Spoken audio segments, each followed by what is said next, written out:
Hello everyone, in today's video I will be narrating stories that I found off of Reddit. If you enjoyed this video, make sure you subscribe to my channel, like this video, and comment something down below. Before we begin this video, I would just like to let you know about my new store page, which can be viewed on my channel page. So if you're interested in buying anything and buy something, it's greatly appreciated. Thank you. But without further ado, let's get straight into these stories. I was about 21 or 22 when this happened. I was in the military at Fort Sill and didn't know it, but Desert Storm was right around the corner. At the time, I lived in south central Oklahoma on the outskirts of a small town called Duncan. I was helping a friend round up some cattle that got out because someone had run across a T-section and went through their fence. It tore 2 posts down and left a 30-foot section open for the cattle to get out. We'd already found most of the cattle and we were missing another 3 or 4, so we were out at 1 AM on dirt bikes trying to find them before someone hit one of them and sued his father. My friend and I went east and the other guys went north and south. One thing you need to understand about Oklahoma is that most of it is farmed, either cattle or crops. It is also divided into 1-mile sections for the most part. In other words, the roads all run north and south or east and west and intersect at 1-mile intervals. If you ask directions for something out in the country, you're more likely than not to get instructions that include go 3-mile sections north and then 2-mile sections west.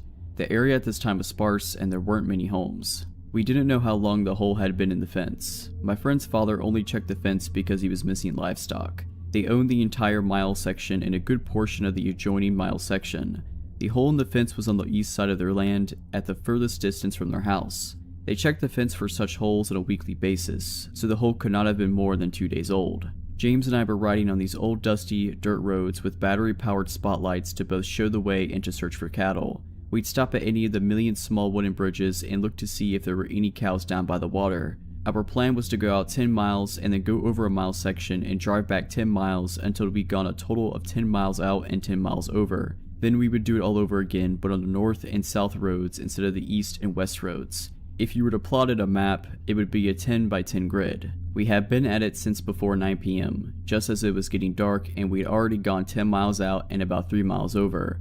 I need to mention at this point that there are some mile sections that are not divided by roads and you have to turn one way or another at a T intersection. If that happens, we always took the road that went in our general direction of travel.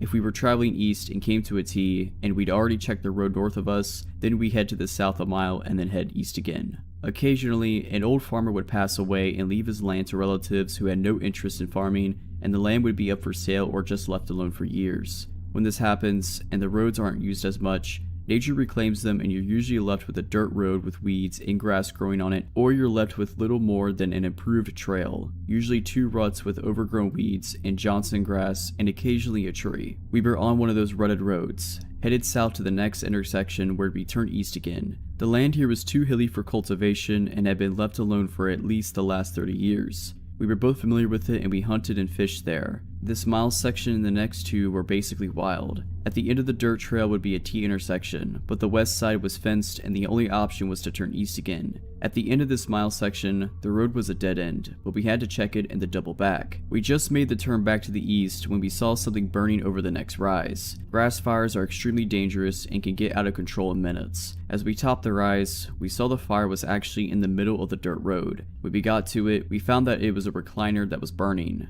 a blue Lazy Boy recliner. We stopped and threw some dirt on it and finally got it extinguished. James and I were wondering what kind of an idiot would do this and how strange it was to be in the middle of the road just burning. Satisfied that the fire was out, we got back on our bikes and idled past the recliner toward the end of the mile section, still a quarter of a mile in the distance. We found one of their cows at the bottom of the rise, about 100 feet down the road. It was laying in and half out of the road.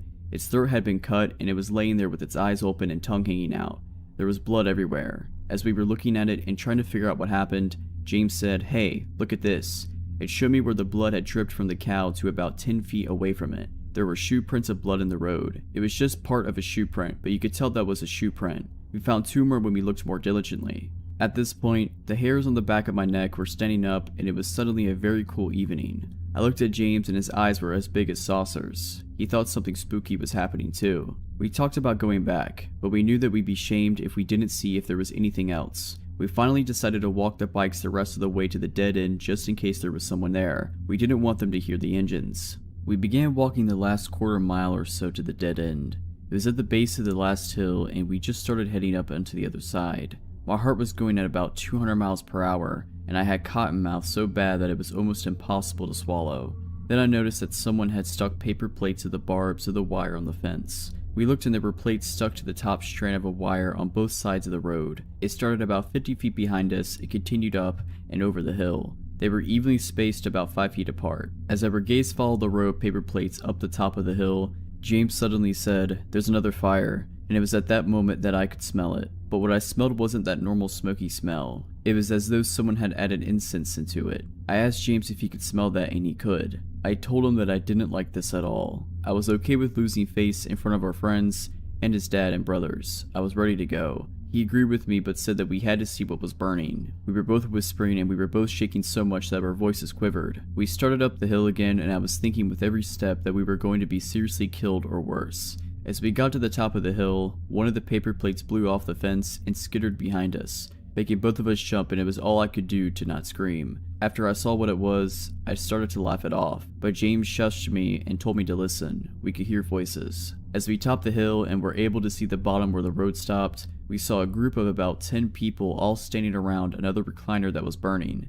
They had their backs to us and they were passing a big picture around. From our vantage point, we couldn't actually see what was in the picture, but the slit throat of the cow haunted my thoughts. They would each take a mouthful and spit it into the fire. This went on until the picture was empty. The entire time, they were all saying something in unison. We could only understand an occasional word. They changed their tones in a rhythmic manner with an emphasis on the last word. I can remember hearing here and there and beseech and father. James and I stood there on top of the hill like a couple of idiots, our mouths hanging wide open and actually scared stiff. After a minute or two, they would repeat whatever it was, all the while passing around that pitcher and spitting it into the fire. There was a small camp table set up on the side and a little behind them. After the last of the liquid was gone, a man turned and sat the pitcher on the table and picked up what looked like a large loaf of bread. Just as he was turning back to the fire, he evidently saw us. I am sure that we made a nice silhouette sitting there at the top of the hill. He screamed, "Hey!" and dropped the loaf of bread and started running in our direction. The others turned and immediately followed him. That was all the encouragement that we needed. It was time to go. We turned our bikes around. James got his started on the first kick, but I somehow managed to get myself off balance, and when I kicked, the bike fell on its side with me. By this time I was near panic and was breathing in raspy, short breaths. I picked the bike up again and tried to start it, but it didn't start. I thought about running, but we were out in the middle of nowhere. I finally started pushing the motorcycle down the other side of the hill and jumped on it. It seemed like it took forever to get enough speed, but I popped the clutch and it started. James was waiting at the corner of the intersection to make sure that I was coming, and we were headed for his house, going way too fast for safety, especially in the dark. When we finally got back to his house, we told his dad what we'd seen. His dad called a couple of friends, and they all loaded up in their trucks with enough weapons to start a small war. James and I sat with his dad and told him where to turn. His dad kept asking us questions on the way. What were they doing? Why was there a chair on fire? They cut the cow's throat? How many were there? What did they look like? What were they driving? The last question stumped us. We hadn't seen any cars or trucks. The road was the only way in or out, and there was a creek that ran on the backside of the end of that particular road, so they couldn't have gone that direction. How did they get there with two recliners? When we got to that last stretch of road, the headlights found the spot where the recliner had been sitting. It was gone. We could all see where the road and surrounding grass was burned, but the recliner was not there. As we got closer, James noticed that the cow was gone too. I hate to admit, but I was getting scared all over again. I was afraid that his dad would tell us that it was our imagination and not believe us. When we got closer to the burnt spot in the road, Buster, James' dad, noticed the chair off in the ditch on the left side of the road. Then I noticed the cow on the other side. It was also in the ditch. The paper plates were all gone. Buster got out to look at the cow with the other men. They stood there talking and shaking their heads for what seemed like 10 minutes before getting back into the trucks. We continued toward the hill. The ruts made by spinning motorcycle tires were easily seen, but there was no fire on the other side of the hill. We all went down to where the other recliner had been burning, but it and the camp table were gone. You could see where someone had walked around the charred area and covered it with dirt. After we left, James saw a paper plate about 50 feet on the other side of the fence. Buster called the county sheriff when we got home, and by that time it was daylight and we went out again with the sheriff and a deputy. When we got back to the road, the first recliner and the cow were gone, but you could still see where something had been on fire and there was still blood on the road and in the grass. James showed them the shoe prints we'd seen. At the bottom of the hill, you could still see the charred area where the second recliner had been burning, and the deputy found the little scuff marks where the table had been sitting. At the end of the road, you could see where the top strand of the fence had been tugged down and wrapped around the lower strand so someone could crawl over it. You could also see where the grass and weeds had been trampled, providing a fairly easy trail to follow. We found a woman's tennis shoe on the other side of the creek. You could see where someone had climbed up the bank on the far side of the creek. We followed the trail all the way across the field up to the next dirt road. Again, the top wire was wrapped around the next lower wire, and there was a piece of red bandana looking material caught in it. There were marks on the road where 2 or 3 different cars had spun their tires when they left. Buster also found a large piece of glass that had blood on it. Buster filed a report for the missing cow. They'd found 4 more cows in the opposite direction from where me and James had gone. They never found the recliners or the missing cow. The sheriff called a few days later and told Buster that the blood on the glass was human and not bovine. It was his guess that the pitcher broke and someone cut their hand while carrying it back to their vehicles. 2 weeks after that, there was a huge scare in our community about some cult that had promised the area at large that they were going to kidnap someone and sacrifice them. Buster always said that it was just someone running their mouth after hearing about our incident. It was all anyone talked about that summer. Buster also said that he sure would like to know what happened to that cow. The story occurred in the summer of 2008. I grew up in Oregon and was acquainted with the outdoors at an early age. My favorite hobby came to be hiking, particularly in areas that are either very dangerous or isolated. The health benefits of hiking were secondary to the thrills of walking the edges of exposed cliffs, being in cougar and bear territory, knowing that I was very far away from help. Into the Wild was released in the fall of 2007, and I immediately fell in love. Being a high school senior, I could barely go another week living in my parents' house. The movie spoke to my sense of adventure and inspired me to hike the California portion of the Pacific Crest Trail upon graduation. I made it from the Mexico border to Northern California without much incident. I saw rattlesnakes and black bears, experienced dehydration, but nothing happened that made me fear for my life. Somewhere in the Lassen National Forest in northeastern California, I walked around a bend in the trail only to be startled by 2 people sitting on a rock dressed in nearly all white. Their faces were dirty, their appearance disheveled, and the man had a long unkempt beard. Both seemed to be in their 40s. What struck me as odd about the encounter was encountering anybody at all. I frequently went days without seeing a single human being. Their white clothes could be explained away by the need to escape the California summer sun. Their scruffy appearance could be explained away by the fact that most thru hikers abandoned personal hygiene on the trail. After I said hello, they said nothing and simply watched me as I passed. Even that I didn't find odd. I chalked it up to them being foreign and not knowing what to say. I camped a few hundred yards off the trail that night, as I always did. Following bare precautions, I hung the leftover food I had cooked that night from a tree approximately 5 feet off the ground. Packing up camp in the morning, I noticed the food wasn't there. I immediately thought a bear had entered my campsite, and so I began to look for paw prints. I didn't find paw prints, but I did find boot prints circling the campsite, 2 pairs of them. One of those prints led right up to the rope from which the food was hanging. I thought of the couple I had passed earlier and everything clicked.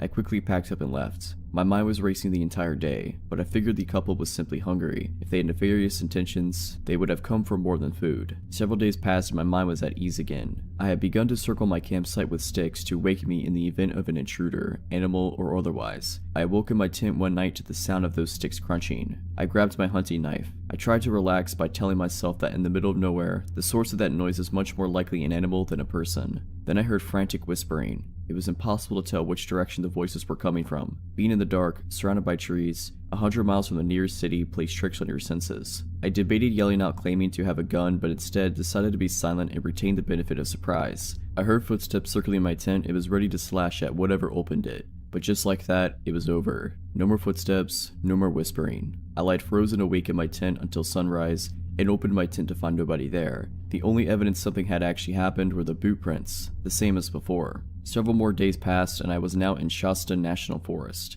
probably 50 to 70 miles from where I first encountered the couple. The trail became more or less a goat trail. Being on the side of a mountain and above the tree line, I could see the trail winding for miles in front of me and behind me. I stopped for water in the rare shade and noticed 2 hikers miles behind me. All I could see were 2 white dots moving along the mountainside. I immediately said out loud, "Screw this trip is over." I pulled out my map and looked for the nearest town, which appeared to be Castella, located off I-5. The only problem was that it was 25 miles away. I hiked well into the night trying to gain as much ground as possible. I kept losing the trail and decided to set up camp, this time far off the trail and into the forest. I got in my tent and tried to sleep, but every little noise kept me awake. After a few hours in my tent, I heard the telltale signs of another bad night. The footsteps, the whispering, the sticks breaking. Sounds travel far in the absence of other sound. I knew they were close, but wasn't sure how close. All I could think was, this is screwed up. This is so screwed up. Finally, a flashlight hits my tent, lights up the entire thing, and goes dark. I unzipped my tent and climbed out carrying my knife, yelling nonsense into the dark. Then I heard footsteps running towards the tent and barely made out a figure moving in my peripheral vision. I turned and ran deep into the forest. I tripped several times and ran into several trees. After running for approximately 5 minutes, I tripped, rolled, and came to rest next to a downed tree. I got under the tree trunk and laid still. I saw the flashlight moving around in the distance. I laid under that tree for hours. I was certain they were gone, but I didn't move. Eventually, birds started chirping and I knew sunrise would come soon. Once it did, I made my way back to the trail, abandoned my campsite, and walked the rest of the distance to Castella, where the Pacific Crest Trail crosses I-5. I hitchhiked my way to the town of Mount Shasta and spoke with the police and Forest Service. They put me in a motel for the night, and my parents drove from Oregon to pick me up the next day. I followed up with the police and Forest Service months later, who told me there had been similar reports of items disappearing from campsites throughout the surrounding national forest. However, there have been no other reports of the terrorizing that I experienced. As far as I know, nothing ever came of the couple. This happened in the fall of 1993, when I was 20 years old. In the interest of context, this was before I started college, and I was working in the material prep department of a plastics factory on the night shift. I was the only woman in the department, and my male coworkers were initially skeptical that I could handle the job, but I proved myself and earned their respect. It was hard work, but on the plus side, it also put me in the best shape of my life. I had just gotten off work, and it was about 1:30 a.m. My car was running on fumes, so I stopped at a local gas station to fill up.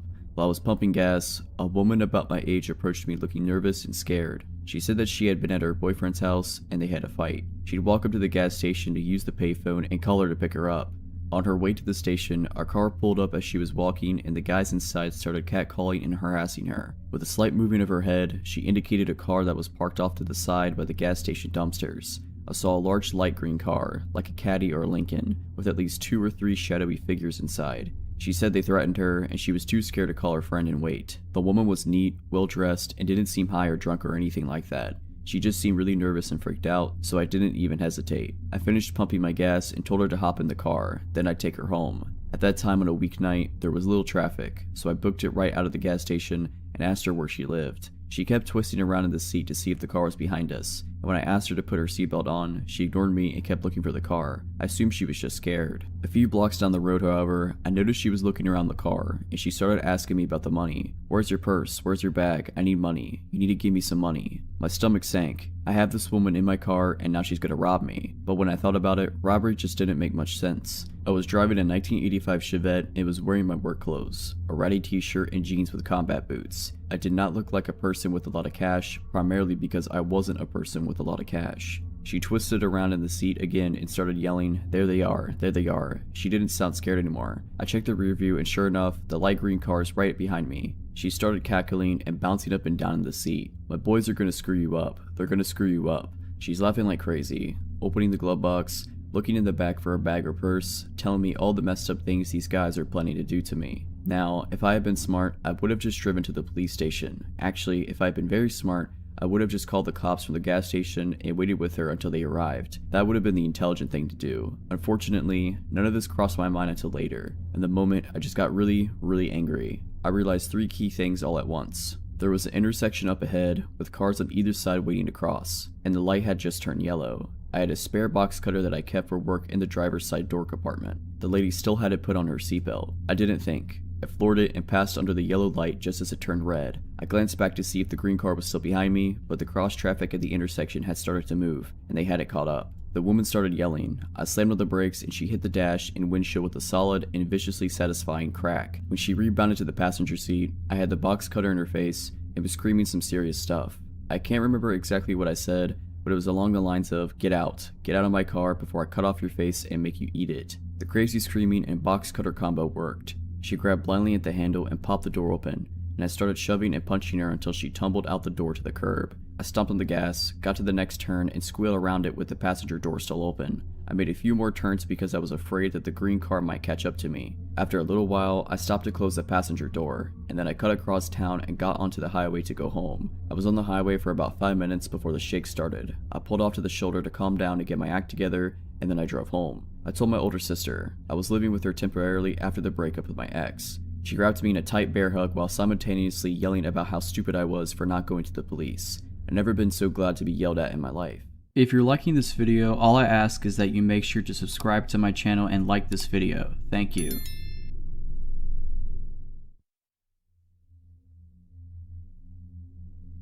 I've lived most of my life way out in the valley countryside of Ontario. Given it's not a whole lot for an 18-year-old, but for me it's the only place I can call home. And I like to think that I know the entire area, as far as sprawling that is, like the back of my hand. Adventures across the long, cross-crossing roads, pastures, and woods that made up the skeleton of my village were a common venture in my childhood. As a young kid, I had a habit of biking extremely far out in hopes of finding new places, and sometimes my dad or one of my friends' parents would toss out bikes in their pickup and take us way out into a back road and let us explore for a few hours. This was how a lot of us first found that on one of these bad gravel roads, surrounded by thin woods, was a worn down old shack sitting just about 20 meters off of the path. Honestly, I never thought anything of it, except for the fact that it was creepy. It had no windows to see inside, and I never went anywhere near it. But one of my friends at the time said that her older sister had tried to go in it and that the door was always locked. We all had better things to do than to be curious about that at the time anyway. So I quickly moved on and became nothing more than a mundane landmark of that area. Honestly, I had completely forgotten about it for a few years now. Except last Tuesday. I was coming home from one of my very late classes at my university, and I usually take the back routes I used many years ago, as they're more straightforward and never have any sort of traffic. As I drove down the gravel path that would wind along the side of the country and eventually take me to the next street I needed to turn onto, I noticed a faint glinting coming from within the trees up ahead, maybe about 100 meters from my car. A flashlight? I thought, but as my car came closer, I realized what I was really seeing. The light inside of the shack was on. I should mention now that in all of the nearly 13 years I've spent living in my area, I have never seen that door open, and I've never seen a light on inside of that shack, ever.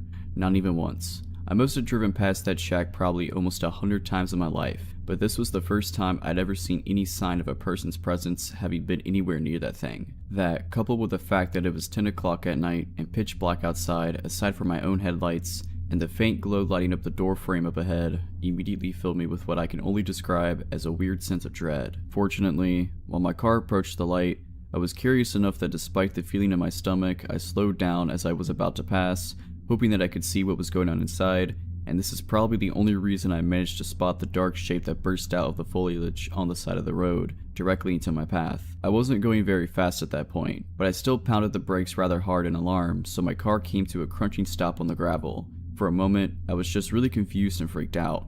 What was that? Had I almost hit a deer or something? This far out in the country, a deer would have been the most likely and most reasonable assumption. But in the beams of my car, I could see what had stopped me. A very tall, a very lanky old man with scraggly and balding gray hair. He looked dirty and unkempt, and as his clothes hung off of him, I felt extremely unsettled over what this guy could be doing way out here, and why he had walked out in front of my car. As I sat there confused, the old man came around to my window and knocked on the glass. I rolled down the window just a crack, only enough for someone to be able to hear me and for me to hear them. I was already creeped out enough as it was. Immediately, I had to say what I was thinking. What are you doing out here? In my peripheral vision, I could still see the light from the shack, but in my mind's eye, I wasn't really registering it anymore. Stupid, I know. I should have made the connection immediately, but I was still kind of shaken by the fact that I could have run this guy over if I hadn't been able to stop in time. And being a new driver and all, the thought of that was terrifying. After a small pause, the man started talking to me. He had a thick, croaky sort of voice, and he spoke very slowly. "My truck, it's broken," he explained. "Oh, okay." I was also getting the feeling that he wasn't really all there, mentally. I didn't have to look around to notice there wasn't any truck on the side of the road, but I did anyway, turning my head around to confirm what I already knew. There was definitely no truck. Had he somehow driven it into the trees or something? As far as I could remember and see, there wasn't enough space anywhere in them for a truck to fit through. What was the man talking about? While I was looking, it was honestly as though I could feel that he was watching me, and when I turned back, he was still leaning down to peer inside of my window at me. Where? I don't see it. I was definitely distrustful of this guy already. At first, he didn't respond, and my nerves were only getting worse the longer we were alone out here. Then he replied, "It's just up the road," he said, turning just to point with his finger in that general direction. The lights on my car aren't exactly the greatest, but I could still see far enough that I really couldn't imagine where on earth this truck was supposed to be. I couldn't spot the faintest sight of it. While I squinted up ahead, he continued, "I'll show you where, if you come." At this point, I really had no idea what this old man was thinking I could do to help. I'm just an 18-year-old girl. I don't exactly look like the type of person who knows a lot about cars or how to fix them. And for the record, I'm really not. But I was tired from a long day at school, so I absolutely was not at my brightest. And for some reason, a part of me felt guilty about leaving him out here alone if his truck really was broken. "Okay," I said, and I reached to my gear shift to start driving slowly up the road. But as soon as he saw my hand, he shook his head. "Just walk, it's not too far." "What? Excuse me, but no thanks. How was I going to see anything in the dark if I got out of my car and followed him anyway? There was no harm in driving wherever he was trying to lead me. The more I talked to the guy, the more unnerved I was getting, and the more red flags were starting to pop up in my mind. I couldn't see a car anywhere, and this total stranger wanted me to get out of mine and follow him into the dark on this creepy road in the middle of nowhere. No, I'd rather drive to it," I responded. I could see his brow furrow, and he looked kind of agitated. He insisted, "Your car won't fit in the trees anyway." So, did his truck crash then? Why the trees, if we were going up the road? I remembered what I'd just been thinking a minute earlier about there not being enough space, and I asked him, "Then how did yours get in the trees?" The only logical explanation would have been that his truck had swerved off the road, but even if that were the case, there was seriously nothing at all that I could have done to help him fix his car or get it back out again. The entire situation was beginning to make me very scared. There was a lengthy enough pause between my question and him speaking up that I was beginning to think that he didn't hear me or something. So I asked again, still no immediate answer. When he finally did reply, he was staring at me directly in the eyes. "You really don't look old enough to drive." I hear comments like this a lot, since I do look very young because of my size. Normally, somebody would say this with a smile or something to signify that this is, in fact, meant to be taken as a joke, but this guy's face didn't change even slightly. He just kept staring at me with a completely cold expression. That type of remark in this kind of situation immediately had my heart racing, and all I could think was, what did this guy want from me? What I wanted to say next was, "Well, who are you?" But instead, I anxiously fumbled for my phone in my pocket, babbling in a way that probably made it really obvious that I was completely freaked out of my mind. Okay, I could just call someone to come help you out. There's not really anything I can do." As I said that, it occurred to me to wonder, did this old guy not have a cell phone of his own? I know not every older person has one, even if they're becoming much more common, but seriously. And then I also remembered, with a sudden streak of massive fear, the shack with the light on. I could still see the light coming from it just up ahead in the trees. My dumb brain finally put two and two together. The old man hadn't even mentioned it at all. It was like it wasn't even there to him, and there was definitely no one out there that could have turned the light on but the guy who was just standing outside my car right now. What was he doing out here in the shack then, which had been locked for all these years by someone I never knew? There was definitely no truck around here. He wanted me out of my car for a whole nother reason. I think maybe the old man must have seen on my face that I was scared out of my wits and about to book it out of there. Instead of any words, without warning, his face contorted with rage, and he swung his fist, pounding against it my window with enough strength to make it shudder. His eyes were wide and he looked furious and completely insane. Even though I was panicking more than I ever had in my life, and I was sure he was about to smash the window in if he tried again, I screamed, threw my phone onto the floor, switched gears, and slammed my foot down on the gas pedal. I hurtled down the road, and when I glanced into my rearview mirror, I saw his dark shape turn from standing in the road, and I watched as he turned, and he walked off the road, directly back towards the light of the shack. I didn't slow down at all until I was nearly home, and absolutely sure that there was no way that he could have followed me. When I got home that night, I spent a long time crying about what had happened with my mom, and though I don't think she believed all of what I told her, we don't have the greatest relationship, she called up everyone she knew to ask if anyone knew the old man, or if they knew who owned that shack. In a town like ours, just about everyone knows each other, but no one had any clue who he was.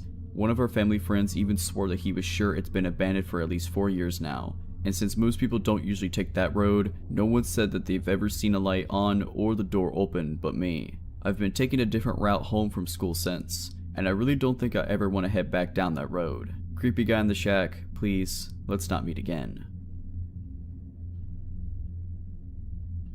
This happened when I was in college. I lived in Isla Vista, the student community at UCSB, notorious for being a party school. It fully lived up to its reputation. I liked to party, but wow, these people were off the wall. As such, there were a lot of people who put themselves in dangerous situations, drinking to excess, not being careful, not locking doors, etc. It had a very isolated and insular vibe, and anyone who was hanging around who wasn't college-aged immediately looked at a place and strange. One night after having a few drinks, I came home to my small house where I lived with 2 other girls, probably around 2:30 a.m.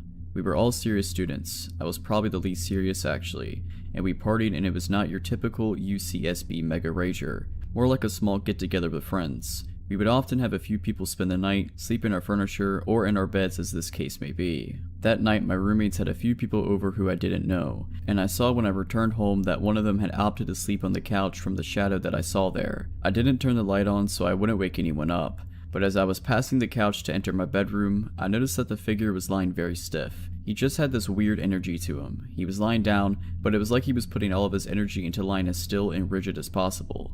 I paused, and the guy quickly jerked his head to face me, without moving his limbs. So quickly that it startled me. I could see his wide open eyes glinting in the dark. Figuring that I'd startled him, or that he was drunk, or maybe on some kind of stimulant and unable to sleep, I just hurried past into my bedroom and locked the door. The dude made me so nervous, and I wasn't taking any chances. I fell asleep. At 4:30 a.m., I woke up. There was a strange sound at the door, almost like somebody was drumming their fingers against the wood very quietly.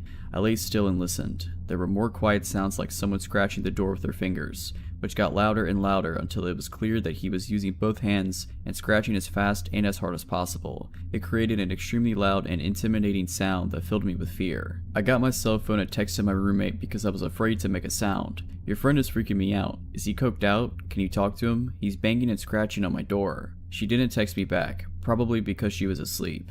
I texted my other roommate to the same effect, covering all of my bases. Keep in mind that the scratching has been going on at this point for a couple minutes. I have no idea how he could have sustained it. Scratching a wooden door with your fingernails can't feel good. He also grabbed at the knob and jiggled it super forcefully. Because neither of them answered, I decided to call and really wake them up, though I was scared to make a sound. I know it sounds stupid, but there was something seriously horrifying about being teased like this through the door. I knew that he was trying to terrify me. I felt like a little kid, but I could tell this guy was screwed up or something, and maybe the police needed to be called, and I wanted to loop my roommates in since it was one of their friends. The scratching stopped abruptly, and I called my roommate, who answered sleepily. "Yo, your friend is messed up. Can you please deal with it? Do we need to call the cops? He's seriously scaring me, and he was scratching at my bedroom door. He's really weird." She didn't say anything for several seconds, and when she did speak, her voice had no sleepiness in it at all. "What friend?" she said. "That guy that was sleeping on the couch," I said. She was quiet again. "We didn't have any guys over," she said. "Call the police." My adrenaline surged, and I told her to please lock the bedroom door as quickly as possible. I realized that I hadn't heard scratching in a while, and I had no clue where the dude had gone. Suddenly, I heard a loud banging in the other end of the house, where my roommates, Lauren and Monica, shared a bedroom. The bangs were followed by the sound of them screaming in fear. I quickly dialed the police as this maniac proceeded to bang against the, luckily, locked bedroom door of my 2 roommates as they screamed. The heaviness of the blows left no doubt that he was trying to break the door down. I told the 911 operator the situation, and she dispatched 2 squad cars. The police in Isla Vista are generally used to peeling drunks off the sidewalk and breaking up brawls. This was really serious and strange, and I think the dispatcher got the sense from my tone how terrified I was. She stayed on the phone with me. At one point the banging stopped, and everything was quiet for a while. I talked with the dispatcher and suddenly looked down to see that this guy had slipped his fingers through the 1-inch gap between my door, and the floor was just kind of waggling them around, making this weird growling sound. I screamed and backed away, which is my biggest regret about the situation, since when I look back at it, it would have been so awesome to just stomp his fingers and hear the guy howl in pain. When the cops rolled up, I heard running and the sound of our sliding glass door opening and closing, and then he was gone. The cops never caught him. He had broken in through our side door by jimmying the lock somehow. My door was covered in what turned out to be huge gashes he'd made using a pair of scissors, which he discarded on the ground before he left.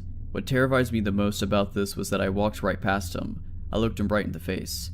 I realized now that he was not trying to sleep or on drugs, but was lying so stiff like that because he was hiding, He probably heard me open the door and freaked out because he hadn't realized there was another girl living there and tried to blend into the couch in the darkness. This story takes place in August of 2013 in the mountains of southern Oregon.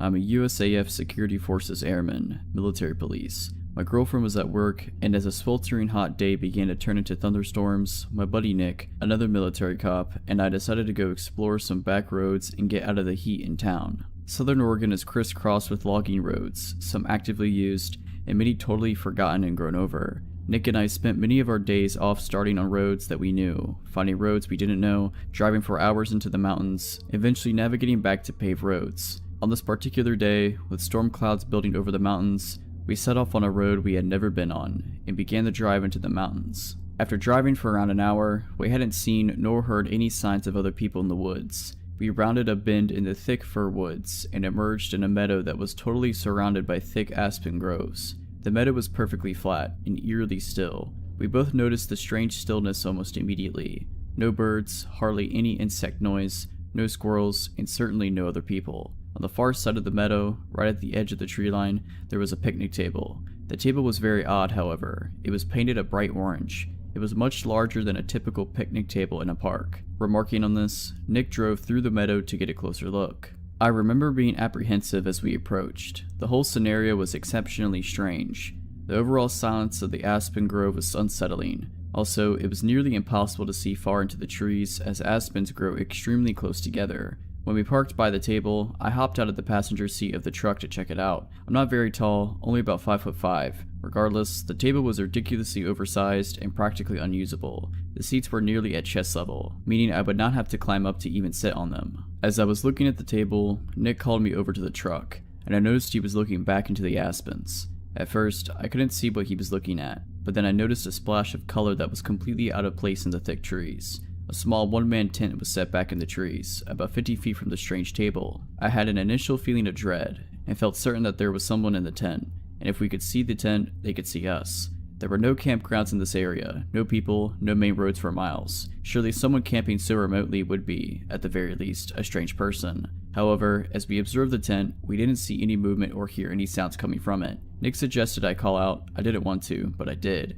"Hey, anyone in there?" I yelled. No reply. Feeling completely on edge, Nick and I thought about driving away and leaving this strange area, but we began to fear the worst. What if there was a body in the tent? What if somebody had gotten kidnapped? Foolish, I know, but we thought it, all the same. After some debate, we decided to have Nick turn the truck around to drive away from the camp, should we need to leave in a hurry. He would be waiting behind the wheel. With my heart pounding, I started walking through the trees towards the tent. I was totally keyed up with my senses on full alert. When I reached the campsite, several things struck me as odd. Backpacks were scattered all over. No fire had been built, no wood collected. The tent was literally full of backpacks and women's clothing. Full of dread, I turned to leave and tell Nick what I had seen. As I left, I heard Nick start yelling, "Let's go, let's get out of here." Not knowing why he was yelling, I ran back to the truck. When I broke out of the trees, I saw a beat-up old Ford Taurus on the road, blocking us from leaving the meadow. I immediately leapt into the passenger seat, and Nick floored the gas pedal. The car was occupied by 2 men. A third person was laying against the window in the back. As we drove across the meadow, the driver attempted to block us from the road, but Nick drove around them and accelerated the way we had come from. I looked back and saw the car attempting to turn around on the narrow road. Nick drove like a madman, and though I was honestly terrified that they would catch up, we hit the highway without seeing the car again. I called the state police, and they promised to send a trooper out to check out the scene. However, I received a call the next day from a trooper stating that the campsite, the backpacks, and the women's clothing were all gone, though he could tell people had been in the area. The strange table was still by the thick aspen grove. I have not returned to the area and do not intend to. Okay, so I've had a few issues with my next door neighbors since I moved in, but nothing creepy until just recently. There is a man, a woman, and at least one boy living there, and I mostly just avoid them. The man seems okay but a bit weird, and the boy just keeps to himself, and the woman is quite a bit off. Not long after we moved in, she left a note in my mailbox. Our mailboxes are right beside each other, between our houses. Anyway, I stood at the mailbox reading the note. She thought that my dog was using the bathroom in her yard.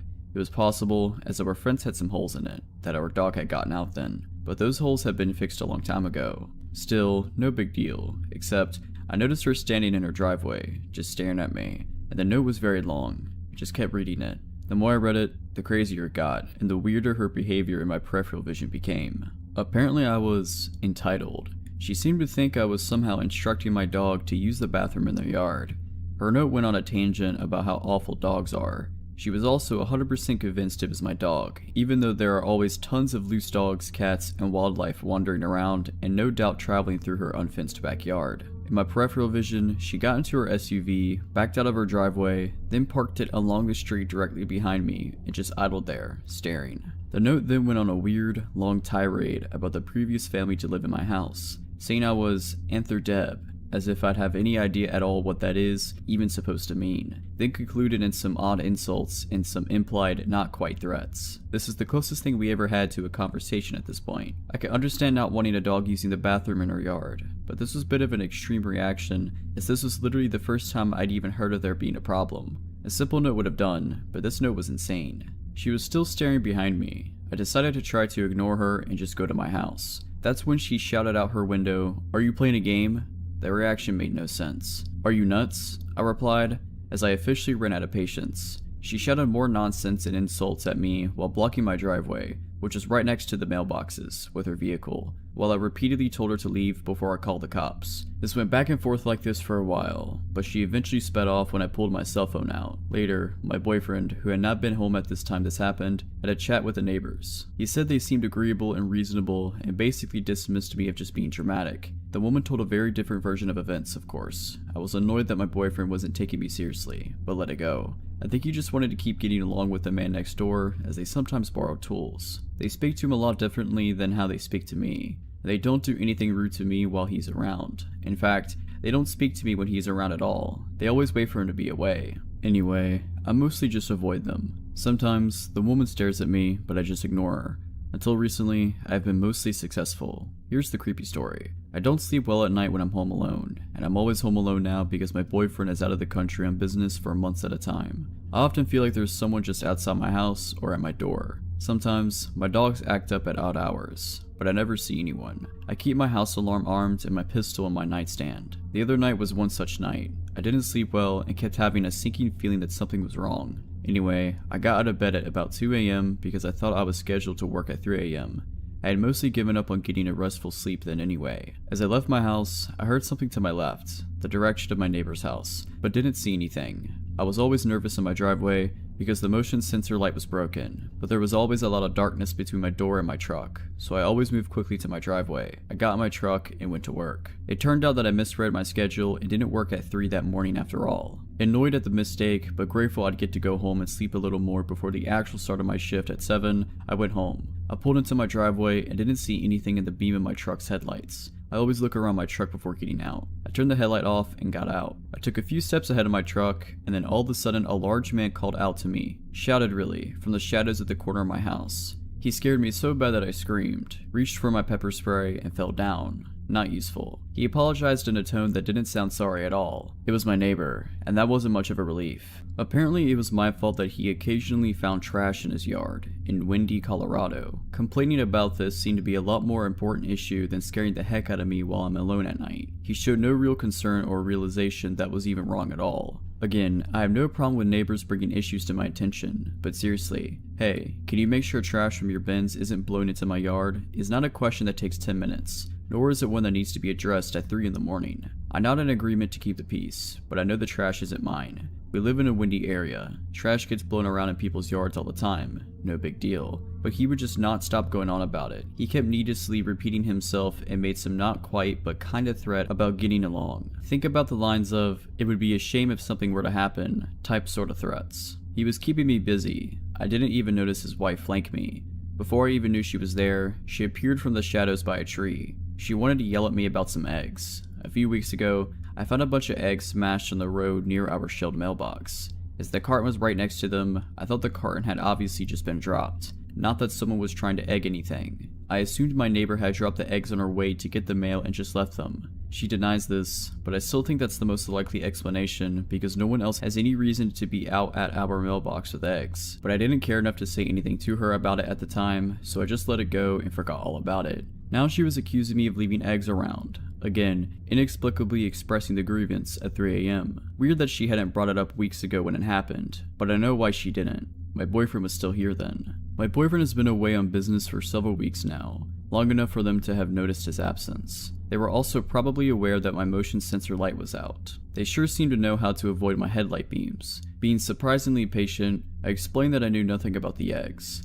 I mentioned that I later found a lot of the shells in my yard and figured a squirrel must have carried them there. She proudly informed me that she tossed them onto my yard herself. Apparently she thought that was okay, but someone dropping them in the first place isn't. Anyway, this is where I started to get over my shock a bit and started getting pissed. Initially, I had been somewhat relieved that the man in the shadows had been my neighbor, not some random crazy person, but now I was pissed. I had now been outside with them for like 20 minutes, while they accused me about stupid stuff. While I tried to be polite and agreeable even though I had nothing to do with it, but now everything wrong with the situation had just kicked in. I eventually remembered that I don't actually have to put up with any of this and cut her off mid-rant and said, "It's 3 a.m, I'm going home, good night," and turned on my heel. I heard her say something in an unkind tone as I left, but didn't catch what it was. They had staked out my house, waited for my boyfriend to leave, and long enough to be sure he was gone, all to complain about some insane stuff long after it supposedly even happened. If they have concerns, surely there are better times to address them than at 3 a.m. What were they doing out at 3 a.m. anyway? And that man had totally purposely hidden a shadow at the corner of my house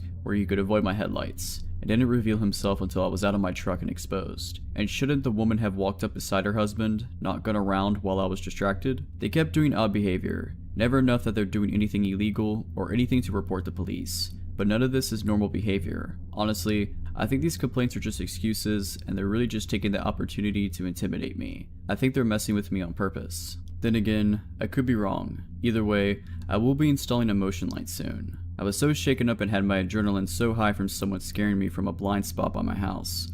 Because seriously, that could have been someone else and a whole lot worse.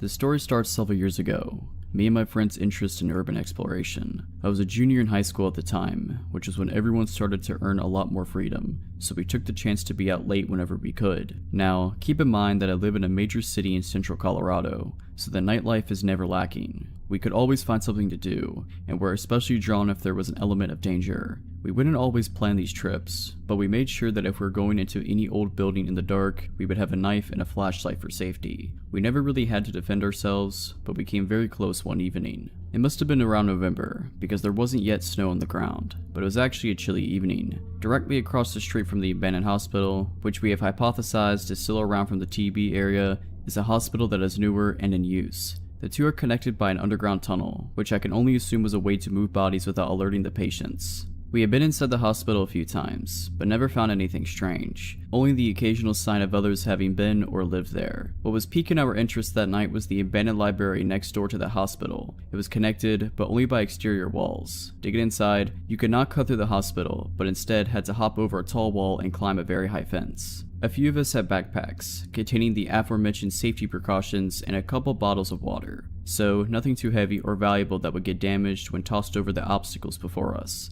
A little ways off the road, it was dark if you clung to the buildings. We did for a while before stepping behind a small patch of shrubbery, which we determined was an easy way over the first wall since the other way around to gain access was by a chained, unclimbable gate at the bottom of a set of stairs facing away from the ledge. Both were parallel with the library, so when tucked back in that corner behind the bushes, no one could see us from the street. I don't believe I went first, but I did not remain behind to be last over that wall. It was too high up for me to jump and haul myself over, so I resorted to stepping on a pipe jutting out somewhere lower along the wall. It gave me a bit of a needed boost, and soon I was up and over, moving into the library's courtyard. Another girl and I waited for our 2 other girlfriends to join us. Upon an initial glance over at the courtyard, there was no obvious way in. To our right was a dilapidated fountain, which I took joy in imagining springing forward a spray of water from its detailed stonework in the brighter summer months. People laughing and talking with the surrounding trees bringing them shade. Now, however, it had been in long disuse, and the earth at our feet was cold and hard. There were no signs of another soul for years, save the 15 chain link fence directly in front of us separating the courtyard in half. I could tell it hadn't seen the same weather as the rest of the courtyard, because the metal showed no signs of rust. That must be our way in, we agreed, because with a fence like that, someone obviously wanted to keep us out. We hurled our bags over the fence, hearing them clank on the ground rather silently due to their lightness. I was the third over, because I have a slight fear of climbing and it took me a bit to mentally prepare myself. I made it to the top of the fence in short time, then sat at the top straddling it with a leg on either side. I had 2 girls on the other side in front of me, and one behind me who was telling me to hurry up. I spent a good couple minutes up there doing another mental preparation and some deep breathing, then climbed down to wait for the last girl. At the time, I was thinking that had been one of the scariest things I've done in a while, because I tend to avoid climbing at all costs. Of course, this is an irrational fear, as I have never fallen, but that phobic fear didn't even compare to what happened next. The last girl's feet hit the ground and all 4 of us split up into the smaller half of the courtyard, looking for any kind of entrance. We decided that breaking a window would be too loud and draw unwanted attention, not to mention we could really get cut up, so that wasn't an option. Searching for a little longer, we didn't find anything that looked remotely plausible, until we found a grate near the base of where 2 walls met. I couldn't believe we hadn't noticed it before, and upon closer inspection, the grate was already moved slightly from its resting place, so it would be easy to lift the rest of the way. The smallest and least fearful of our group went first. After moving the grate, there was a small drop down. It was no more than 3 feet down and 2 feet wide, but inside there was another drop down where we could see into the library basement. She hopped down into the small, square landing, only to almost immediately freeze. We looked amongst ourselves, wondering what was wrong. "There's a guy down there," she said. "What? Where?" "I could see his outline," she said. I leaned forward and tried to make out a shape, but it was further down than my line of sight and it was too dark. "Hello?" she called out. He responded the same, asking who we were. "Just a couple of chicks," she spat out bluntly. What he said next sent chills down my spine, and it was as if I could feel the darkness radiating out of the hole in the ground. All of a sudden, it was very still and quiet, like the darkness had spilled out and weighed all of us down in that gloomy courtyard. He said in what I can only describe as a lustful tone gripping with ill intent. I'm addicted to following the sound of women's voices. My friend looked over at us blankly, but there was nervousness underneath. Unease. Something in his voice sounded like it wasn't an empty threat, like he wasn't just saying something creepy to get us to leave. She looked back to where he was and said slowly, "That's not cool." The man under that dark earth began laughing maniacally, and not in the kind of way a really good actor does, in the way that we could feel his utter insanity hit us like stale air. We looked at each other for what felt like hours in that gloomy courtyard, but I knew it was only a couple seconds, because we all exchanged without even speaking that we had to get out of there, and now. I was not about to risk some crazy guy coming after us, even if we did outnumber him. The friend scrambled up out of the landing, and I was never over a fence faster in my life. 15-foot potential fall, and I didn't even have time to think about it. We didn't stop running until we were on the street and halfway down the block out of breath. So guy that was down there, let's not meet again.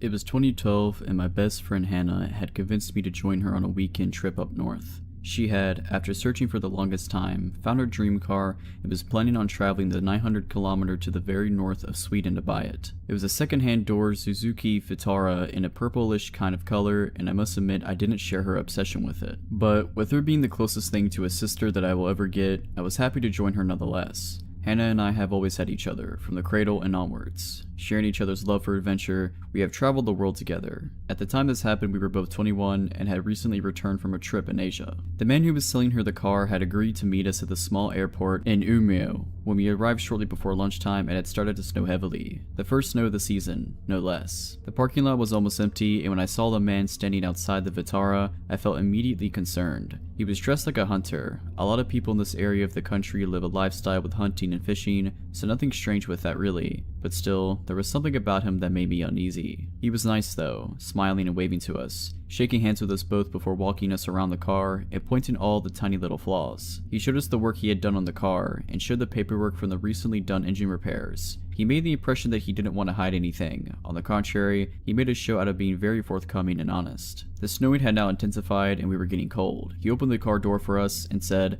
"I got the paperwork at home. Let's close the deal over some coffee." Against all my instincts, I climbed in after Hannah, both of us now trapped in the back seat. I had no reason to feel threatened by this man who had been nothing but pleasant to us, other than the alarm bells going off inside my head. I can't tell what it was that made me feel that way, but there must have been some sign that something was wrong, something that my subconscious tuned to. The man was constantly talking. He showed the stereo, told us about the features of the car, about the places we drove past, about the wildlife and the nature. There was not a silent moment. After about 20 minutes, I started to notice that we were in no way moving in the direction of civilization. Instead, it seemed we were driving further and further into the vast wilderness. It struck me that he had us in the back of a two-door car, diving us into unknown territory and no one knew where we were. I looked at Hannah, who was happily listening to the man telling stories about the area, and I noticed she didn't look at all worried. Maybe I was totally overreacting. We drove past a group of people standing by the side of the road, hunters planning their day or taking a break maybe. This truly is very different Sweden compared to the city. The car finally stopped outside a small wooden cottage with no neighboring houses,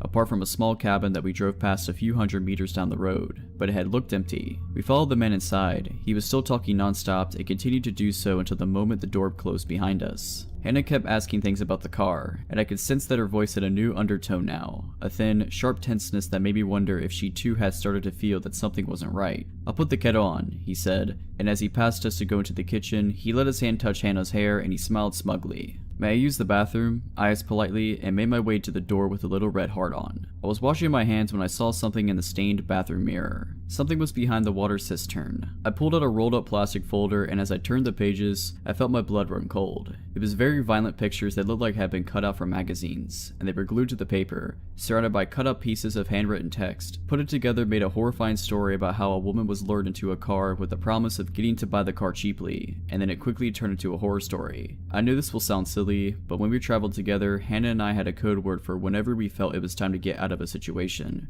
We had never needed to use it, just joked about it, but now it came in handy. I walked out of the bathroom and looked at Hannah and said, "Potatoes. We forgot to buy potatoes.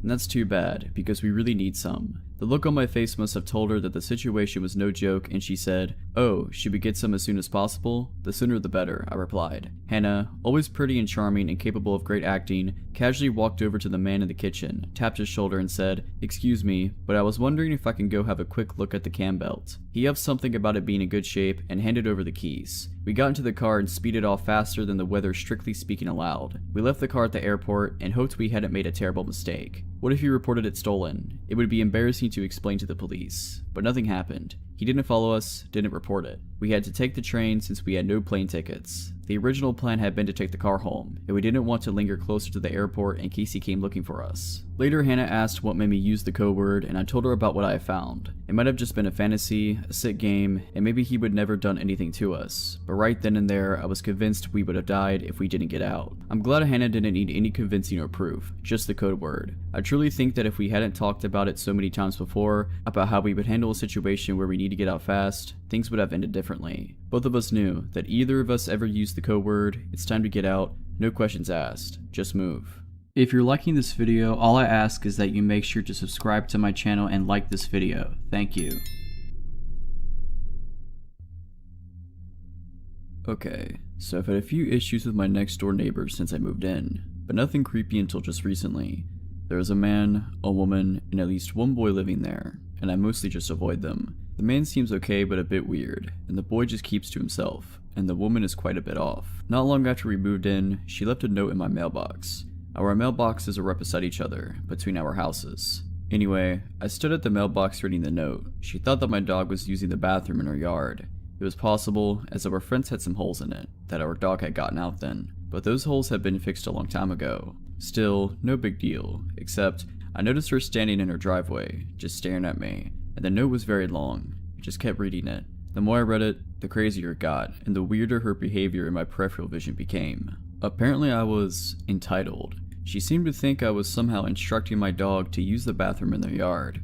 Her note went on a tangent about how awful dogs are. She was also 100% convinced it was my dog, even though there are always tons of loose dogs, cats, and wildlife wandering around, and no doubt traveling through her unfenced backyard. In my peripheral vision, she got into her SUV, backed out of her driveway, then parked it along the street directly behind me, and just idled there, staring. The note then went on a weird, long tirade about the previous family to live in my house, saying I was Antherdeb, as if I'd have any idea at all what that is even supposed to mean, then concluded in some odd insults and some implied not quite threats. This is the closest thing we ever had to a conversation at this point. I can understand not wanting a dog using the bathroom in her yard, but this was a bit of an extreme reaction, as this was literally the first time I'd even heard of there being a problem. A simple note would have done, but this note was insane. She was still staring behind me. I decided to try to ignore her and just go to my house. That's when she shouted out her window, "Are you playing a game?"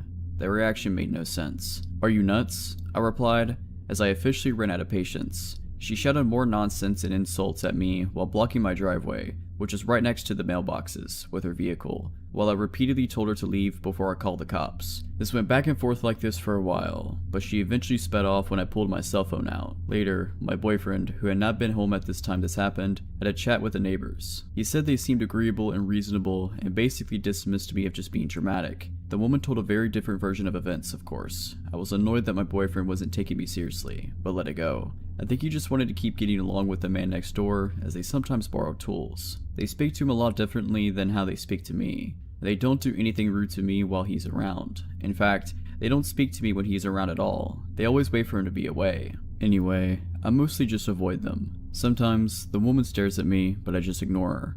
Until recently, I've been mostly successful. Here's the creepy story. I don't sleep well at night when I'm home alone, and I'm always home alone now because my boyfriend is out of the country on business for months at a time. I often feel like there's someone just outside my house or at my door. Sometimes, my dogs act up at odd hours, but I never see anyone. I keep my house alarm armed and my pistol in my nightstand. The other night was one such night. I didn't sleep well and kept having a sinking feeling that something was wrong. Anyway, I got out of bed at about 2 a.m. because I thought I was scheduled to work at 3 a.m.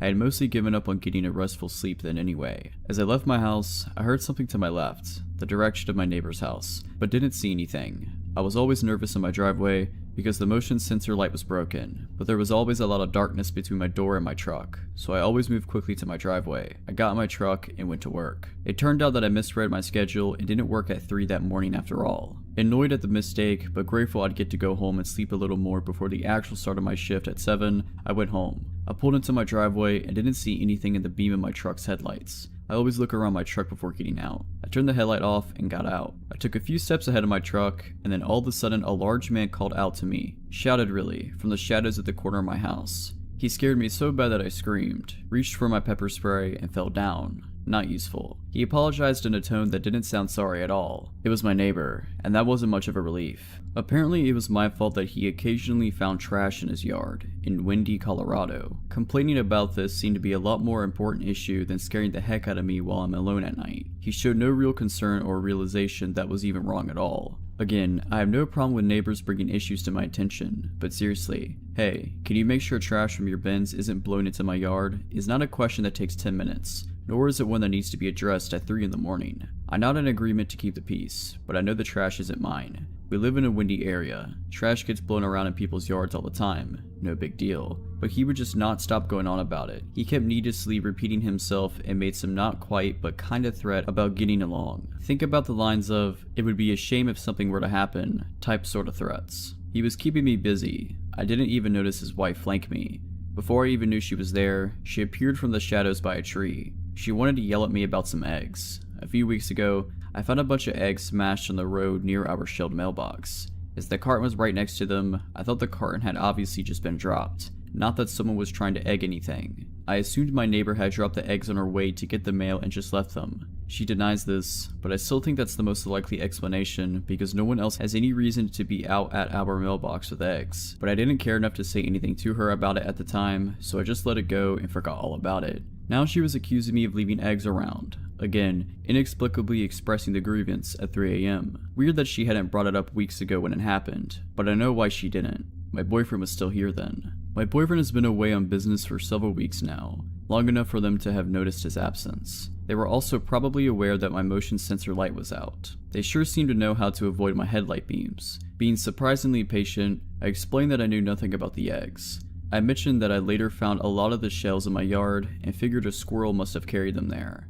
She proudly informed me that she tossed them onto my yard herself. Apparently she thought that was okay, but someone dropping them in the first place isn't. Anyway, this is where I started to get over my shock a bit and started getting pissed. Initially, I had been somewhat relieved that the man in the shadows had been my neighbor, not some random crazy person, but now I was pissed. I had now been outside with them for like 20 minutes, while they accused me about stupid stuff. While I tried to be polite and agreeable even though I had nothing to do with it, but now everything wrong with the situation had just kicked in. I eventually remembered that I don't actually have to put up with any of this and cut her off mid-rant and said, "It's 3 a.m, I'm going home, good night," and turned on my heel. I heard her say something in an unkind tone as I left, but didn't catch what it was. They had staked out my house, waited for my boyfriend to leave, and long enough to be sure he was gone, all to complain about some insane stuff long after it supposedly even happened. If they have concerns, surely there are better times to address them than at 3 AM. What were they doing out at 3 AM anyway? And that man had totally purposely hidden a shadow at the corner of my house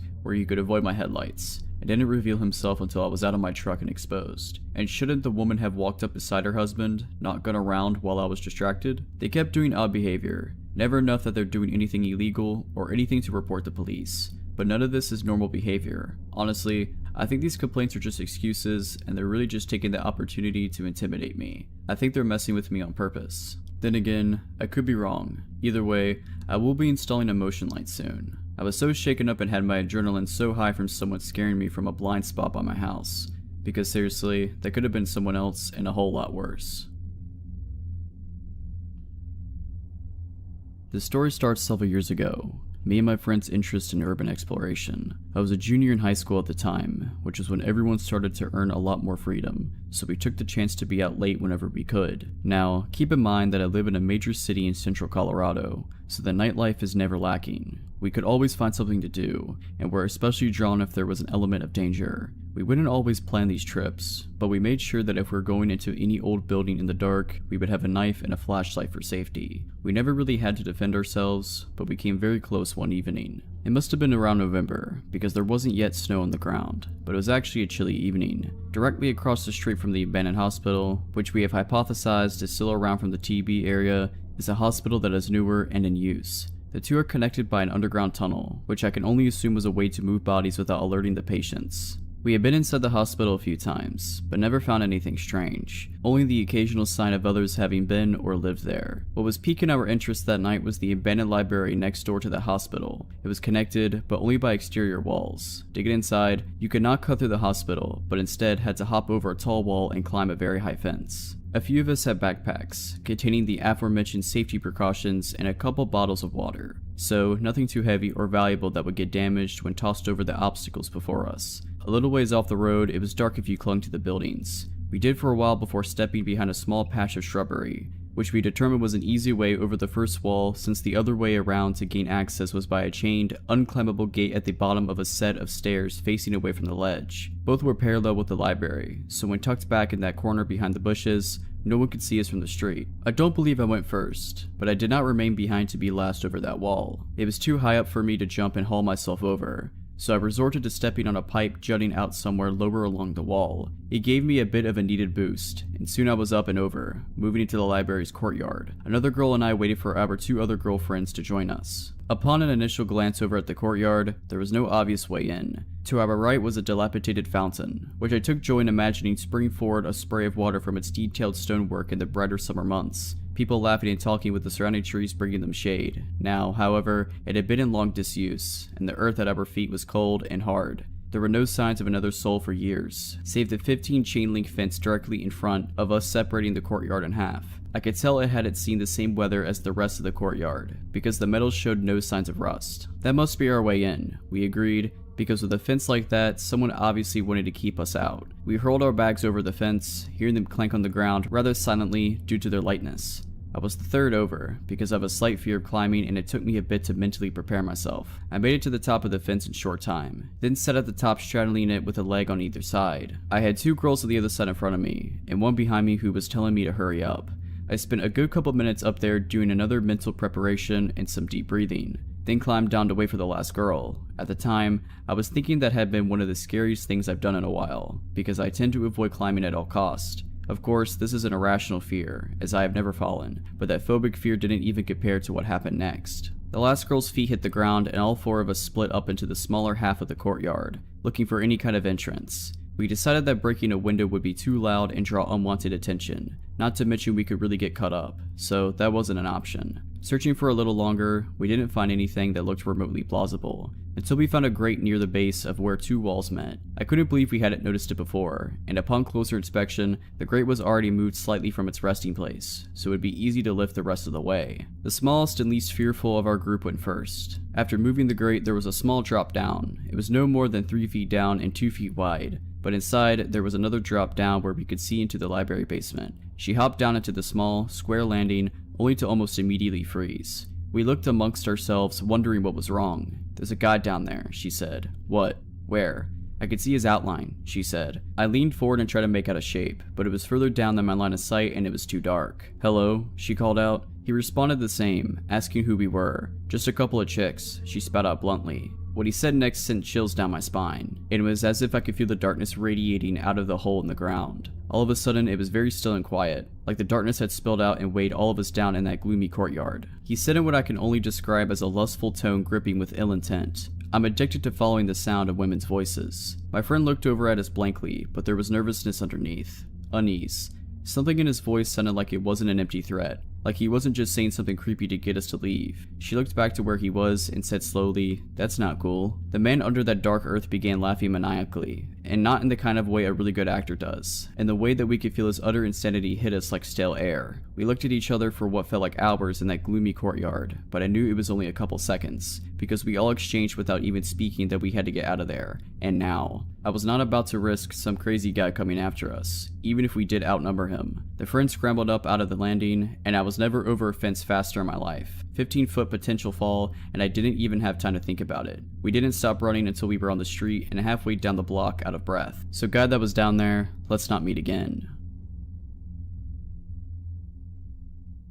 It was 2012 and my best friend Hannah had convinced me to join her on a weekend trip up north. She had, after searching for the longest time, found her dream car and was planning on traveling the 900-kilometer to the very north of Sweden to buy it. It was a second-hand door Suzuki Vitara in a purplish kind of color, and I must admit I didn't share her obsession with it. But with her being the closest thing to a sister that I will ever get, I was happy to join her nonetheless. Hannah and I have always had each other, from the cradle and onwards. Sharing each other's love for adventure, we have traveled the world together. At the time this happened, we were both 21 and had recently returned from a trip in Asia. The man who was selling her the car had agreed to meet us at the small airport in Umeå when we arrived shortly before lunchtime and it started to snow heavily. The first snow of the season, no less. The parking lot was almost empty, and when I saw the man standing outside the Vitara, I felt immediately concerned. He was dressed like a hunter. A lot of people in this area of the country live a lifestyle with hunting and fishing, so nothing strange with that really. But still, there was something about him that made me uneasy. He was nice though, smiling and waving to us, shaking hands with us both before walking us around the car and pointing all the tiny little flaws. He showed us the work he had done on the car and showed the paperwork from the recently done engine repairs. He made the impression that he didn't want to hide anything. On the contrary, he made a show out of being very forthcoming and honest. The snowing had now intensified and we were getting cold. He opened the car door for us and said, "I got the paperwork at home. Let's close the deal over some coffee." Against all my instincts, I climbed in after Hannah, both of us now trapped in the back seat. I had no reason to feel threatened by this man who had been nothing but pleasant to us, other than the alarm bells going off inside my head. I can't tell what it was that made me feel that way, but there must have been some sign that something was wrong, something that my subconscious tuned to. The man was constantly talking. He showed the stereo, told us about the features of the car, about the places we drove past, about the wildlife and the nature. There was not a silent moment. After about 20 minutes, I started to notice that we were in no way moving in the direction of civilization. Instead, it seemed we were driving further and further into the vast wilderness. It struck me that he had us in the back of a two-door car, diving us into unknown territory, and no one knew where we were. I looked at Hannah, who was happily listening to the man telling stories about the area, and I noticed she didn't look at all worried. Maybe I was totally overreacting. We drove past a group of people standing by the side of the road, hunters planning their day or taking a break maybe. This truly is very different Sweden compared to the city. The car finally stopped outside a small wooden cottage with no neighboring houses, apart from a small cabin that we drove past a few hundred meters down the road, but it had looked empty. We followed the man inside. He was still talking non-stop and continued to do so until the moment the door closed behind us. Hannah kept asking things about the car, and I could sense that her voice had a new undertone now, a thin, sharp tenseness that made me wonder if she too had started to feel that something wasn't right. "I'll put the kettle on," he said, and as he passed us to go into the kitchen, he let his hand touch Hannah's hair and he smiled smugly. "May I use the bathroom?" I asked politely and made my way to the door with a little red heart on. I was washing my hands when I saw something in the stained bathroom mirror. Something was behind the water cistern. I pulled out a rolled up plastic folder, and as I turned the pages, I felt my blood run cold. It was very violent pictures that looked like had been cut out from magazines, and they were glued to the paper, surrounded by cut up pieces of handwritten text. Put it together made a horrifying story about how a woman was lured into a car with the promise of getting to buy the car cheaply, and then it quickly turned into a horror story. I know this will sound silly, separately, but when we traveled together, Hannah and I had a code word for whenever we felt it was time to get out of a situation. We had never needed to use it, just joked about it, but now it came in handy. I walked out of the bathroom and looked at Hannah and said, "Potatoes. We forgot to buy potatoes. And that's too bad, because we really need some." The look on my face must have told her that the situation was no joke, and she said, "Oh, should we get some as soon as possible?" "The sooner the better," I replied. Hannah, always pretty and charming and capable of great acting, casually walked over to the man in the kitchen, tapped his shoulder and said, "Excuse me, but I was wondering if I can go have a quick look at the cam belt." He upped something about it being in good shape and handed over the keys. We got into the car and speeded off faster than the weather strictly speaking allowed. We left the car at the airport and hoped we hadn't made a terrible mistake. What if he reported it stolen? It would be embarrassing to explain to the police. But nothing happened. He didn't follow us, didn't report it. We had to take the train since we had no plane tickets. The original plan had been to take the car home, and we didn't want to linger closer to the airport in case he came looking for us. Later, Hannah asked what made me use the code word, and I told her about what I found. It might have just been a fantasy, a sick game, and maybe he would never done anything to us. But right then and there, I was convinced we would have died if we didn't get out. I'm glad Hannah didn't need any convincing or proof, just the code word. I truly think that if we hadn't talked about it so many times before, about how we would handle a situation where we need to get out fast, things would have ended differently. Both of us knew that either of us ever used the code word, it's time to get out, no questions asked, just move. This happened to me 2 years ago. It was my first month on the job, and I worked night security at this pretty interesting place. I'm a 38-year-old male. I've worked security jobs most of my life, and the graveyard shift. I was an event security guard for various well-known concert venues for years, so I've seen my fair share of strange things and crazy people. The place I currently work is a resort-style apartment complex. To get the layout, there are 3 floors of apartments with 50 units on each floor. This place takes up one city block with a golf course in the back, indoor swimming pools, hot tubs, and a small movie theater. You name it, this place has it. Most of the residents are retired doctors, lawyers, and otherwise rich.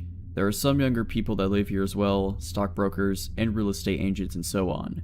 Some just use their apartment in the summer and leave as soon as the snow falls. It is located in a well-known tourist town in the United States. The building itself has 12 exits on the first floor. The doors are locked at 11 p.m. You can exit, but you can't get back in unless you go to the front of the building and ask to be buzzed in or pick up the call box phone next to whatever exit you are at. It will ring the company's cell phone and I answer and can come let you in. The front lobby is set up much like a hotel, with sliding glass doors which I lock when I start my shift. In the middle of the building on first floor are 2 big slider doors which I also lock. They lead to the private parking lot. The parking lot itself is gated and you need a code to get in. This was midsummer, and while it's never really hot here, tonight was an exception.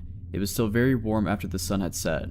I came in 10 minutes to 11 to start my shift. We have a routine to hand off the keys, event log, and phone to the next person on duty. Despite its size, I am the only security person here at night. My coworker who was leaving told me the side iron gates that led to the parking lot are open on one side because they are stuck. This is nothing new and they often do get jammed. She told me the repair people would be in tomorrow, sometime to fix them, but to do just some extra patrol out here tonight. This place sits across the road from a public park, and while the area is pretty decent, the park tends to bring in homeless at night who sometimes like to try and wander on the property or cause trouble. My night started out as uneventful. As a security guard in this place, we only have pepper spray, a large flashlight, keys, and a company cell phone to call 911 if need be. We are told not to confront with bodily harm, nor can we detain anyone.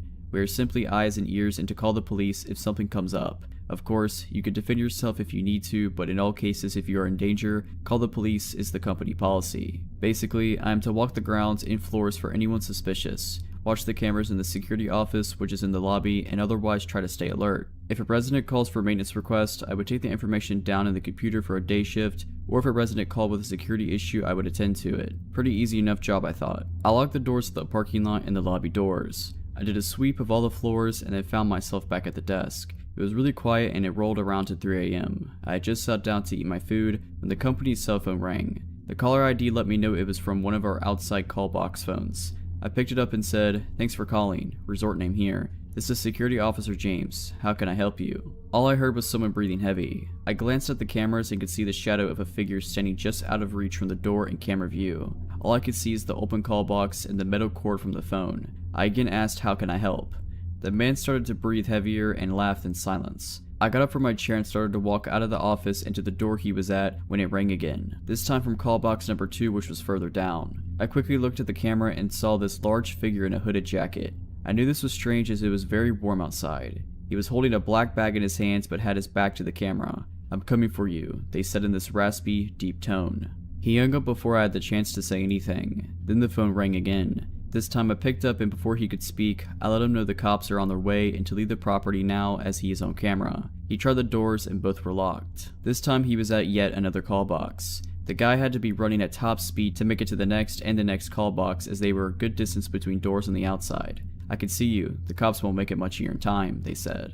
I spoke loud and pretended like I was talking to another security officer and asked him to send 3 other security guards to such and such location and that police are dispatched. The guy slammed the phone down loud against the call box receiver, and I watched him on camera take off into the darkness to the park area. I figured it scared him off. I was going to call the police, but honestly the location of this place, it would take them at least 15 minutes to get here, and I figured this guy was just some homeless guy from the park. I scanned the cameras and walked the back lot just to be sure no one was there. I had my pepper spray in my hands just in case, but no one was out there. I returned to my desk and wrote what happened in the incident log. But a half hour passed, I had finished my food and was just about to do rounds when the phone rang again. This time it was from an unknown number. I thought it would be a resident calling for a repair issue or something. I picked up and said my normal line, then I heard, "Where are the cops? I don't see them, but I see you," the voice said. It was that guy again. I scanned the cameras and did not see anything. I went to the front door to look out there. There was nothing but darkness and a few front floodlights on. "I know you're alone," he said. I basically told him to get screwed and hung up.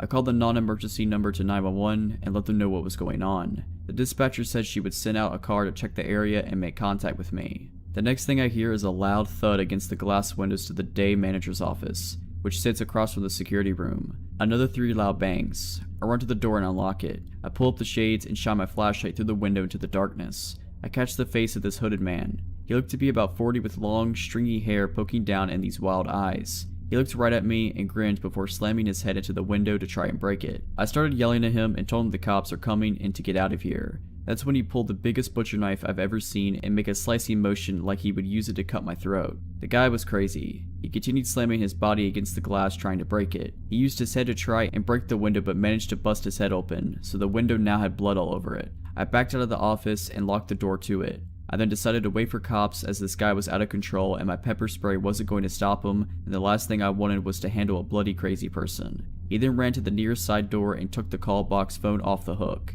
He then ran to each call box and removed all the phones, which caused my company's cell phone to ring and jam up the line. This guy had to be on something because he ran as fast as I could imagine. I watched the camera and noticed to my horror, the sliding door to the garage was open. Now it was common for residents to go out to their cars and unlock the doors themselves. It's just a sliding lock like the kind in department stores, but this is the last thing I need with this guy running around. I sprinted across the building and took a shortcut through a couple banquet rooms to make it to the garage. As I was doing so, I saw that crazy guy running up the garage pathway. I slid that door as fast as I could and locked it before he got to the entryway. He then slammed his body into the glass, over and over, but the door did not move. I locked the second set of doors in case he got through the outside ones. He would at least be trapped or slow him down. I reached for my pepper spray, thinking maybe he would just leave and yell the cops are here. He started to laugh and howl and then held that knife up again before running to the darkness of the parking garages. I called the cops on my personal cell phone to let them know that the man has a knife. The dispatcher told me the cops will be there shortly, and I let her know what happened. I made my way to the front again and locked myself in the security office. At least this place had no windows and I could watch on camera. I heard another loud thud and bang and realized he was at the front lobby doors trying to get in. I was hoping the cops would roll up any minute, but they didn't, and while it probably didn't take them long, it felt like forever at this point. The guy was standing at the lobby doors with a knife in hand. He faced the camera, and by this time his hood had fallen back. He was bald-headed with wild, long, stringy hair on the sides of his head. His eyes were huge, and I will never forget that grin on his face as he mouthed to the camera, "Die, die," while making stabbing motions with that knife. Blood running across his face from slamming it into the glass, he then ran out into the darkness.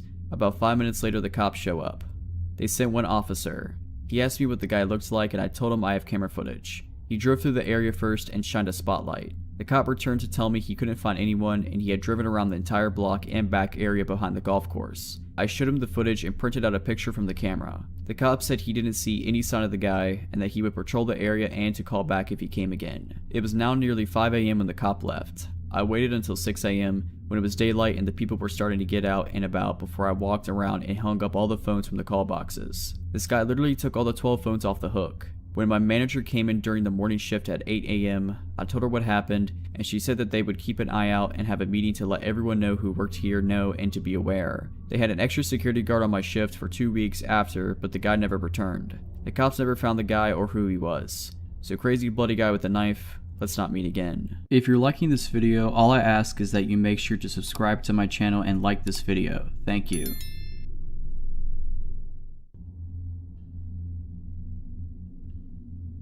A couple of summers ago, my girlfriend and I were camping in Chequamegon National Forest in northern Wisconsin, and after our experience, we did not plan to return unless we go with a large group of people. My girlfriend and I are from college, so northern Wisconsin was our go-to place for R&R. We've done a number of hiking trips in northern Wisconsin and in the UP, but never to this area. We are not backpacking experts, but we have been to a number of national parks and have been out hiking and exploring when we can find the time away from work. We love getting away from people and relaxing in nature, but this trip made us appreciate the presence of other people around us in unfamiliar places. Our plan was to hike a remote section of the North Country Trail. The North Country Trail is a national scenic trail, like the Appalachian Trail, but it gets much less use. In some parts of northern Wisconsin, the trail is very remote, and the only access is via logging roads. We plan to hike 15 miles along the trail to a backpack shelter, spend the night, and hike back to the car the following day. We spent the night at a friend's house in Wausau, and we set out early the next day to the trailhead. As we entered the national forest boundary, we were captivated by the beauty of the thick green forest. I drove slowly along the gravel logging roads as we made our way to our own parking spot. While we were driving to the trailhead, we passed a couple of people standing next to a parked truck on the side of the road. They appeared to be campers, as they had a rusted out, bunged up pickup truck. As we drove past, I waved, and they stared back without returning the greeting. Friendly people, I thought to myself. After we passed them, I looked in the rearview mirror and noticed they were still staring at us. And before we rounded a bend, I glanced back into the mirror again and saw them watching us through the haze of road dust. My girlfriend and I joked about the up north people, but we did not think anything of the encounter. Aside from those people, we did not encounter anyone else on the remote logging roads within the national forest boundary. We found the trailhead about 15 minutes later after winding our way on the narrow logging road. There was no one else parked at the trailhead, a perfect chance to get some needed solitude, fresh air, and relaxation. After parking and making sure the car was locked, we hoisted our packs and set off on the trail. The weather was relatively cool, which thankfully kept the mosquitoes and biting flies at bay. We took pictures along the way, and we marveled at the lushness of the forest and the topography of the glacial moraine. After a solid 8 hours of hiking, we found our campsite. It consisted of a wooden backpack shelter and a fire ring. Even though the shelter provided ample space for us, we opted to set up our tent in a small clearing about 100 feet behind the shelter. We built a fire at the shelter fire ring, and I boiled water for our dehydrated trail food. As we ate, we watched the sky slowly turn dark. My girlfriend and I passed around a Nalgene filled with wine, and we marveled at how many stars you could see away from the city. When the fire was reduced to a small pile of glowing embers, we decided to head back to our tent. We settled into our tent and looked through the pictures we took that day, but after lugging a heavy pack for 15 miles and drinking some wine, I was ready for some shut-eye. When we camped at state and national parks, I usually wore earplugs, but that night, there were no RVs or other campers to make noise, so I closed my eyes and let the noise of the forest lull me to sleep. My girlfriend was very uneasy that night, but she normally had some apprehension whenever we were sleeping away from home. I'm not sure when we drifted to sleep, but we awoke to a bone-chilling noise. It was pitch dark outside, and over the insects in the forest, I heard a dull thud. It sounded like someone was hitting two logs together. My girlfriend and I were wide awake at this point, and we lay silently in our tent, hearing the noise again. Our old tent had mesh windows, but the backpacking tent we were using had no window. We could only guess at what was making the sound outside our tent. We initially thought that an animal had got our food and garbage bag, which we left in the shelter, but the noise was too distinct, and it did not sound like rustling through food wrappers or our camp equipment. Our hearts were pounding as we heard the persistent knock in the darkness. Unarmed and scared, we did not know what to do. I would normally have carried a can of bear spray, but I decided to leave it at home to save on weight, against the wishes of my girlfriend. The knocking continued, but we remained still as to not give away our location. For all we knew, whatever was making the noise had already spotted our tent. After what seemed like an eternity, the knocking sound ceased. We lay in complete silence with only the dull buzz of the insects in the background. Then we heard it, leaves rustling, a branch breaking, voices. We heard low talking in the distance. We could not make out what was being said, but it sounded like a couple of people talking in the distance. The voices continued for a bit, but to our relief, The voices did not seem to be getting louder. Whoever was out there did not spot the tent or decided to leave us alone. We sat in our tent for the rest of the night, adrenaline surging through our veins. At the first light, we slowly got out of our tent. I looked around in all directions to see if anyone was out there, but I only saw the forest and the backpack shelter. We quickly rolled up our sleeping bags and camp pads and put our tent away. When we got to the shelter, my girlfriend screamed in horror. On the entrance to the shelter, the wood was freshly cut. The word "kill" was cut into the shelter wall, and there were a number of axe and knife cuts where someone was chopping at the wall. I looked at the ground and saw a scattering of fresh wood splinters. After grabbing our food supply and garbage bag, we got out of there. We were nearly jogging with our gear as we made our way back to the car. I kept glancing back over my shoulder and gazing out through the woods to see if anyone was following us. We traversed the glacial eskers that we saw the day before, and we knew we were getting closer to our car. We were quietly rejoicing as we neared the trailhead. We made it back to the trailhead in near record time, but something was wrong. The windshield wiper on my car was sticking straight up and there was something stuck in the wiper. As we inched closer to the car, I saw there was blood smeared on the windshield and a squirrel carcass was impaled on the wiper blade. Hair and blood still stuck to the wiper and on the hood of the car. I didn't bother cleaning off the car. We threw our gear in the trunk and I sped off without removing the animal from the wiper blade. As I sped down the gravel logging road, I kept glancing in the rearview mirror, but I could not see anything through the cloud of road dust behind the car. When we got to a gas station by the nearest town, I removed the carcass with a wad of newspaper, and I tried to remove as much dried blood as I could. I filled up on gas and we didn't stop until we made it to Milwaukee. This was the last trip I took to the woods of northern Wisconsin. A few years ago, my friend Tez and I set out on the Great American Road Trip. We were going to drive from New York to Los Angeles, zigzagging through the country for 6 weeks. We were both in our early 20s, pretty broke, and as my mom had been a long-haul trucker, I suggested that to save a ton of money, we would sleep in the back of our hatchback. It was a pretty cozy setup. We bought some blankets and sheets at Goodwill and cut one of them up to make curtains. By the end of the first week, we gotten so we could set up camp in about 10 minutes. Luggage moved to the front, curtains up, bedding laid down and out for the night. We slept in parking lots, free campsites, rest areas, basically anywhere it seemed safe and semi-legal. There was never a night after the first night where we felt scared until the last week of the trip in Arizona. We were near Flagstaff and had gotten pretty used to our routine. We didn't go on a set schedule and would never drive more than 3 or 4 hours a day. No destination really in mind, outside a few must-see landmarks. We drive to places we found the night before on Google and take suggestions from other campers, locals, and people we met. We'd also gotten very good at making friends.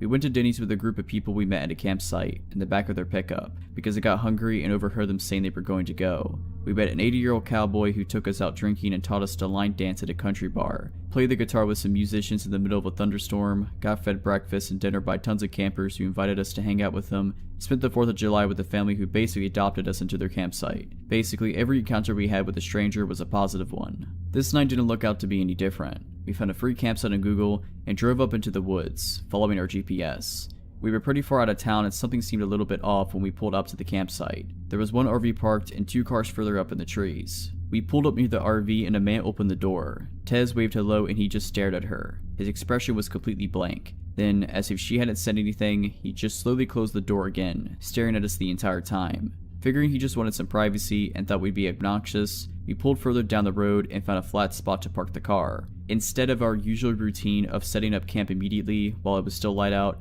we goofed around for a while, smoking and laughing and taking dumb photos of ourselves. Tez pointed out a campfire further down the campsite and we decided to go be friendly. We'd met some pretty cool people in the previous 5 weeks by just going up and offering beer or just chatting, so we wandered over. Near the campfire there were 2 men, the owners of the cars we'd seen earlier. They seemed friendly and we sat down to chat with them. They were drinking and smoking and we sat down and had a beer with them. One of the men seemed pretty off, and we came to find out that the 2 of them didn't actually know one another. The older man was definitely on some sort of drugs. He was spinning in circles and talking about UFOs. However, he seemed harmless. This left us chatting with the younger man, who claimed to be a former park ranger. He was handsome and easygoing, and we spent several hours just chatting up about our trip, families, everything. Then he started talking about the bear. He'd seen a bear earlier in the forest. Tez didn't believe him and he pulled out his camera to show her photos of the bear. It was very close to the campsite, and we both were a little freaked out. It wasn't unheard of us for one of us to go get up to the bathroom in the middle of the night, so the idea of a bear hanging around in the night spooked us. The ranger just laughed, and then his expression changed completely. It's hard to describe, but his voice seemed somehow cold. He said, "If you get out of your car in the middle of the night, it's not a bear you should be worried about." I kept waiting for the laugh, or for him to nudge Tez with his elbow.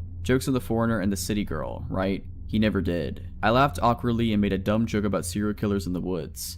My friend laughed as well and joked about Texas Chainsaw Massacre. We moved on to another subject, but within 5 minutes, the ranger had come back to it and was talking about how something grabbing us from our car in the middle of the night. No matter how we tried to steer the conversation away from serial killers, he kept latching back on. The older man was high as a kite at this point and was staring at the stars, not talking. We would just awkwardly laugh and sip our beer and try to get the conversation going somewhere else. Then the ranger stood up and walked towards the cooler to get another beer. At this point, it's pitch black out, and I can't see anything outside the circle of light from the campfire. The beer cooler was outside of that circle. Suddenly, there's a red dot in the darkness, and it took a moment for me to realize that it's a camera. The ranger is holding a camera. He had taken a photo of us. I could see the screen of the digital camera lit up.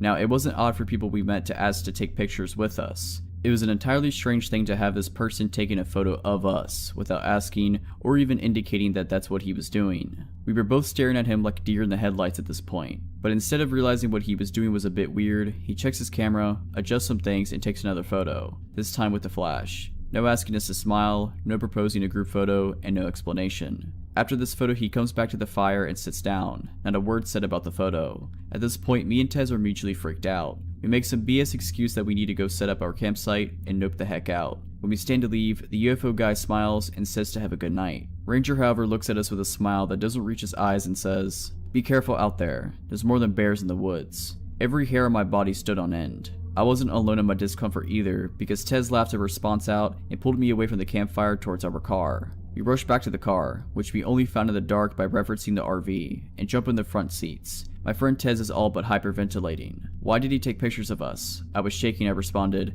"I read that serial killers sometimes warn their victims." She stared at me for a second and locked the car doors. "Do you think he just took victim photos of us?" We both freaked out. She's in a full panic and turns the headlights on in the car. I immediately yell at her to turn them off, because now he knows exactly where our car is. That is the only night we not set up camp. We didn't need to tear anything down, so we just put the car in drive and floored it out the campsite. As we got into the dirt road, Ranger was walking towards our car with that same cold expression. "Ranger, let's not ever meet again."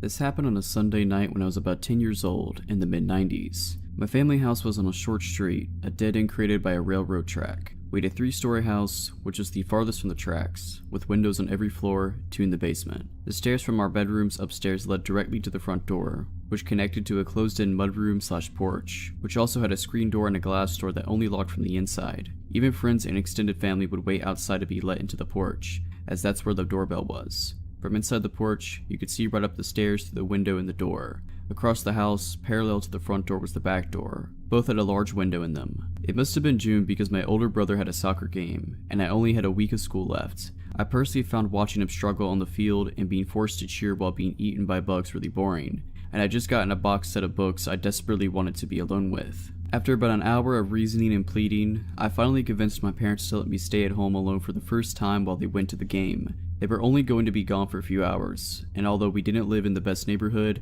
our neighbors were close family friends. I'd be fine. Mistake. Usually before a game we'd all go out and eat together, but since I was staying home, they ordered a pizza from down the street, my brother's favorite. I'd already been face deep in the first book for half an hour when the doorbell rang. Pizza. I walked out from my bedroom and down the stairs to my living room. I got to the bottom of the stairs, and my father was at the door having a conversation with the delivery guy. They were talking about soccer, so I just decided to take the pizzas and keep on keeping on, which is when I noticed the delivery guy staring at me, intently. He was a middle-aged Caucasian with an accent, and he was smiling at me in a way I recognized. It was the same smile I had on my face when I told my parents I was old enough to spend the evening in the house alone. Fake, but convincing.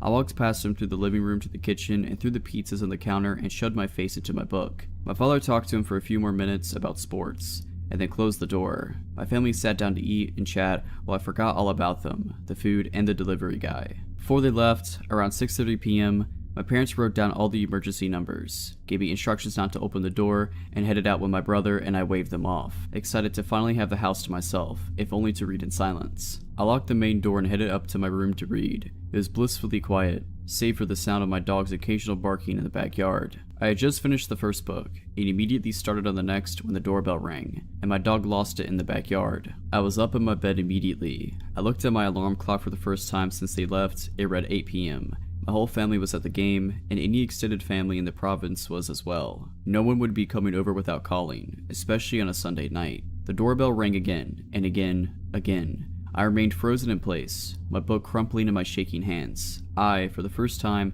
was completely alone and terrified. My sly kid smile flashed in my mind. I thought I was so clever convincing my parents I wasn't scared to be alone. And then another smile flashed in my memory. The pizza guy. And then the banging started. Loud successive bangs that rattled me if not the house.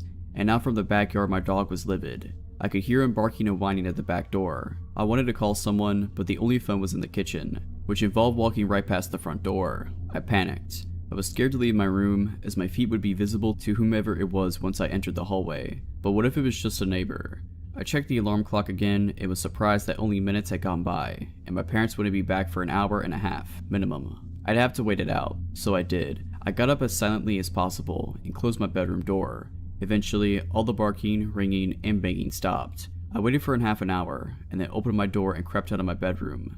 I crept down the hallway to the top of the stairs, trying to press myself into the far wall, as out of sight as possible, but all the lights were on, and I realized that it was obvious that someone was home. I peered quickly down the stairs in the window, looking through to the glass porch door, and saw no one. Luckily, no one was there. I tore down the stairs and ran for the back door and checked outside. Nothing but my dog, who was all too happy to run inside. I let him in through a crack and slammed the door after him, locking it, and I realized it had been locked before. I turned to the phone, grabbing it, and about to dial my neighbor's number, when my dog started acting like he was going to the vets. A low growl accompanied by a crouch, backing away. I froze and looked in his direction, then followed his gaze to the window in the inner front door, where inside my porch, past the front screen and glass doors, stood a man I'd never seen before, and he was staring at me, livid. I froze, paralyzed with fear as I looked at him, and I couldn't look away. He was tall, slim, and had bags under his eyes. His hair was shoulder length and unkempt. He lifted his hand and placed it on the window, and then looked down, as he tried to turn the knob, twice, but it was locked. I came out of my paralysis the second his eyes left mine, and I moved quickly to the side of the wall that led to the basement stairs. It blocked us from being able to see each other. Hiding felt good. My dog, still in the corner, inched towards me, low to the ground and still growling. I couldn't breathe, my heart was pounding. This couldn't get any worse. Wrong. I saw you, boy. I saw you. Open the door. My stomach nestled in my throat. I started crying. I've never really had a flight or fight moment. Only flight or flight. But there was nowhere to go. Back upstairs led right past him, and going down into the basement seemed even more terrifying, as I'd have to walk past the window in the middle of the staircase that looked out into the alley leading to my backyard. I saw you. You can't hide forever. You have to pay. You have to pay. He screamed through the door window, shaking the door as he pulled on it. I thought he would just break the window and unlock the door, so I descended slowly down to the steps to the basement, going just halfway to put some distance between us. I stood still, waiting, and then silence. For a minute, nothing, and then the sound of the glass door and screen door to the outside opening and slamming. More silence. My dog straightened out, walked over to the top of the stairs, and then looked right past me, and started growling. I can still see you. I see you. I see you, boy, and you have to pay. I jumped and turned my head, and through the window to the alley, I saw his face. He was laying on the ground, staring at me. I see you. I know you're home. I see you. I bolted up the stairs to the inner front door, ripped it open, and then locked the glass door to the porch, and backed up into the living room, closing the main door behind me, locking that too. I ran to the kitchen, grabbed the phone, and unplugged it, and turned back around. He was at the door again, this time outside the porch. I steered myself and ran up the stairs with the phone, dog in tow, to my parents' bedroom, which was the only room with a working phone jack and a lock on their door. And then the doorbell started to ring. I closed and locked their door behind me, left their light off, and plugged in the phone. I dialed my neighbors and got their answering machine. I dialed again, no answer. Every ring of the phone was matched by a ring of the doorbell. I called them over and over, finally whispering a message. Tom, it's Kevin. I managed trying to get into the house and I'm alone. I peered out of my parents' window and looked down into the front yard. He was still there, pacing, walking up and down the stairs, looking in the windows, walking out of sight as he entered the alleyway, and then back into the front. I noticed my neighbor's car wasn't there. They weren't even home. And it still hadn't occurred to me to call 911, so I hunkered down and waited for my dog, watching from the corner of the window. He walked back up the porch, tried the door, and then the doorbell went off a few more times. And then he walked down the stairs and headed back out into the street. He walked a bit down the sidewalk away from the dead end, towards the main road, and then stopped, and turned around, walking back towards the house. He stopped again and looked up, directly at the window I was looking through, but the room was dark. He couldn't see me. Instead of turning back around, he continued walking down the street, and crossed the street when he reached the train tracks. He walked back up the other sidewalk, staring at my house all the while, and kept going until he reached the main intersection and turned the corner. I stood in the corner of the window, watching the street for what seemed like hours, until my parents' car pulled up in front of the house, along with the neighbor's car. They all got out and my mother headed towards the house while my father started chatting with the neighbor's husband. I unlocked the door and booked it downstairs, instantly crying with relief as I unlocked the inner door, and then the glass porch door. I recounted the night's events to my parents in the kitchen through tears, and they had just started to calm me down. And that's when the doorbell rang. I started to shake and cry again, and my father burst out of his seat and barreled towards the door and swung it open. And there he was, the man. He stood there smiling a disgusting smile, and I immediately took off down into the basement. My mother was right behind me. I heard my father and him arguing loudly for a few minutes, and then my father slamming the door. My father called my mother and I back upstairs, and then after I made him promise the man was gone, I walked up into the kitchen. My father sat me down and explained the situation. Earlier, my father hadn't had enough cash on him for the pizzas. He had told the delivery guy that he would be back in 4 hours, but had to make the game and didn't have time to get more cash. The delivery guy agreed, wished my brother good luck in his game, and then had passed the message on to the guy who would be working the closing night shift. The delivery guy had misunderstood, thinking that he was to return immediately and collect payment. He explained it all to my father as if he had rang the doorbell a few times, and then had left. Not that he had been circling the house terrifying me for over an hour. He told my father he wasn't sure if anyone was home, so he looked around back, but only saw my dog, so he left, only returning, coincidentally, minutes after my parents returned, armed with a convincing story. Kids have such an imagination. Sorry that I frightened him. Suffice it to say, but I brought my books with me to every soccer game after that. This happened a couple weeks ago. I'm 17 and my parents were out of state for the month on vacation. I live in a small, nice neighborhood that has quite a distance from any other neighborhoods around us. My neighborhood likes to be involved with each other, so there's always neighborhood summer barbecues and neighborhood parties now and then. Everyone always attends to these, so I'm very familiar with who lives in the neighborhood as I can name off a majority of them.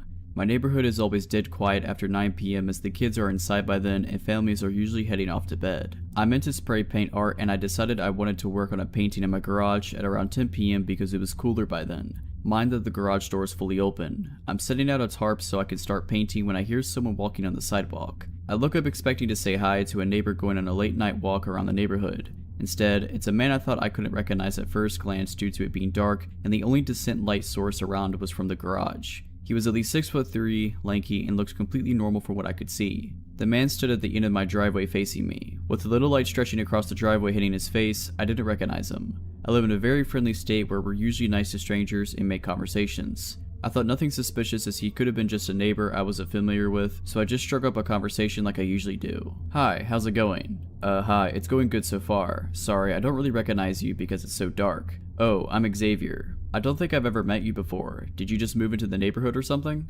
Yeah. I moved into the corner house up the street. You moved in with the Millers? Yeah, the Millers. I moved in with them. They're my cousins and they're letting me stay with them until I figure some things out. I thought nothing of this, as this seemed normal for a family to let a member of theirs stay with them for a while, and the Millers are just those kind of people. Well, I better get going. I need to finish something. It was nice meeting you, Lainey. I never introduced myself, I think? Oh, the Millers told me all about you. I thought nothing of this as well because I would babysit the Millers' kids frequently and my family is close with them. Xavier kept walking and I thought nothing of what just happened and started painting. The next morning I went on a run to my high school that was about 3 miles away. My high school is on a common road that always has cars on it. As I was nearing the school, I heard a car pull up behind me. I stopped running and turned around to see a beat up car with the windows rolled down. A smiling man was sitting in the driver's seat. He looked to be in his mid to late 20s and he had a fairly handsome face. Hi. I probably had a confused look on my face as I didn't recognize the man, but I knew his voice from somewhere. Xavier, we met the other night. Oh, hi, sorry, I didn't recognize you.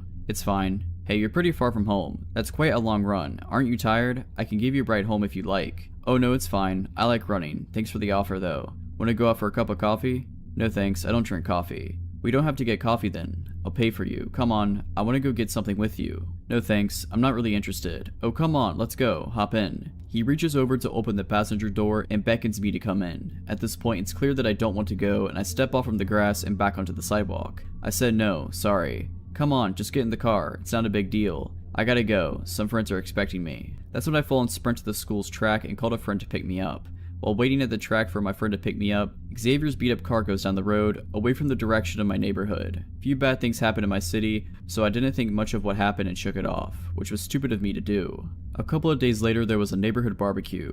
Although my parents weren't home, I didn't mind going to the barbecue alone because it's always a blast. I hung out with my neighborhood friends like I usually do. I saw the Millers and had a friendly conversation with them, which soon turned to, "Oh, I met Xavier the other night." The Millers didn't know who I was talking about. They said they didn't know an Xavier, no family member moved in with them. I told them about what happened at the school the other day while I was on my run. The Millers and I are freaking out about now. They call over one of our neighbors who's a cop, we'll call him John. John lives a couple houses down from me. I tell him about the confrontations I had with the guy and what he looked like. He told me to call him or the cops if I didn't feel safe or if I encountered the guy again. John patrolled around our neighborhood for a few weeks. Neighbors kept a lookout for Xavier and didn't let their children out late. There was no sign of Xavier for 2 weeks. I got back from a friend's house late at night. I pulled into the garage and went inside, turned on the lights, and I was making something to eat. Then there was a soft knock on the front door. It was late. I got back from a friend's and my guard was down, so I walked across my house like I usually do. From the front door, you can hear footsteps if someone is walking to the door normally and not trying to hide their steps. I thought it was just a friend. I looked through the peephole and saw a wide smile that belonged to Xavier. He was at my door, late at night, and he had a large backpack with him. He heard my footsteps and I could hear him say, "I'm sorry about last time. I didn't mean to be like that, Lainey. It was just a bad day," through the door. I wanted him to go away. I meant to yell, "Get away from me," through the closed door, but all that came out was a lame whimper. I just came to apologize. Open the door. I don't mean any harm. He tries to wiggle the doorknob. His voice in constant pestering gets louder and louder. At this point, I'm freaking out and I couldn't think at all. I couldn't remember where I put my phone. My family doesn't have a house phone either. Xavier began pounding on the door and repeatedly pushing on the doorbell and kept repeating, "Open the door, Lainey. Open the door. They're waiting for us." My dog heard the ringing of the doorbell. I don't think he heard the soft knock because he was upstairs somewhere, but when my dog hears the doorbell, he's always excited to go look out the front window and see who's standing on the porch. If it's someone he recognizes, he'll just stand there quietly looking at them until one of us opens the door. When it's someone he doesn't recognize, he barks. He's a German Shepherd and his aggressive bark is very loud. My dog comes running down the stairs, looks at the window, and he doesn't recognize Xavier, so he starts barking at him from the window. Xavier laughs and I hear him say, "They never told me you had a dog. You're smarter than they said you were, Lainey." With my dog barking, I guess I snapped back into my senses. I realized I left my phone in my car in the garage. I called the cops and John. By the time they got here, Xavier was gone. I gave a description to them and they drove around the area for an hour looking for the guy, but they never found him. I stayed at a relative's house for a couple of days until my parents got back and we changed all the locks in the house and installed a security system along with floodlights. My parents had me on lockdown. John patrols around the neighborhood for a while after his shift ends every night now. Xavier, let's not meet again. I'm from the middle of nowhere, born and raised, which can get awfully boring. In order to shave off boredom in my particular little corner of nowhere, my friends and I often enjoy something called contra dancing, which is basically New England folk dancing, where one pairs off with a different, random partner at each dance. This hobby would bring us to all corners of the area and in contact with lots of interesting and usually older people. One night, a friend and I had driven about 40 minutes into the woods to this old townhouse. It's an incredibly scenic little area. Even at night, great view of the stars, crickets chirping, people dancing in the tiny town hall. A perfect hot summer night with friends and about 60 others. Again, mostly old town folk. I had even made cookies for everyone to enjoy, which was announced at the beginning of the dance and was applauded by everyone there. I had danced maybe 2 dances when an older man in his mid-60s approached me for a dance. This was far from unusual. In fact, most of my dance partners were over 40. I had seen this guy at several contra dances, so he definitely wasn't new. This guy came off kinda creepy though. Most of the older guys struck 18-year-old me as grandfatherly, but some just are uncomfortable to be close to. I refused him, saying I promised my friend a dance. He insisted that I dance the dance after with him. Not wanting to be rude, I agreed, trying to be as perky as possible so he didn't know he was making me uncomfortable. "You look so beautiful tonight," was the first thing out of his mouth when we paired up for the dance. I kind of just smiled and nodded. I didn't want to be encouraging. He was sweaty, had a walrus mustache, and was bald except for a crown of gray hair. The dance was a particular extravagant one, with a move called a gypsy, when the partners stare into each other's eyes while circling around each other into a swing. He started making remarks under his breath during this move, such as, "Get over here," and "Can't get away from me," while pulling me closer. Gross, but nothing too bad. "I heard you made the cookies. They were delicious.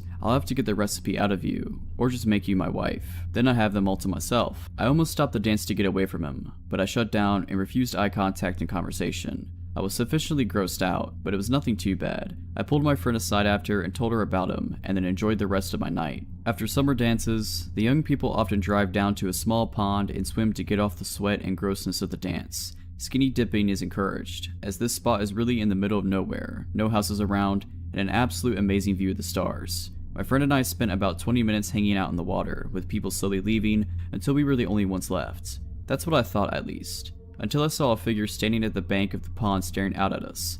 I didn't call out, assuming it was one of our friends. I swam closer, starting to get out of the water. It wasn't until I was actually fully out of the water, clothed only in a t-shirt and underwear, that I recognized the old man from before. A lurch of fear and wrongness I felt in that moment I will never forget.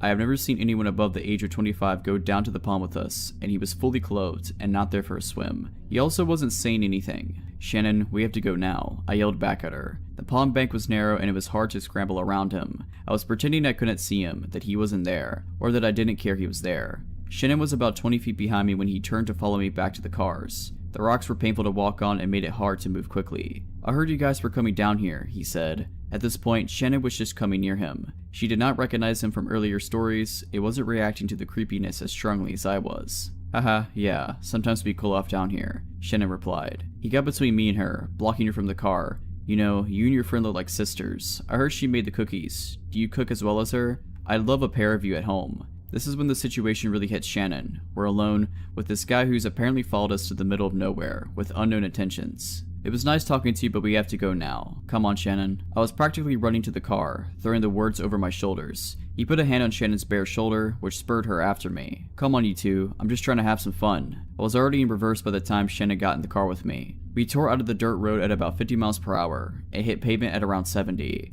I almost puked when I saw headlights turn out from the road, following us. Since I was about 40 minutes from home through all the back roads, I took a gamble and headed towards the nearest gas station, followed the whole way. We stopped at the station, right in front of those huge windows in front. He slowed down, looked at us, and then sped away. I haven't seen him at a contra dance since, which is the scariest thing to me, as he used to be a regular. In my experience, contra dancers are a loyal bunch, but this guy just sort of drifted in for a couple months and disappeared just as quickly. Still makes me uncomfortable to think about. Here is a little bit of background. I was 20 at the time. I moved in with my uncle in San Antonio, Texas, with the agreement that I didn't have to pay rent as long as I helped him out with chores and my cousins. I got a job at a super known coffee chain downtown close to the touristy part of the area. We had a lot of regulars and a lot of homeless coming in and out. I felt relatively safe though because I got to know the people there and it was almost always a lot of foot traffic. I used to even take walks after work in the area, especially since I was super close to the Riverwalk. Skip to a couple of months into the job and I was friends with everyone I worked with.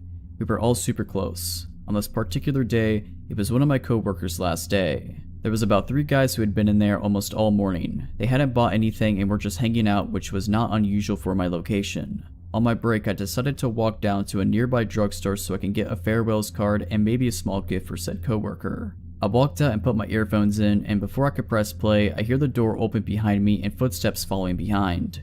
Whoever it was caught up to me and started walking beside me, matching my pace exactly. I turned to look and it was one of the guys that had been there all morning. He was a bit taller than me. He tried to ask for my number and I kindly told him no. He persisted and I, with a short temper, told him to screw off. He stopped and stared at me in surprise. He stood there as I walked away, and by the time I went back, they were gone. I proceeded to tell my coworkers about the encounter and we laughed it off. I thought that would be the end of it. I was wrong. Every shift after that he would already be there just hanging out or would walk in mid-shift. Sometimes with somebody else and sometimes by himself. I assumed he was just another homeless person because how else was he always able to be around? My shifts were sporadic. Some days I opened, some days I closed, some days I worked mid, but it didn't matter, he was always there. At that point I started feeling paranoid. I would always catch him staring in my direction. He never ordered anything, never talked to me, and luckily wouldn't follow me. He would just sit there, watching me. I started mentioning it to my coworkers and they started noticing it too. One of my team leaders would help me out by sending me to wash dishes in the back or organize the cooler. My coworkers would also try and place themselves to try and block me from his view. I started feeling uncomfortable at work. Sometimes when I closed, a coworker would walk me to my car before heading home themselves. Or if I didn't close, they would walk me to my car and turn around and head back to work. Then one day of him just staring, I was working the register that day. He walked up and ordered a water. I asked for his name for his order. I now had his first name just in case. He took his water and sat down. I had mentioned him before to my manager, but because he hadn't really done anything, we couldn't do anything beside note it in the manager book. The next day I worked with my manager. It was him, 2 other co-workers, and me. I told him I had to go to the bathroom real quick. There were 2 bathrooms right next to each other, but sort of hidden from the coffee bar and register, and they weren't gender specific. I walked around the bar to the lobby area. I had to pass this table and walk down the lobby to get to the bathrooms. I noticed him get up before going inside the bathroom. I sat down to do my business when someone rattled the knob. I shouted out that it was occupied, but whoever it was kept rattling the door until I finished. When I opened the door, no one was there, and walking back I noticed him adjusting back into his chair. I was super freaked out and told my boss. He couldn't tell him anything because we had no proof that it was him. Later that shift he got up and picked up a coffee from the pickup area. My boss assumed that he had ordered it and let him take it. I told him it wasn't and that it wasn't even his name. My boss used this as an opportunity to tell him if he does something like that he can't come back. The man apologized and actually stuck to the rules every day after that. He went back to just watching me. Cut to Valentine's Day. One of my team leaders and I would be scheduled to work certain Thursdays after close to deep clean the store. We would stay until 1 AM. This was one of those Thursdays. We were almost done and I had to clean the bathrooms as one of the last chores. I finished and as I walk out the bathroom I see him peeking in with both his hands pressed to the window, eyes wide, just staring at me with this super intense look. I froze for a second, just staring back. I notice on one of his palms that is pressed to the window a purple foam heart. He doesn't move at all.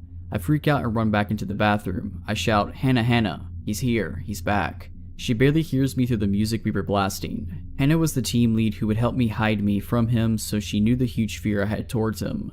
She walks towards the bathroom shouting back, "What are you saying? What's going on?" As soon as she gets close she sees him. I told her again, "He's here, he's watching me." She started shouting through the window, "You need to leave. If you don't leave, we're calling the police." I step out a little to see if he'll leave and he's ignoring her and his eyes were fixated in my direction. I step back into the bathroom and my lead continues to shout at him to leave and threatens him with the police. About 5 minutes pass and he realizes that I'm not stepping out until he leaves, so he does.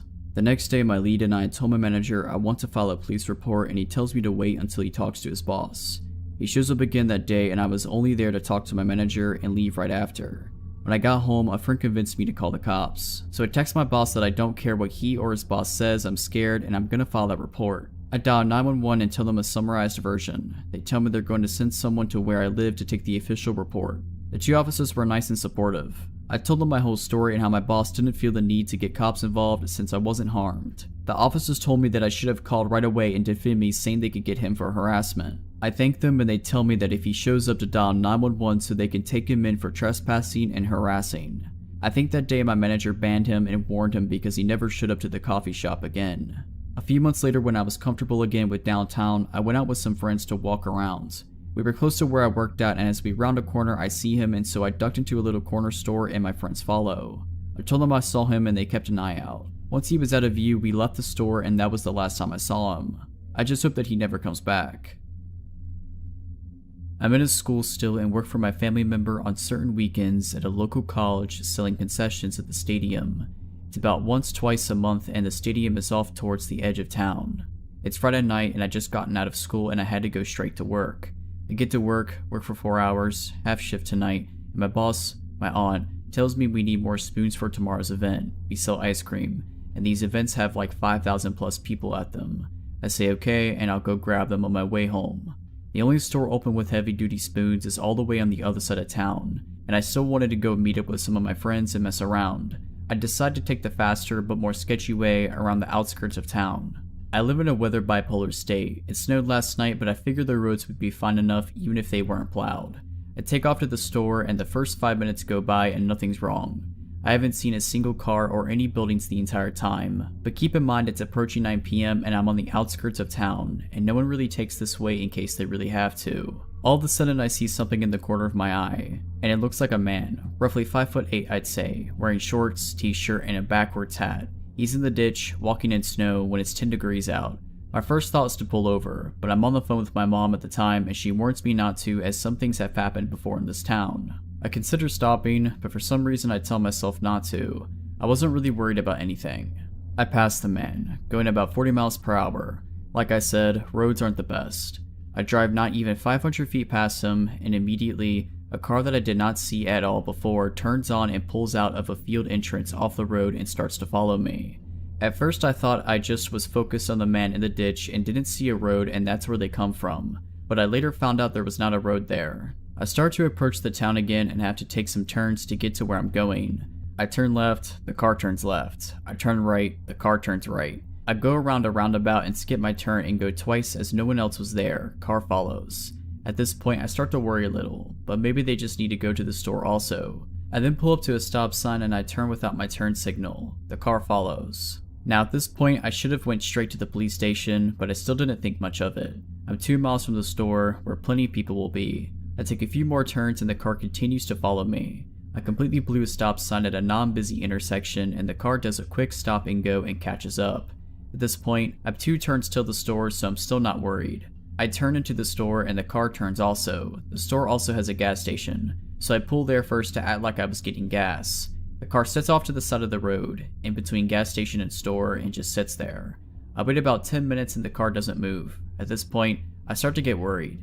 I call my friends I'm supposed to meet up with later on and give them the license plate for worst case scenario, then take off to the store. I cross the street and the car comes straight behind me. I'm freaking out on the phone, not knowing if I should call the cops or not.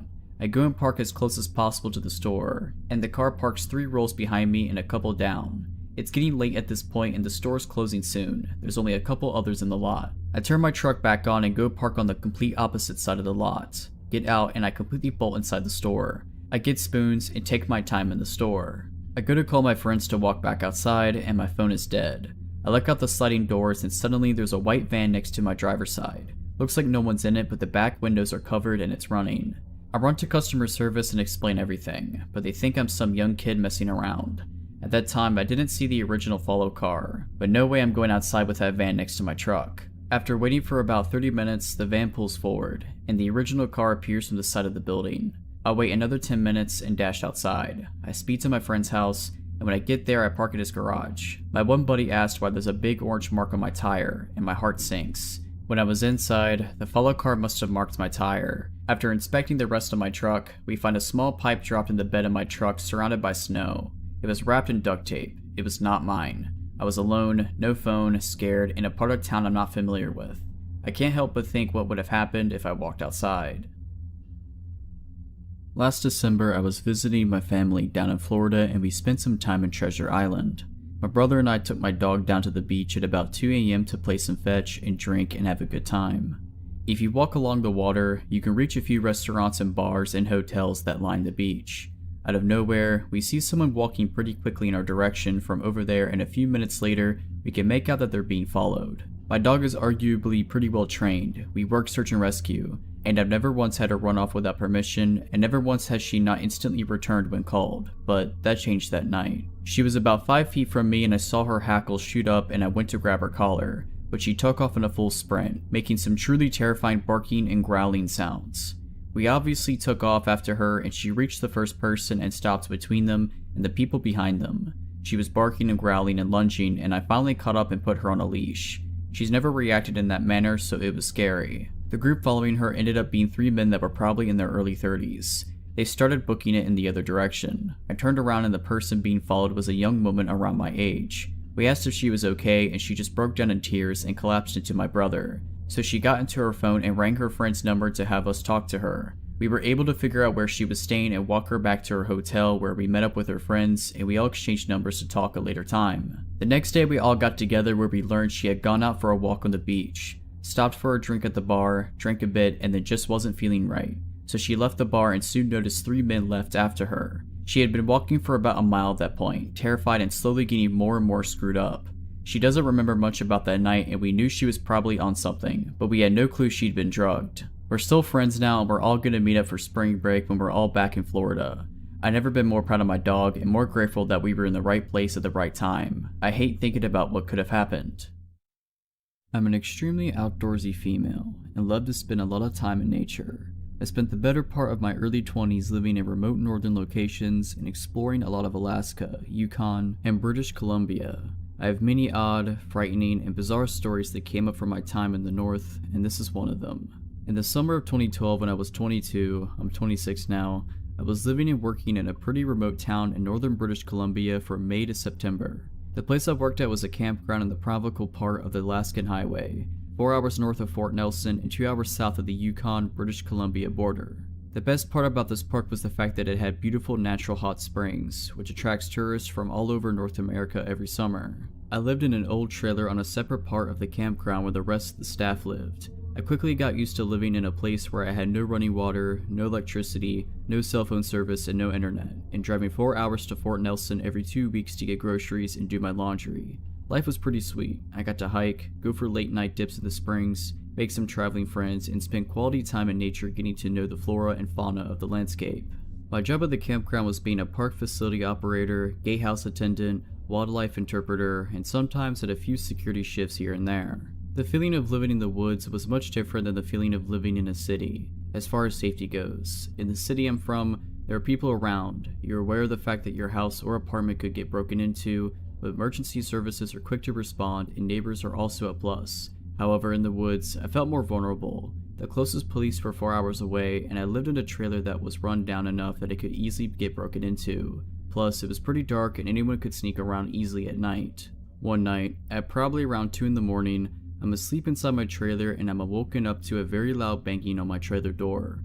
Reasonably shaken, I look outside the window next to my bed and see a car with its lights on, and 2 men standing at my door. I can feel the blood drain from my face. Through the door I say, "How can I help you?" and one of the guys, clearly hammered out of his mind, starts rambling on about something. No matter how hard I try, I cannot understand what he is saying. I say, "Sorry, I don't understand what you're trying to tell me," and the other guy starts frantically trying to explain something in the same drunken state as the first guy. I decide at this point that they don't mean any harm and I open the door to talk to them. They look visibly shaken and I can tell they are desperate for my help but don't have the mental capacity of a person sober enough to coherently tell me what's wrong. One of the dudes starts telling me a very long story that I managed to piece together through all of his slurring and hiccuping. Basically he says that him and his friend are on vacation, came up from Fort Nelson to party, they had a really long drive, were at the hot springs, they were having beers, and they were sorry about having beers. And then he drops the bomb that somebody's running around the campground, stabbing people. I look at the guy telling me the story and notice he has blood all over his clothing. I say, "Someone is going around stabbing people?" And he replies, "Yes, someone's running around stabbing everybody." Then the other guy yells, "Come on, let's go," and they hop into the aforementioned car and speed off before I can question them any further. Now I'm standing at my trailer door, in the darkness, alone, thinking there's a maniac running around wielding a knife. I have no phone and I know that the only person who has a phone is the ranger, and his cabin is about a 5-minute walk away from my trailer. I remember that I have a radio, so I run inside my trailer, lock the door, and try to get the ranger on the radio. His radio is off, of course. The only thing I can do at this point is go to the ranger's cabin and notify him of the situation. I get to the ranger's cabin and pound on his door. He answers within a few minutes, visibly sleep deprived. And I tell him the whole story. While I'm there, he calls the police and they tell him that they are on the way and they will be there in 4 hours. The ranger grabs my gun, walks me back to my trailer and says, "Don't let anybody in." I stay up the rest of the night, listening for any sort of disturbance around me, the intense kind of listening where you're concentrating so hard on any external sounds that might be made that you almost feel deaf from the silence.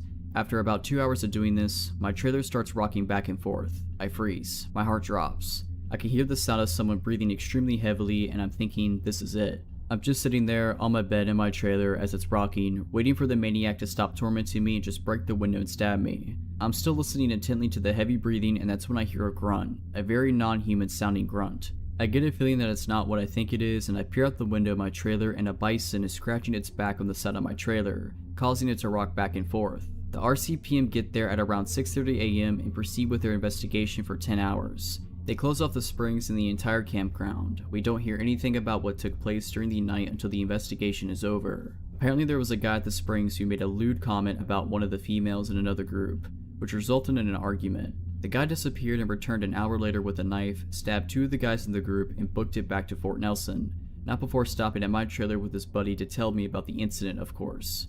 Yeah, one of the guys at my trailer, he was the dude stabbing people. My guess is that him and his friends stopped by my trailer to try to make it seem like they were innocent. Drunken logic. The 2 guys that were stabbed survived, which is good. I just hope that I never have to wake up to someone like that at my door again.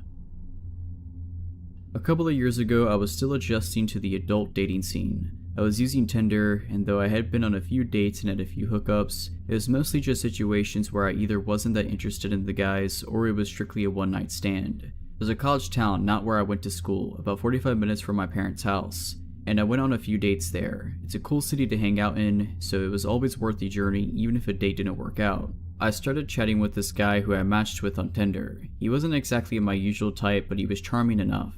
He was a little bit of the stoner/alternative type. He was funny and confident over the phone as well. I usually made it a rule for myself to chat on the phone at least once or twice before meeting up with guys, even just to gauge if we would be able to carry a conversation. It's not the same when you're only texting. We hit it off over the phone well enough to the point where I felt we should give hanging out a shot. We talked about how I went to karaoke night often at a local bar close to where I attended school. He said he and his friends liked going to karaoke too. Great. He lived in the previously mentioned college town, and I agreed to attending karaoke night with him and his friends. He said they were hanging out at a local coffee shop near where he and his roommate lived, and I could meet them there. A girl he knew worked there as well, and he said she'd give me a coffee on the house. Before leaving, I texted one of my friends where I was going, just to be safe. When I arrived, I could clearly see into the coffee shop. I could see a group of 4 scraggly looking dudes, and one girl behind the counter. As soon as I pulled up, I got a nagging bad feeling in my stomach. As soon as I got out of the car, the guy I'd been chatting with left his group and came out.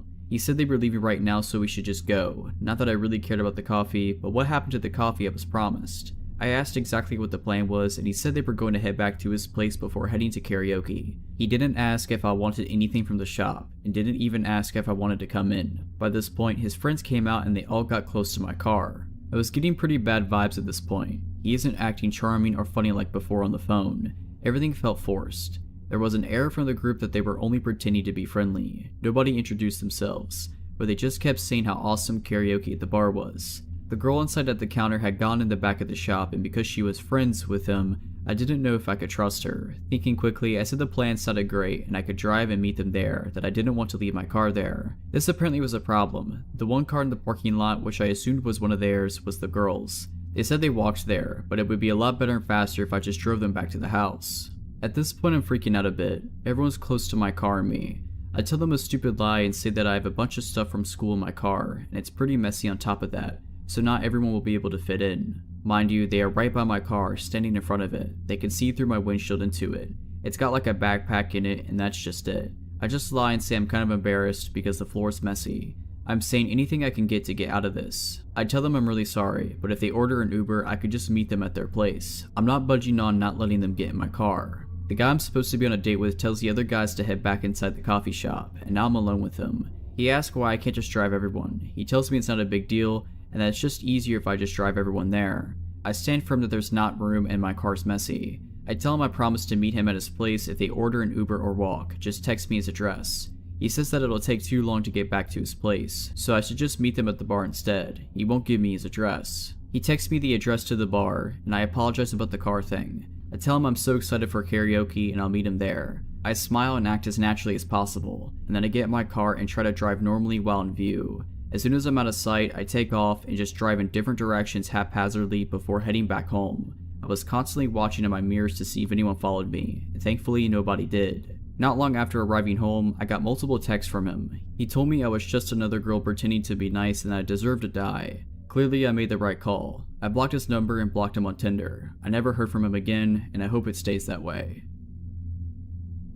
This happened to me when I was about 10 years old, but even now as an adult in my 30s, I remember it like it was yesterday. My parents had taken my sister and I out to a movie, and then to get ice cream in celebration of my older sister getting straight A's on her report card. I remember my dad had gotten off work later than usual, so by the time the movie was over and we had our ice cream, it was well past our bedtime. It didn't matter though. My parents were happy and proud of my sister. We had a great time, and we took our time getting home. If it wasn't for what happened when we got there, I would have always looked back fondly on this night. We got home at around 10:30. Bedtime was usually 10, so I went straight to my room to put my pajamas on while my sister went to brush her teeth. I remember thinking that it seemed a little more chilly in the house that night, but that's the only thing out of the ordinary I can recall from when we first walked in. I barely had a chance to change when I heard my dad yell our names from what I thought was the kitchen. I didn't know what was wrong, but I knew it was bad because I heard fear in his voice for the first time ever. It scared me really bad. I bolted out the door and into the kitchen as fast as I could. My sister was already there, and her and my parents were standing very close. My mom looked like she was on the verge of panic, and she motioned for me to come close.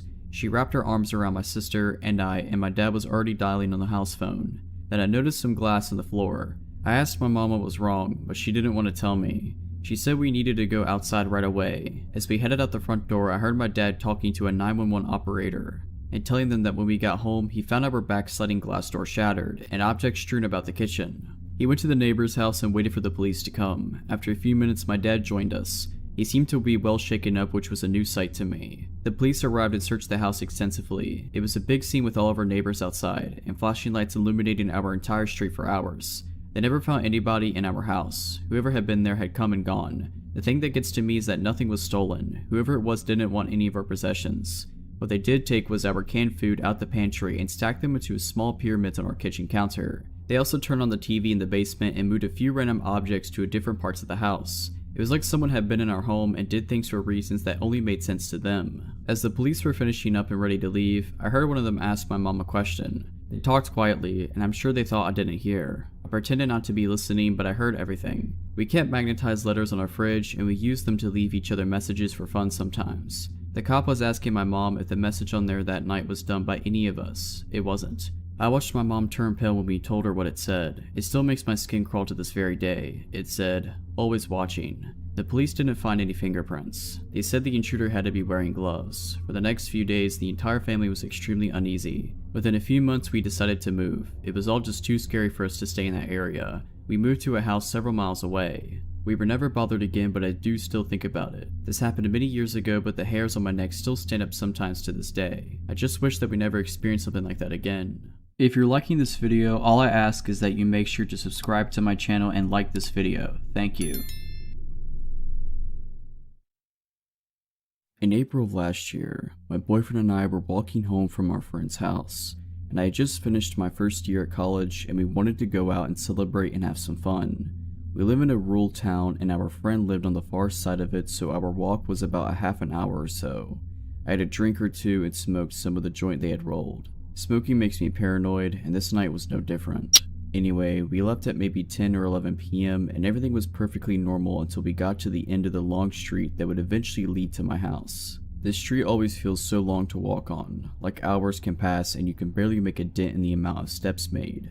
The street we turned onto this road was maybe 10 blocks from my house. A few minutes after we turned onto this road, I felt like something was off, but my boyfriend said that I was stoned and reassured me that it was just that. This white pickup truck that was parked in front of some house turns on and begins to drive slowly away and would then park. I watched it to see if it was just me being paranoid or not, but it proceeded to stop a couple houses down and sat there with the car still on. As soon as we get close, it would drive away, parking a little further away.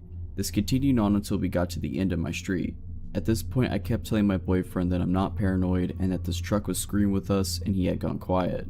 Couple houses down from mine, this truck drives to the end of the street, my house on the corner. There's a dead end by my house because we live near a river. It stops for a moment at the dead end and proceeds to turn on their high beams and begin to slowly drive towards us. My boyfriend sticks his arm out in front of me, stopping me from walking any further as this truck continues to approach. My house is so close, yet so far. This truck slowly drives by us. The windows are tinted, but we can see two silhouettes. And because they had blinded us, we didn't think to look at the license plates or even the model of the truck. My boyfriend, being pretty quick on his feet, waited until the truck disappeared from sight and took my hand before racing to my house and locking the door. He had thought about turning down one of the other streets so we could try to lose them, but he figured he'd wait until they were out of sight to book it to my house so they wouldn't see which house we went in. We looked out one of the front windows very carefully and saw this truck come back into view and began to drive around the block. I'm assuming looking for us. This went on for about 10 minutes. I called the police to inform them that we had been followed, but without the license plates or model, they could only keep their eyes open for suspicious white trucks. I was adamant that these people had to know one of us, if not me, because they drove until they were beside my house. Whether they actually knew it was my house or not, I don't know. My boyfriend tries to insist that it was probably a bunch of kids trying to mess with us, but I don't believe that. A few days later, we heard that someone was picked up and was last seen in a white truck. Since this night, there have been stories in the paper and online that people have been grabbing people and these people were trafficked in the area. I'm still seeing reports even today. So when I was about 15 or so, I would always go grocery shopping with my mom. This time she didn't just need groceries, but some other things that weren't close by. We lived out in the country and the closest town didn't have what she needed, so we went to the bigger town/city about an hour away. Our last stop was the grocery store, as my mom didn't want to leave a bunch of groceries in the car on a hot summer day while she got whatever else she needed. While we were there, I noticed an older man, tall, skinny, semi-ill looking, that was paying a lot of attention to us. I also caught him talking to himself a lot. I almost ran into him when we were switching aisles and I said sorry, and since then I had seen him like 5 times, and every time I felt a shudder and I looked around and he would be somewhere staring at me. I told my mom and she said we were almost done. A few minutes later we got distracted talking about ice cream. I was telling her about this ice cream brand that my brother, who's a health nut, told me about, and that it was supposed to be a lot better for you than well-known name brands. We started searching for it. I was on one end of the aisle and she was on the other. I ended up finding it and reached into the freezer to grab it. When I turned around, the old man was right behind me, like way too close. He said something like, "You're too pretty to be eating that. It'll rot your teeth." And I freaked out. I pushed past him and ran back to my mom and said, "Found it, let's go." And she saw the look on my face and looked past me and saw the man. We headed quickly for the registers, and unfortunately we had a lot of groceries and the old man got in the line next to us and only had a few things. He kept talking to himself. I was keeping a very close eye on him and was relieved when he exited the store, but unfortunately that wasn't the end of it. When we left the store, I noticed him sitting in his car outside the doors. He sat there and watched us put the groceries in the car and got behind us as we went to go leave the parking lot. I was freaking out. My mom told me it would be okay and that she was right there with me. We ended up taking some back roads home. My mom thought maybe he would get lost. As I said, we were about an hour away from home, and the back roads made it even longer. We were about 5 to 10 minutes away from home and he was still following us. When I asked my mom if I should call the cops, she said, "No, call your dad and tell him what's going on. Tell him to be waiting outside with the shotgun." So I called my dad and told him what was happening, and he had an idea. Since we lived way out in the country, my parents' neighbor was about half a mile down the road from us. They had a long driveway that you can't see their house from the road. He told me to have my mom go there instead so that the guy wouldn't know where we lived. My dad got there first, told the neighbor what was going on, and they both grabbed their shotguns and waited outside for us to pull up. The guy followed us down the long dirt driveway, and as soon as he got to the clearing with the house and saw my dad and our neighbor with their guns out, he threw his car into reverse and hightailed it out of there. So far since that incident, my family nor I have seen that man again, and I hope it stays that way. This happened a few years ago in my old one-person flat. I had a strange feeling that something wasn't right for a few days. Like I was sure that food in the fridge was less than I put back the last time, I found pills for my couch on the floor, stuff like that. I lived alone back then, so there wasn't anyone else with access to my flat, or so I thought. Well, one night I woke up around 1 in the morning sweating from a nightmare. Since I was drenched in sweat, I decided to take a shower. So I put my phone up in the bathroom for music, turned on the water, and enjoyed my shower. A few minutes in, I heard the door move. I never closed it, but it still never moves. I took a look at the shower curtain and saw a shadow against it, and a look at my phone confirmed someone was there, since I could clearly see a reflection on my screen that showed someone was standing next to the shower curtain. It took me a lot not to scream and to keep acting like I didn't notice anything, while silently taking the shower head off the holding and turning the water all the way to hot. Our water got really hot when you cranked it all the way to hot, and a few seconds later steam was raising and the water hurt my feet flowing to the drain.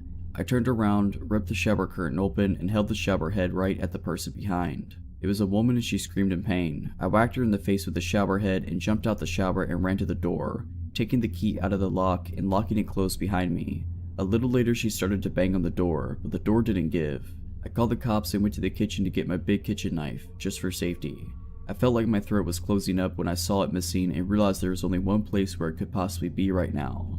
The police came and arrested the woman, who turned out to have been the former person living in the flat and was evicted after not paying rent. Seems she made a copy of the key and came into the flat when I was at work and sometimes at night. I just hope that I'll never have to experience that again. This happened 5 years ago. I was 25 and used to live alone in a small flat in England, about an hour south of London. It was a medium-sized town well known for being a good place to live, with excellent schools, low crime rates, and minimal unemployment. The kind of place where people didn't panic if they left their front door unlocked when they left for work. My flat was on the first floor above pavement level, midway down a hill. There was nobody underneath me. My flat was a kind of bridge with a footpath below it, and my kitchen window was directly over a pavement on a fairly busy road. The flat had a small galley kitchen, a living room, and an upstairs bedroom. There was nobody beneath or above my flat, and because of the hill, my kitchen window was literally face on with the pavement and where people walked. There was a printing company opposite that went out of business and then just grass. I always used to close the blinds once the sun had gone down, but liked having the kitchen window open during the afternoons. It had a safety latch so it didn't open far enough for anybody to reach in, and I was not on the ground floor, so I didn't worry too much. One day, I got home from work early, about 5:30, and as it was summer, I had the kitchen window open and the blinds open. I'm chopping garlic for my dinner, glance up and see an older man literally stood on the pavement watching me, only a few feet away. I glare back as if to say go away and decide to walk out the kitchen into the living room as if I'm talking to someone. I walk back into the kitchen, glance at the window, and the man is still there, watching me with a small smile on his face. At this point I am slightly panicked. I am alone, nobody's around as I have no direct neighbors. I go into the living room and sit against the wall, clutching my phone. I didn't want him to be able to see me at all. A lot of front doors in England have a kind of two-door system. Directly on the street you have a glass door, normally with decorations on them so you can't see everything in and out, just blurred images, and a proper wooden door inside. I had been out for a smoke so the glass door was shut and locked, but the wooden door was wide open. From where I'm sitting, I can see the glass door, and I see a figure walking towards it. Sure enough, as it gets closer, I can see that it's the man from the pavement, standing at my front door and trying to look in. He tries opening the door, but luckily, I locked the outside door after my smoke, and it was a strong door. He drops a cigarette, says, "Screw it," and after about 15 to 20 seconds, he turns around and walks away. I run to shut and lock the wooden door and go to the kitchen window as he walks away and down the road. Just before he turns the corner, turns around and smiles at me, making eye contact. A few days later, it was on the local news that a man matching his description chased down a group of young women in my neighborhood. This happened almost 2 years ago. I had decided to go hiking with my son, who was 8 months old at the time, and with my dog named Henry, who is an Irish Wolfhound and Rottweiler mix. My husband was going fishing with a mutual friend at a state park nearby. I decided to go hike one of the more remote trails in a different part of the park and then meet them later. I drove to a wooded trail about 10 minutes from where my husband was fishing. It was an early spring day, still chilly but tolerable with the sun shining. I parked the car and got my son ready. He was smiling and laughing. I would wear him in a forward-facing hiking sling in the front of me at the time. Henry was excited. We started off on the hike and it was a really beautiful, peaceful trail. Towering trees mixed with pine. A crystal clear creek wove its way through the trail at points. We would periodically stop and all three of us would play. About an hour and a half into the hike, we had gone about 3 miles and rounded a narrow bend in the trail when we nearly collided with a gentleman in his late 40s or early 50s. Henry was snarling and lunging for the man. Before I even completely registered what was going on, I quickly backed up and pulled Henry back the best I could. My bumps were goosed at this point. Henry would not calm down. This is very unusual behavior for him, but not if he was trying to protect us. Trying to talk over Henry, I loudly said, "I'm sorry, Henry's just very protective of my son. If you move off to the side, we can pass you." My son was very quiet during this entire exchange, which I found a bit odd. The guy was staring very intently at my son. He then laughed slightly and said, "Oh, he should be. It's a good thing he's with you." Then he motioned to something around his neck and said, "I'm just out here taking pictures. It's a hobby of mine." Except he wasn't wearing any kind of camera around his neck or anywhere that I could see. He had a canteen around his neck. I politely asked him again to step aside so that we could pass. At this point, Henry was sitting down but growling still. Henry would not take his eyes off this guy. I have no doubt that Henry would have eviscerated this man if he had tried anything. I am positive this guy felt that. The guy looked at Henry for a few seconds, then at my son again. He took a few steps off trail so there was room to get by and so that Henry couldn't reach him when we went by. As I warily walked by him, he was like 10 feet to my left. He muttered something about how he used to be able to see his kids. I kept looking back as we walked away to make sure he wasn't turning around to walk our way. He did continue to stare after us for several minutes though until I could no longer see him. We kept hiking and eventually came to an opening point where cars would park. There was no one there and luckily I still had cell phone reception. I called my husband. He and his friend came to pick us up right away and they took us back to my car. There was no sign of the guy we encountered. We went home after that. Henry has since passed away and I am sad that my son doesn't get to grow up with him. He was really the best dog ever. So thanks Henry for being gentle yet fierce. I hope I never have to see that photographer ever again. This story happened about 2 years ago when I was 19 and my foster sister, Kira, was 16. It was the summer before I was going to college, and I mostly lived with my mom and Kira except for every other weekend, where I'd stay with my dad. Now, summers where I am can get really hot and humid, so we had a habit of waiting to walk the dogs until 6 or 7 p.m, because that's when it'd be cooler but still light outside. On this particular evening, Mom wasn't going to be home until late, so it was up to me and Kira to walk the dogs by ourselves, unless we wanted our younger dog, Samson, to throw tantrums due to pent-up energy. Even though we lived in the countryside and could have walked them down our street, Kira and I decided to drive out 20 minutes to a park instead. At around 7:30 p.m., Kira and I harnessed our 2 dogs, packed them up in the car, and drove them to the park. Let me quickly explain the layout of the park so that's easier to understand why we get nervous halfway through our walk. This park isn't very big, but it's popular because of its loop. The entire park is surrounded by a mile-long looping road with its attractions, like playgrounds, ponds, and a small country hall, spaced about in the inner side of the loop. The outer side is just grass, trees, and one playground at its end. Thus, it's common and expected to pass people walking the loop at least 2 times if you're walking in opposite directions, but not if you're walking in the same direction. Any cars on this road can only drive in one direction because it's a one-way road. At first, everything about this walk was normal. I parked the car, we clipped our dogs to leashes, and we started on the loop. Every so often, we'd stop so I could take pictures of our good boys, particularly of Kira trying to wrangle Samson, who pulls like his life depends on it and weaves around because he wants to smell everything. It was while I was taking one of these pictures that the first encounter happened. A man, who looked to be in his 40s, walked past us, walking the same direction we were, up towards the playground on the outer side of the loop. He smiled at Kira, nodded, and said, "Hello, you have cute dogs," and kept walking. I honestly didn't think anything of it. We're at a park at a time of day where it's common to walk around due to the cooler temperature, and people where I'm at are generally friendly. We smiled back and said hi and thanks, and that was that, or so we thought. This man passed us again only 10 minutes later, directly across from where we'd seen him previously. Just like he did before, he smiled and said hi. This time, Kira and I looked at each other once he was ahead of us and shared the, well, that was weird, expression. Just 10 minutes earlier, he had passed us walking up towards the playground and subsequently broke off from the loop, and he'd been walking in the same direction as us. This time though, he cut in front of us and he did it in a way where we had to stop to avoid running into him. He nearly touched Kira with how close he was walking. That was already weird in and of itself. The other weird part was him cutting past us in the opposite direction. It came off almost like he wanted to walk by us again, but just like before, Kira and I brushed this weirdness off. The guy could have been enjoying a rambling stroll and doing his own thing for all we knew. Not even 5 minutes later, the same man passed us again, once again cutting so close past us that he nearly brushed shoulders with Kira. Again, this time he walked up behind us, then did this weird directionally slant walk to cross the street and go in the opposite direction, cutting us off again. I told Kira to hustle so we could get to our car and get out instead of doing a second loop. When we were almost to our car, we noticed a car creeping along behind us. We pulled to the side and stopped to let it pass, but for a second it stopped too. We figured whoever was in the car was getting ready to park, so we started walking again. The car started creeping along behind us soon after we did, so we stopped again and the car stopped with us. This was when Kira got nervous. We hadn't seen the middle-aged guy since the third cutoff, so we figured I had overthought the whole thing, but here we were, with this tinted-windowed car acting weird. Was it the same guy, back with his car? A different guy? We couldn't tell. Before anything could happen though, another car idled up to the one next to us, and whoever it was sped up to the expected 5 miles per hour. We got to our car pretty fast after that and practically picked up the dogs to get them inside of it.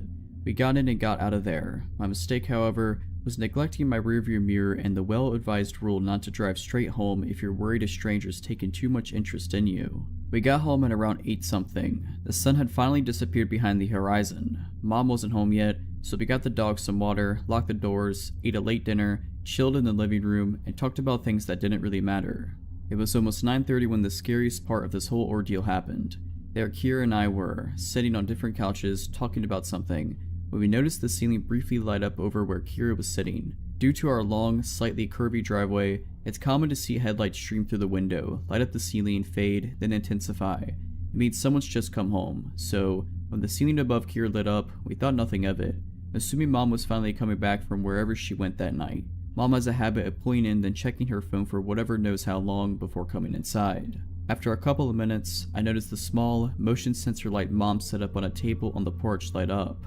Right after the light went off, we both heard the storm door open, but we didn't hear anyone pressing the code keys of our lock or jiggling the door handle, like Mom usually does right away. The moment the storm door creaked open, our 2 dogs jumped up and ran to the door, barking like mad. Our golden greyhound mix, Calvin, has a deep and scary bark. Samson, who is a big dog, jumps up on his hind legs and scrabbles to one of the small windows in a desperate attempt to see who's outside. Immediately, the storm door slammed shut, and we heard heavy footsteps on the cement of our porch. Calvin started going nuts and jumped up on Kira's couch, standing on its back instead of the cushions to look out the window. Samson ran out the room and went out the doggy door that leads to the back porch, which is a ramp going down into a fenced-off portion of our yard. I sat there, my mind steadily going blank as my heart sped up and my limbs refused to move. Kira gets up and spins around and looks out the window but can't see anything because, besides the motion light on the porch, it's too dark. So, naturally, she gets up, grabs a stray dog toy which just so happens to be a tug-of-war rope with a ball on one end, and opens the door. I tell her very calmly to shut the door and stay inside. She ignored me and stepped out onto the porch. She comes back inside after not seeing anything, but, to my utter disbelief, she disappears into the kitchen, comes back with a knife, and goes outside again. This time, she's gone for a handful of seconds before running back inside and slamming the door shut. Breathless, she tells me she went out a bit into the yard and saw the outline of a man by the run-down dog kennel we don't use anymore. When she saw him and froze, he moved. This time, she listened to me when I told her to lock the door. I managed to call Mom and she convinced me to get up and make sure all the doors were locked, including the basement and making sure the dogs were inside.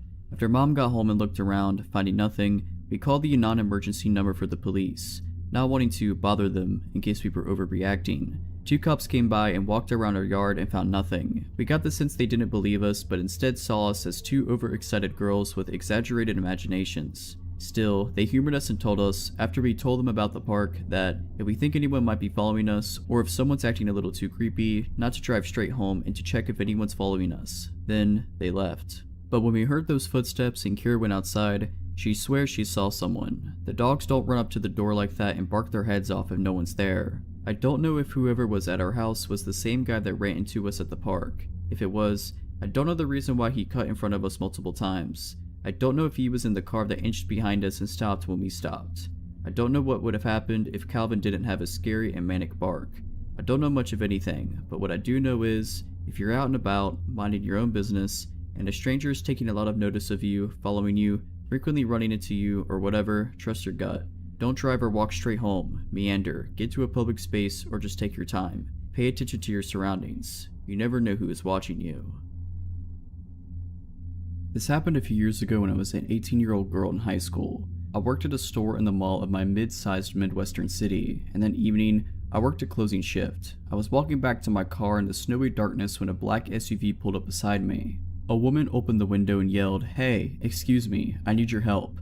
She was a round-faced woman in her 30s or 40s, and spoke with a very heavy Spanish accent. She went into a story about how her sister got into a car accident and the woman needed to get gas in her car before she could help the sister. However, she could not find a gas station and had no money, and she even said she had driven around to several churches to ask for help, but no one would help her. She was difficult to understand and did not tell the story super clearly, but I understood that she needed to find a gas station and she needed me to pay for it. She told the story between sobs and she seemed so desperate that I was moved to help her. I told her that she could follow my car to a gas station that was just across the highway and that I would buy her some gas. At the gas station, I parked in front of the store and was surprised when she did not pull up to a gas pump, as I had expected. I got out of my car and said, "Okay, don't you want me to buy and pump gas for you?" She then said something like I had misunderstood her first story. She didn't need gas. She needed money to give to her sister, and added a bunch of other facts I don't remember to continue the story. Her accent and changing story was difficult to understand. I said, "Well, I don't have cash on me, only my card. I mean, I suppose I could see if there's an ATM inside?" She immediately replied that she knew there was, which definitely is suspicious in hindsight, but I didn't pick up on it at the time. I agreed to go in and get her some money from the ATM, and as I turned to go inside, she said, "Wait, but if you give me money, I will have to repay you somehow." I said, "No, that's okay, you don't have to." She said, "No, give me your phone number so I can contact you to meet up later so I can repay you, or give me your address and I will send the money to you." I refused both, and she tried again several more times, begging me to meet up with her later to give me the money. This probably lasted 5 minutes or so. Finally, as I refused her last time, she said in a very chilling way, "Don't be so nice." Despite all of this, I for some reason was still convinced she needed my help, and I went into the gas station to use the ATM. However, in my teenage wisdom, I could not remember my PIN number, and was unable to withdraw money. I went back outside to tell the woman, and she rolled her eyes, huffed something under her breath, and very quickly got into her car and sped off. I never saw her again after that. As I drove home, I became suspicious about the scenario. I figured out after a while that the woman was definitely trying to scam me for my money, but it disturbed me more that she tried so hard to get me to meet up with her later and give her contact information. I just hope that I never have to meet someone like that in the future.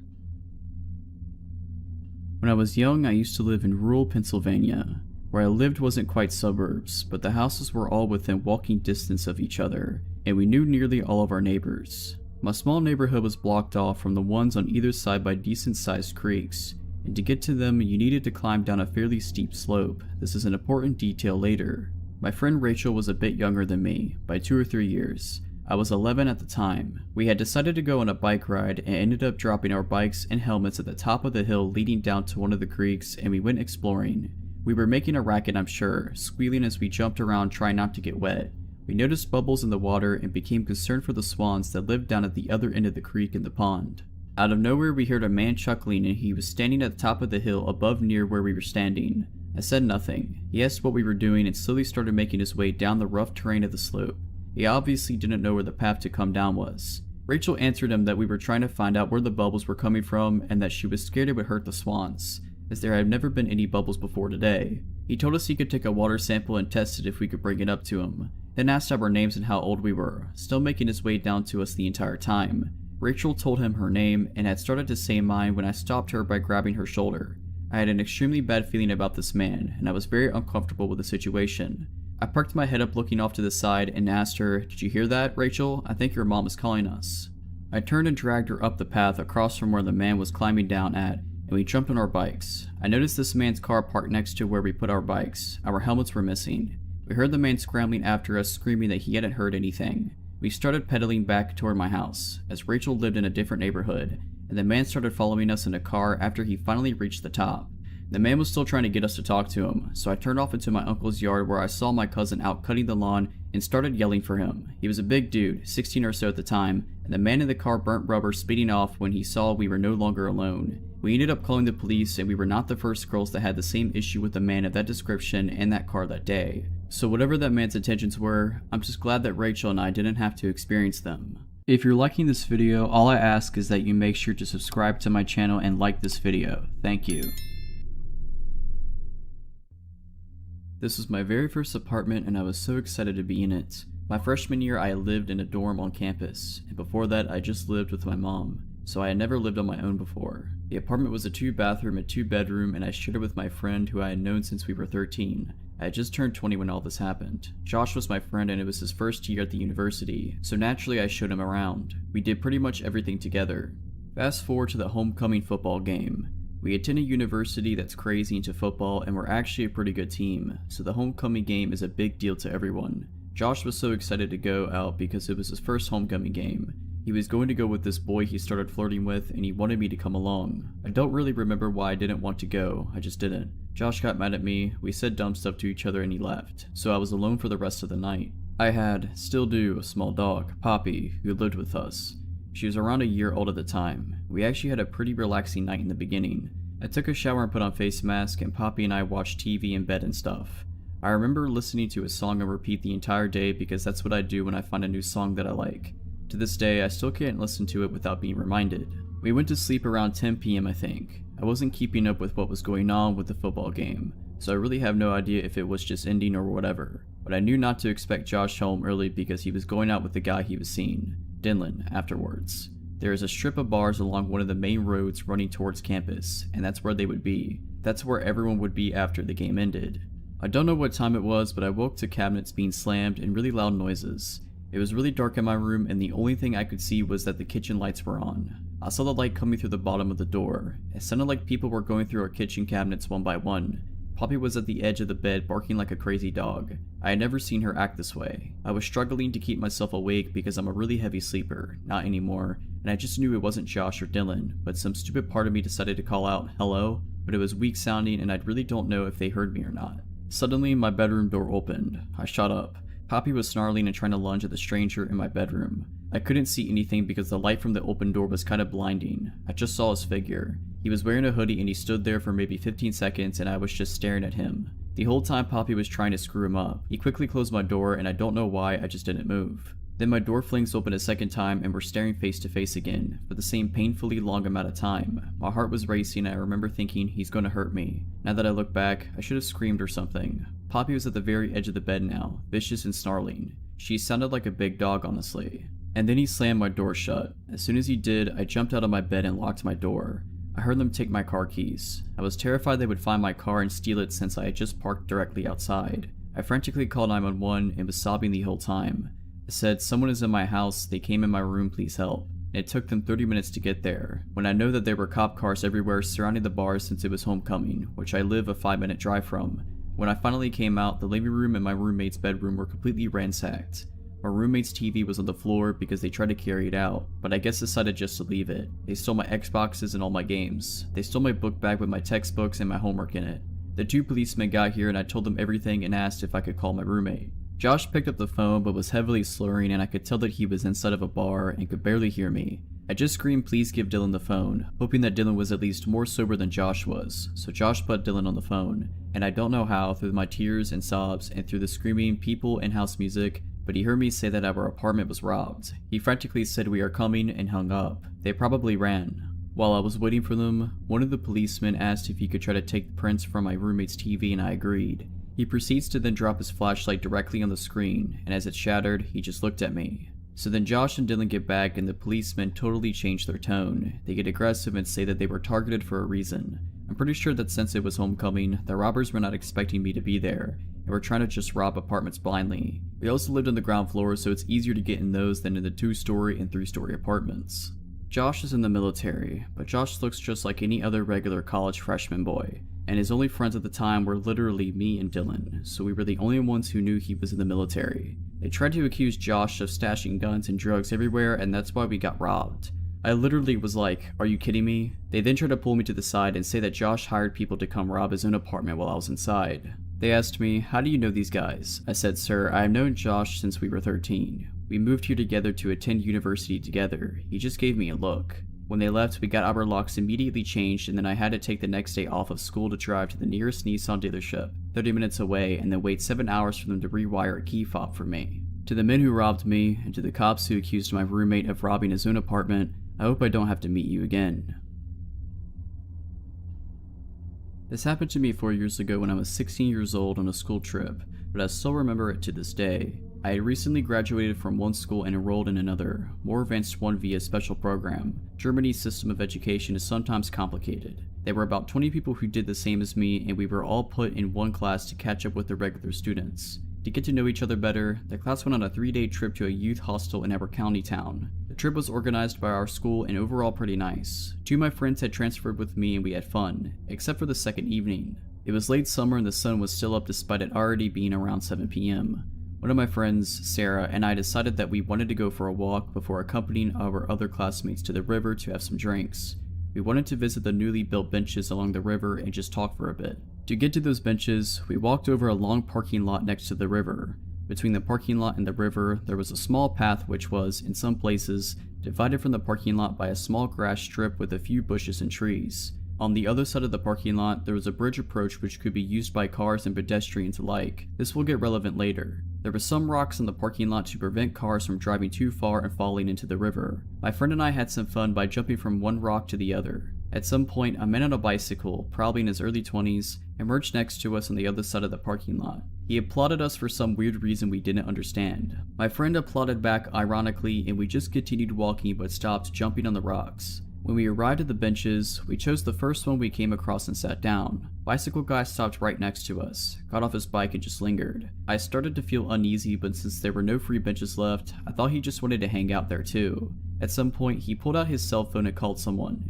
Even though he was right next to us the whole time, I couldn't understand him because he was speaking a foreign language. Sarah and I sat there for about 1 to 2 hours until it started getting darker. Bicycle guy was still right next to us and still on the phone, circling the area around us and just generally creeping us out by continuously staring at us. At this point, Sarah had also started feeling uneasy and we shared our feelings about this guy. Since it was almost dark, there was no one around anymore. We wanted to return to the hostel. The second we got up and started walking towards the parking lot, Bicycle guy also got onto his bike. My heart sank into my stomach when I realized he was going the same direction, just slow enough to stay next to us. He continued following us. When exiting the bench area, Sarah and I took the path next to the river to get to the parking lot.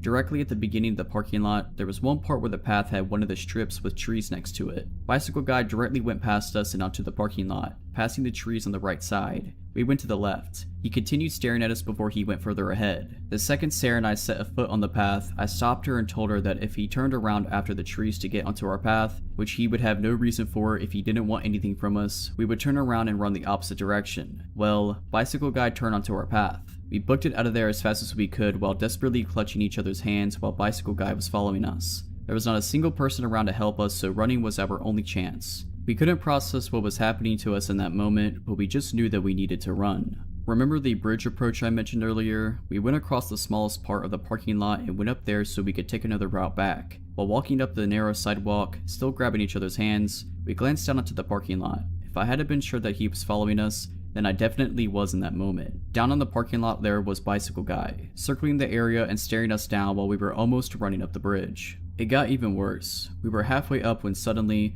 another guy on a bicycle passed us and stopped a few meters in front of us. He started talking to Bicycle Guy, who had been following us, and then also stared at us. Bicycle Guy had basically called another friend over for whatever he was trying to do. Sarah and I immediately changed to the other side of the bridge approach and took the stairs down there. We chose to take a route where we wouldn't be alone on the streets. I was shaking the whole walk back. I am incredibly thankful for my gut feeling. To this day, I still think about this encounter when I'm walking somewhere alone in the evening or night. I don't think I'll be able to forget this anytime soon. For background, my family moved to the countryside from the city when I was about 7 years old, and I'm 21 now. Both my parents had grown up in the suburbs, and I lived in the capital of our state for about 10 years before we moved. It definitely took us some time to get used to the train tracks that ran by our house, the wild animals, the weird but kind neighbors, and the odd visitors. Another thing is that if you get off the main road and turn onto a long gravel drive to get up to our house, we can see the entire length of the driveway from certain points in our yard, which is about 3 acres. A few years after we moved in, my dad got a promotion at work, and as a result, started to go to conferences and business trips that lasted from a few days to a week, at least a couple times a year. My mom felt nervous about being home alone with 2 young kids. I was 10 and my brother was 6, and so we decided to get a dog. We knew we wanted a big dog, but something that would be gentle with my brother and I. After a few weeks looking at shelters, we took home Rocky. He was 9 months when we took him home, and already pushing 70 pounds. We believe he's a German Shepherd mixed with some northern or mountain breed. We aren't sure to this day, but he's a massive red-colored dog with a long black muzzle and ears, and a fluffy tail that he carries over his back, and a white stripe up his nose. It wasn't long until he was 100 pounds, and an absolute force to be reckoned with. Even though he was very gentle with both my brother and I, loved our cats, it was a big ball of joy around anyone we brought into our house. He tended to be very territorial and aggressive with other dogs, and very protective of us, especially of my mom and I. Once, the electric company came to do work on the telephone poles on our property, without telling us first, and after 20 minutes they finally had to call us because Rocky had them trapped in their truck. It was jumping up and barking at their windows. I doubt he would really have attacked them if they'd gotten out of their trucks, but it was more than enough to make them think twice. This protective instinct came in very, very handy one day. It was summertime, my dad was at work, and my mom was home with my brother and I, since she was a teacher and all for the summer with us. My mom was working in our garden, and my brother and I were playing close by, with Rocky watching over all of us. Rocky all of a sudden sounded the alarm, throwing his head up in the air and barking and howling. He makes a deep woo-woo noise. I looked up to see a dirty white pickup truck pull off from the main road and into our driveway. This wasn't necessarily alarming at first, as people sometimes used our driveway to turn around when they got lost. But the white pickup truck slowly ambled up our drive, and I could see something strange in the bed. It was lumpy and discolored, but I couldn't really tell what it was until he pulled all the way up to our house, where our other cars were, and honked the horn to get our attention. It was meat. Giant, red chunks of meat with some of the limbs of various animals still attached. It was the creepiest thing I'd ever seen in my life. Just a weird man who looked to be in his early 50s, driving a pickup truck full of meat in the southern July heat. I immediately just got a really bad vibe from the guy, and I remember my mom telling my brother and I to go inside, and we did, but watched out the glass door. Rocky had surprisingly been quiet at that point, but was now next to my mom, and she had her hand around his collar. The guy rolled down his window and asked my mom if she wanted to purchase some meat. My mom said no and to please leave our property. Instead, he went on about the different types of meat and asking how much we wanted, beef, venison, pork, etc. My mom asked him to leave again, but instead, he decided to get out of the nasty white pickup. As soon as his feet were on the ground, Rocky went ballistic, barking and snarling. This finally made the guy stop. He looked at Rocky, looked at my mom, and asked, "Does your dog bite?" And my mom, deathly serious, replied, "Only if I tell him to." The guy took one more look at Rocky, and I'm guessing he decided not to mess with the giant, snarling beast. He got back in his truck, backed up, and headed back down our driveway. I don't know if he was really selling the meat or not, but apparently he'd been around to our neighbors, who also had gotten a really bad vibe from him. We'll never know what he was really up to with his giant slabs of meat in the bed of his pickup truck. Maybe he was just a weird guy trying to sell some sketchy meat. Maybe he was looking for something else. We never saw that guy again. Rocky's still kicking it, by the way. He's almost 15 and completely deaf, but he's still out in the yard on summer days, watching over us. I was hiking in the Olympic National Forest a few years ago, by myself and my 2 dogs. We were 4 days in, around 20 miles at least as a crow flies from even a known mountain road. I was camping at around 7,000 feet that night, or right where the tree line started thinning out. So when we got to the campsite, a big open meadow on top of a secondary mountain, it was about an hour from sunset. My big dog usually runs around within proximity of the camp as I put the tent up / make dinner, etc. But I noticed this time was a little different. He kept staring up this steep tree-filled mountainside, tail straight up and barking. Now the day before I had found a note left under a rock at the last landmark, saying that there was a problem bear in the area that was harassing a party of campers a few days ago, and I myself had seen big cat tracks the day before, so I was rightfully concerned that this may be more than just ground squirrels. I decided to go climb some of the boulders at the foot of the hill while I took my time looking up the hillside for movement, before I went to go hang my bear bag up there. They were the only trees around to hang the bag. I didn't see or hear anything, but my dog kept quietly whining like there was something up there. So while still concerned, I started hiking up this steep hill to hand the bag. It was so steep I had to use the trees to balance and lean against so I didn't go tumbling down, before making another 5 to 6 step push to the next tree I could just lean against. Anyway, I'm slowly making up this hill ridge, hopping from tree to tree to keep my balance.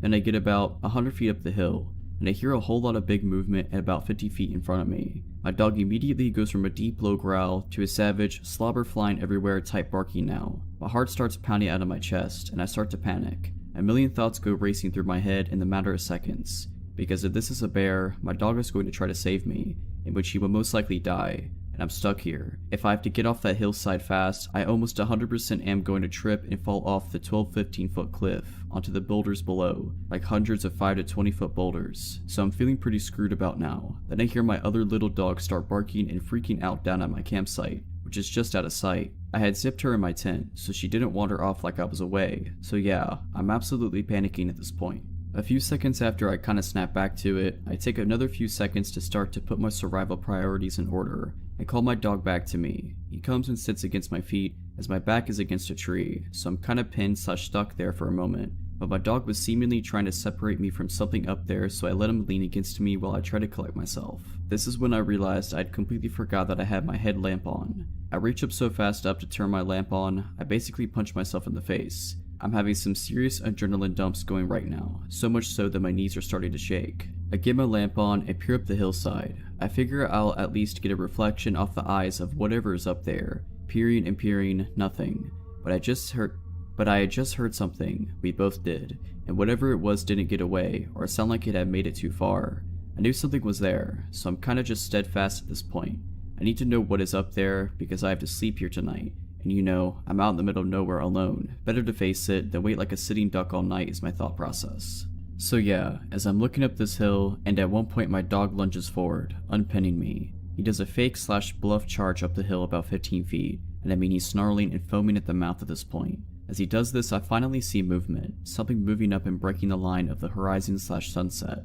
My dog's bluff made whatever it was blow its cover, so I'm zeroed in. I call my dog back and silently watch, and what I make out made my heart completely drop. There was a man crouched about 75 feet directly in front of me, wearing not camo clothes, but some raggedy stuff with a hood that blended into the environment perfectly. Actually, almost like a makeshift ghillie suit, but with his face exposed. I couldn't see his eyes, and his face was covered in dirt or something. But I knew we were staring right at each other at that moment, so I stare for what seems like minutes. No words. I felt like I was trying to subconsciously convey that I was going to stand my ground. I wanted him to know I saw him, but I guess I was just too shaken to speak. As I'm staring, my little dog back at the campsite started to bark her head off again, like she was scared. And I also had to get off that hill before total dark, or I could be seriously hurt / risk dying trying to get back down. So carefully, I start heading down the hill with my dog, who doesn't want to leave but listens. Periodically, I would stop with my back against a tree holding me up, and then look in that direction again, just to make it even more clear I saw him, and eventually,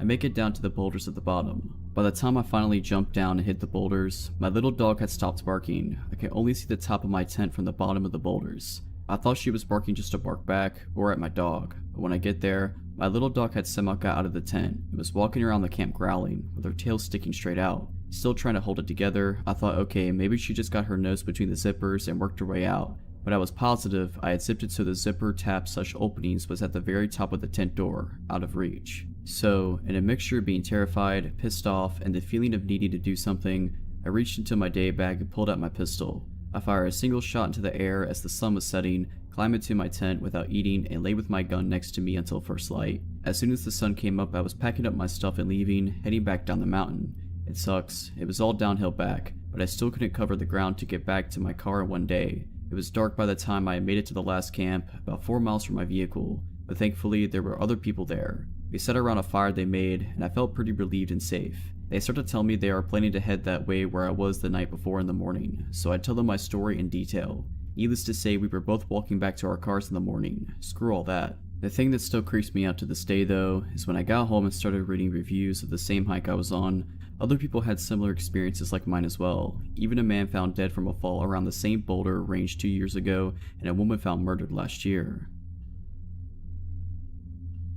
This happened when I was growing up, around 2004 or 2005 when I was about 13 years old. It took place in a rural area, a good ways outside the town of Uvalde, Texas. The town itself was really small back then and not much to look at. It's just one of those towns that really isn't on the way to anywhere important. My father knew someone who owned a deer lease that was about 1,000 acres, down outside of that area, and was complaining about a ton of hogs that were tearing up their land. Being open season on hogs in the south, my dad thought he would surprise me that summer and take me down for a week to go hunting for them. Not only did that help him with networking for his job, but also gave us some quality father and son time. I remember the drive down there from Dallas was torture. It was about 7 hours on my dad's hardtop Jeep Wrangler. That car was so uncomfy, I hated it. All I had to do was either stare out the window or try and beat Super Mario Land 2 on my Game Boy Pocket, something I was never able to accomplish in my youth. The drive, obviously, took most of the day, so we got there in the early evening. The owner of the land had told my dad that he hadn't had anyone else lease it that year yet, and the cabin and the property might be a little rough and dusty. I didn't really care. At this point in my life, I had been in scouts for a couple years and spent a lot of my free time in the woods or fishing with friends. Needless to say, I was pretty comfortable roughing it. So after unlocking the gate and driving to the cabin on the land we settled in, the cabin was pretty rough, dust and dirt everywhere, flies. I remembered that it looked like some raccoons had gotten into the cabin. After cleaning up a bit and getting the sleeping bags out, then setting up the cots, we decided to sleep. Something about that night was weird. I was never able to get comfortable enough to fall asleep for any restful amount. I couldn't put my finger on why, but I had that feeling of being watched. I was finally able to drift off for what I guessed was an hour maybe. When we woke up, it was early, about 7 a.m. We decided to scout around the land for tracks and signs of hogs and find a good place to set up a blind. It was the summer and horribly hot in the afternoons, so morning was the best time to be out and about. After walking for an hour or so, we came to an area of trees, lightly dense, and luckily found some signs of hogs. Typical torn up ground where they had been rooting, so we followed them into the trees. I was looking for more signs when my dad stopped me with his arm. I remember looking up and seeing someone standing about 50 yards away. Some of their body was blocked by trees. This was private land, so they definitely weren't supposed to be there. We also had confirmation from the owner before we got to the lease that nobody was there, not to mention the gate was locked up when we first arrived. The person was wearing some bright colored red jacket. We slowly walked toward them. My dad called out something like, "Hey, we're hunters, this is private land." The person didn't move at all, dead still. We were about 30 yards away and could see that he was turned away from us with his hands in his pockets. Weird thing was that the person was in a ski jacket and what looked like to be ski pants. Now this is Texas in the summer. It was about 98 outside by then. My dad called out again, no reaction. He told me to stay behind him and unsnap the clip to his pistol holster. We approached the person's right side and then my dad told me to stay put about 20 yards away. I stayed and crouched down, watched him circle around to the front of the man, all the while talking to him asking if he was okay. He finally passed around to the front of the man and my dad stood straight up with a confused look on his face. I called out and said, "What's wrong?" and he called back saying, "It's a mannequin." I walked over to it while my dad stood there staring, and as I got closer, one thing stood out the most. The clothes it was wearing were brand new, no dust, sap, bird droppings, or signs of being outside for more than a day at most. At that moment I looked at my dad and could see him get worried. Almost immediately after I felt that feeling again, like we were being watched, and I knew my dad felt it too. My dad whispered, "We're leaving right now." He grabbed my hand and drew his pistol. He scanned the area the whole way back while I was trying to hold back panicked tears. We got back as fast as we could. I was terrified, so it felt like an eternity, but in reality it was only about 45 minutes. After returning, we packed up and beat feet. We drove back home that day and didn't talk much on the way back. I remember right after we left, my dad called his buddy, the owner of the land, and he was confused. He said that he would go check it out the next week when he was in the area. He also said that he never had an issue with people because his property was high fenced. My dad normally isn't a paranoid person, but me being young and the lease possibly having someone there we didn't know about, he decided to be cautious and just get out of there. After we got back home, we talked, and my dad wasn't able to sleep the night before as well. He had the same feeling but didn't want to wake me up because he thought I was sleeping too. Turns out that next week he got a call from his buddy and he checked the whole property and never found any trace of anyone, no mannequin or anything. That story still makes my hair stand on end. I honestly have no idea what that mannequin was. So this happened to me a couple of years ago when my now husband and I were living in a townhouse in a pretty decent area. My husband was working third shift as a corrections officer at our local corrections facility, and I was working as a waitress/bartender. It was an unusually warm night for mid-March, so I took advantage and decided to take my husband's 80-pound Alaskan Malamute Siberian Husky mixed dog on a quick walk around the neighborhood near our complex. We get to the end of the street that leads into the complex we live in, and across the street is a Marathon gas station. I notice as the dog, Luke, stops to relieve himself that there's a guy across the street at the gas station with a case of beer in his hands. I have my phone out texting a friend and looked back up to notice the guy was near the stop sign, also relieving himself on the sign. I felt really awkward and instantly put my phone away and led Luke down the street on our path. At this point, I think this guy noticed us and he crossed the street to where Luke and I had just been. I hear him walking a few feet behind me and just keep my head down staring at my phone with Luke glued to my hip. After about 10 seconds, I hear this guy's steps getting closer. Luke realizes there is someone behind us and he stops in his tracks. Mind you, he's a big dog compared to my 5'2" self, but I can handle him pretty easily and he's a very well trained dog by my husband. But I noticed his ears were perked up and his tail was straight up. I was glad that he was aware of our surroundings, but I still wanted to keep moving and away from this guy. This guy finally catches up, so I tighten my grip on Luke's leash and pull him closer to me and step into the grass to allow this guy to pass us and keep Luke out of his way. Does this guy keep going on and pass? Nope. When I thought he was about to pass us, I stuttered out a small apology because Luke was pulling on his leash a little to investigate this guy, and most people did get intimidated by him just by his size. The guy stops and just stares at me for a minute, long enough for me to smell the cigarettes and booze rolling off of him and to notice he is probably in his mid to late 20s, dark hair, scruffy looking, and just dirty. He smiles and then finally seems to notice Luke trying to get at him and asks, "Cute dog, what's his name?" Instead of making up a name, I just say Luke. He then proceeds to ask me if he can pet my dog, and before I can even give him an answer, he leans down to start petting Luke's head. Luke did not like that. Luke jumped at him as a warning and the guy backed up chuckling. I apologized and mentioned that he was very protective and made up a lie that he was trained as my dad's former K9 unit. My dad is a software developer. Instantly, I saw this guy's face change. He asked me what my name was and I gave him a fake name. He then asked me if I lived around here and I said I was visiting a friend of mine for the weekend.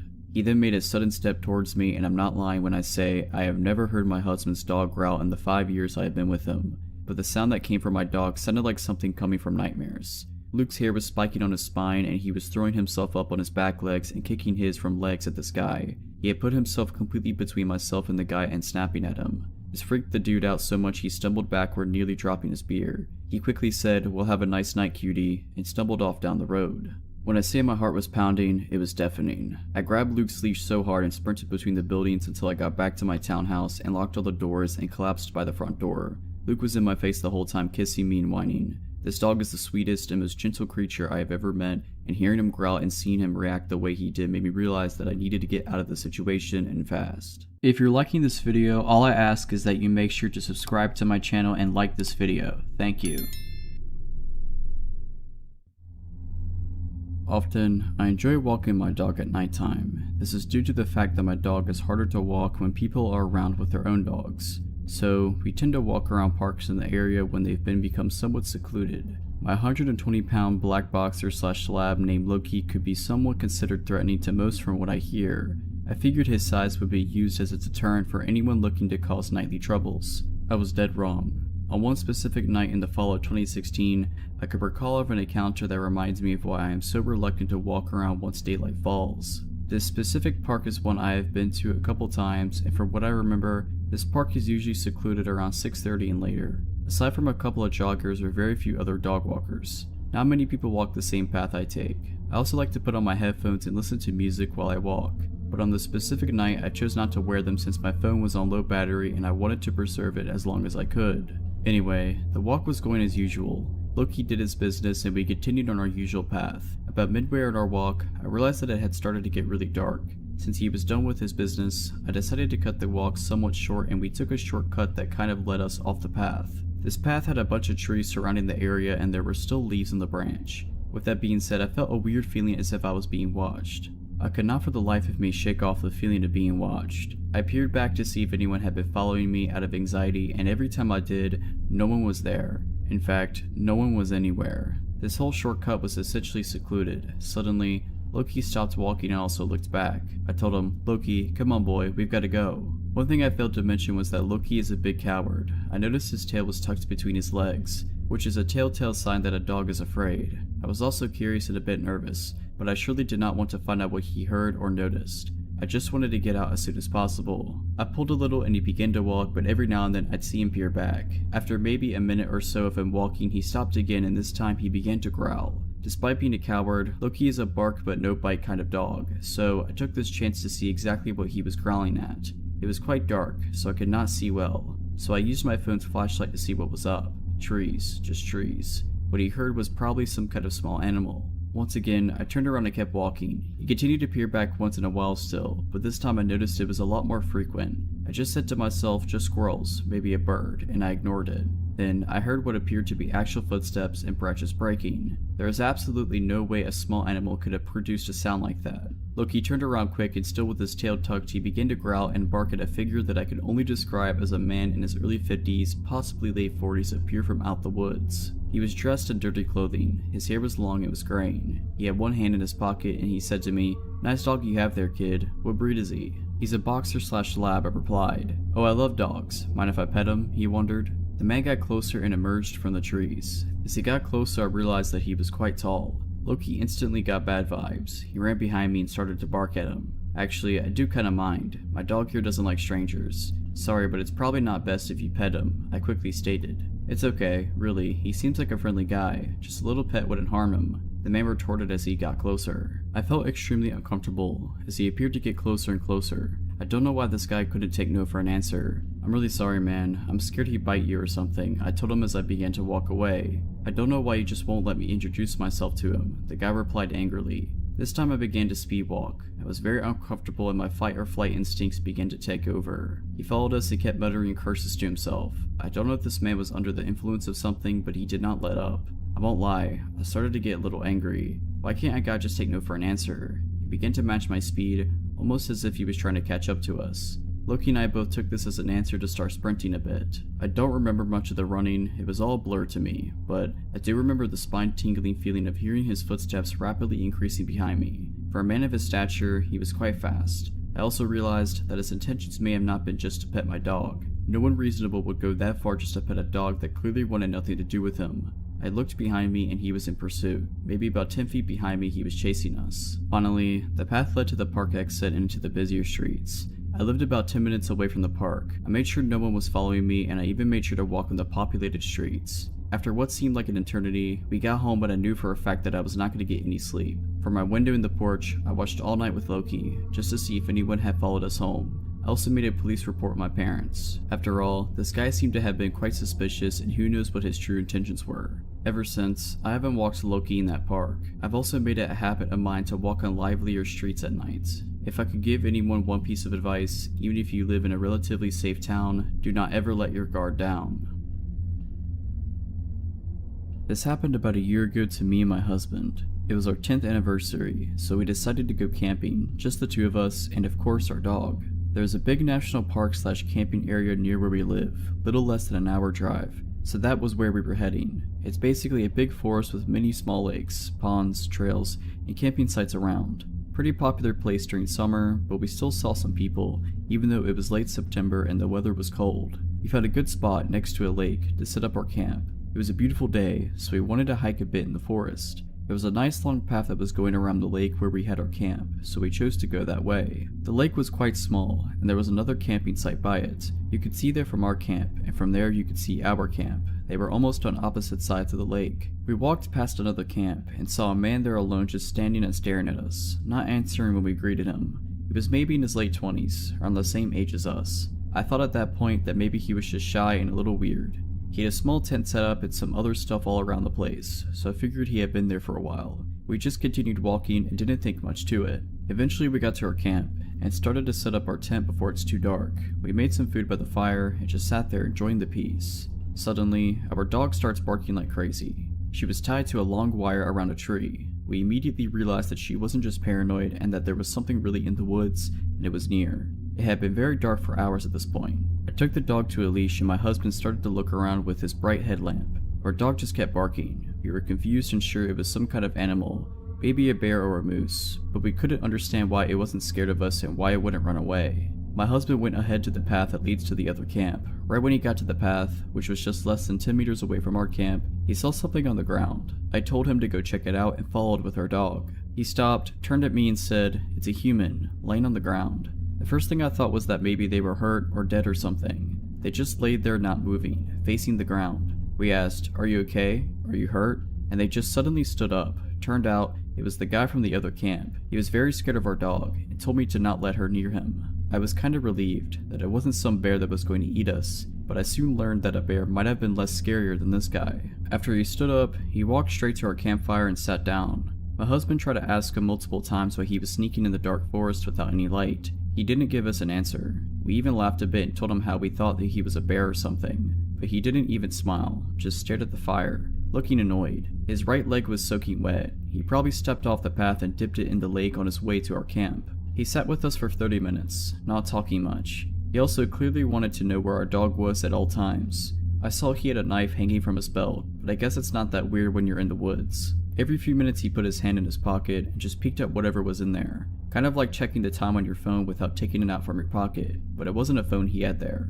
I felt very uncomfortable and anxious by the whole situation. So, when the 30 minutes had passed, he again stood up and mumbled about going back to his own camp, and left. He never gave us any explanation of why he came to our camp or why he was stalking us in the dark. He tried very hard not to be seen when we found him. When I thought he was far enough, I told my husband that there's no way I'm sleeping in that tent. The biggest nope ever. Fortunately for me, he agreed and said that that guy might come back when we are sleeping. I just wanted to leave as soon as possible, so my husband started packing up things up. Our car's nearby, thank goodness, and I was guarding and looking around with the light if he comes back. Just when we had almost all of our stuff in the car, I saw a quick flash of light on the path from the guy's camp towards ours. He was coming back. Maybe he thought we went to sleep because he couldn't see our campfire anymore. So yeah, we got in the car and left real quick. I don't know if we overreacted, but I had such a bad feeling about him. Who crawls in the dark, wet forest alone just to stalk some strangers? What would have he done if our dog wouldn't have hurt him? What were his motives? I don't know and didn't want to stay there and find out. I'm just glad that we had our dog with us. There's a chance that she saved our lives. This happened to me when I was 19 and in college. I met a guy named Sam through a friend of a friend. Sam seemed nice enough and I would see him around, but that's as far as it went. One day we managed to end up alone. As I'm coming out of my building, he sees me and starts chatting me up. At first it was simple small talk, but I became uncomfortable once he starts complimenting me saying I have nice teeth. Not nice smile, but nice teeth. I thought this was a weird way to phrase a compliment, but I just ignore it. He then goes on to ask me, "What are you?" meaning he wants to know my ethnicity. I tell him I'm Latina. He asks if I speak Spanish and I say yes. He makes a comment saying he likes Shakira's music and that he likes her song La Tortura. He then asks me what La Tortura means. I tell him it translates to the torture. I notice his eyes get wide and he starts smiling. At this point I'm done talking to him and I tell him I have to go. I make a mental note to stay away from him after that because throughout the rest of the conversation he had a really creepy smile on his face. I get busy with classes so I forget about him quickly. One day I get a call on my cell phone from an unknown number. I decide to answer it and I hear a raspy male voice breathe heavily and say, "La Tortura." I hang up and think what was that, but I just take it as a stupid prank and move on with my day. For the next week or two I keep getting calls from an unknown number but I don't answer. Weeks go by. I had forgotten about the phone calls when I end up running into Sam again outside my building. He starts making small talk again, then with a giant grin he says, "Have you been getting any phone calls lately?" It takes me a second to realize that it's been him calling me from that unknown number. I don't want him to see me reacting so I say no, but internally I'm freaking out. He then goes on to tell me, "I've been watching you through your window for weeks and you never noticed." For context, my dorm room window was split into 3 parts. one big glass pane in the middle with two smaller panes on either side that you could open for fresh air. If those side panels were open enough, you had enough room to slip your hand in, move the curtain out the way, and get a good look inside. Obviously after that I was thoroughly creeped out and was wondering how many times he watched me dress, nap, or do any of the other things you do in the comfort of your own space. I ended the conversation somehow and wondered what I should do. After I calmed down, I decided to report what he said to me to my residential advisor and then reported it to the director of housing at our school. Luckily, the director took the situation seriously and encouraged me to report him to campus police. A report was made. They would have to speak to him to get his response to my allegations, and I was told that in the meantime, if he approaches me again, I should come back and make another report. A couple of days later, the director of housing comes to my dorm to tell me that campus police spoke to Sam, and he admitted to them that he told me he had been watching me but that it was all a joke. He was told to stay away from me, and I was told to report him again if he kept harassing me, but it never went further than that. Over the next few days, I end up telling the girls in my dorm what happened with Sam. They obviously think it's gross, so we make plans to go out on campus as a group for the time being and to keep our curtains closed. Going out as a group definitely made me feel safer, and everything was fine for a little while until, one day, we are coming out of the dorm dining hall and we run into Sam and some of his friends. He sees me, gets visibly upset, and starts approaching me yelling, "Why did you tell him what I said?" I got scared thinking he might do something, but luckily my dorm mates rallied around me and rushed me out of there. I knew he was mad about reporting him because before this happened, our mutual friend, a male, had told me he's mad that you reported him. Thankfully, this is the last time I was ever near that guy. The school year ended soon after this happened. I moved off campus, got a new friend group, and moved on. Who knows what would have happened if I hadn't made a report and ignored him. When I was 16, I used to attend English classes that were for people of all ages, so I was used to having colleagues older than me that also wanted to improve their language skills. I was really close to another girl my age back then, Jasmine. She was much more popular than me, so she would always introduce me to new people. One day I noticed this guy in her group. He was 32 and very talkative, always smiling. For some reason though, he made me feel uncomfortable from the get-go. I think it's because he would stare at me for no apparent reason. While everyone was talking as a group, he seemed to address me specifically every time, but I didn't give it much thought. As the days passed, he started waiting around before my classroom door and started conversations about my friendship with Jasmine, my high school, my family, etc. I thought it was weird that he was so interested, given that he was much older, but I felt guilty for feeling bad, like he was just being nice and I was being mean to think he was weird. I should have listened to my instinct. Instead, I forced myself to answer, to make small talk. He told me how close he was with Jasmine, and that made me feel a bit safer. When I asked her about him though, she said she didn't know him that well, but that he seemed nice enough. One day I got a call from a number I didn't recognize. When I picked it up, it was him. He said he got my number from Jasmine. I was upset and confronted her about giving my number to him, and she said he insisted, so she ended up agreeing to it. He started calling me all the time, like 2 to 3 times a day, to ask about my day, saying he missed me and wanted to chat. He started telling me private stuff about his life because he felt like he could talk to me since I was so mature for my age. I didn't like it, so I stopped answering, or would make an excuse and quickly hang up. And he would send me messages. That's when things started getting worse. The messages would vary in tone. Sometimes they were really childish, with lots of emojis. He would wish me a lovely day or say he was thinking of me. Other times they would simply say, "You're so pretty," "too pretty," with no context. He would say he was glad I didn't have a boyfriend, that I should never get one or he would be mad. I never answered to those and showed them to Jasmine. I told her I didn't want to see or talk to him anymore before or after class, and she said she would help. I started going to class late so I wouldn't meet him in the corridors. I'd leave class immediately after the end, but I saw him watching me. I could feel he knew what I was doing but actually sort of enjoyed it. I felt like it was a game to him, making me feel uncomfortable. He stopped talking to Jasmine and everyone else, but continued to message me saying, "I miss you," or "Why are you so busy?" I blocked his number. I thought that would be the end of it, and started relaxing a bit, but one day I was talking to another girl outside the school and he showed up, with a big smile and said that it's been too long, and why I wasn't answering his messages. He acted like he was worried about me, that I was studying too much, etc. He invited me to go have a coffee with him in his house. I told him no and went inside, where I pretended to study in the library until he left. He waited around doing nothing more for an hour. I started really being scared then. Since that day he invited me to his house, he became more aggressive, making fun of me whenever he bumped into each other in the corridor, saying stuff like, "Still busy," or "I'm in no hurry." He found my social medias and sent me messages there, each time more explicit. He would comment on my pictures saying I was sexy and that he knew what I was up to, teasing me. I blocked him everywhere, but I always felt like he was watching me all the time. He stopped talking to me but would always stare at me in class. One day I was going back home alone after class. I noticed a car was right next to me, driving slowly, and when I looked it was him.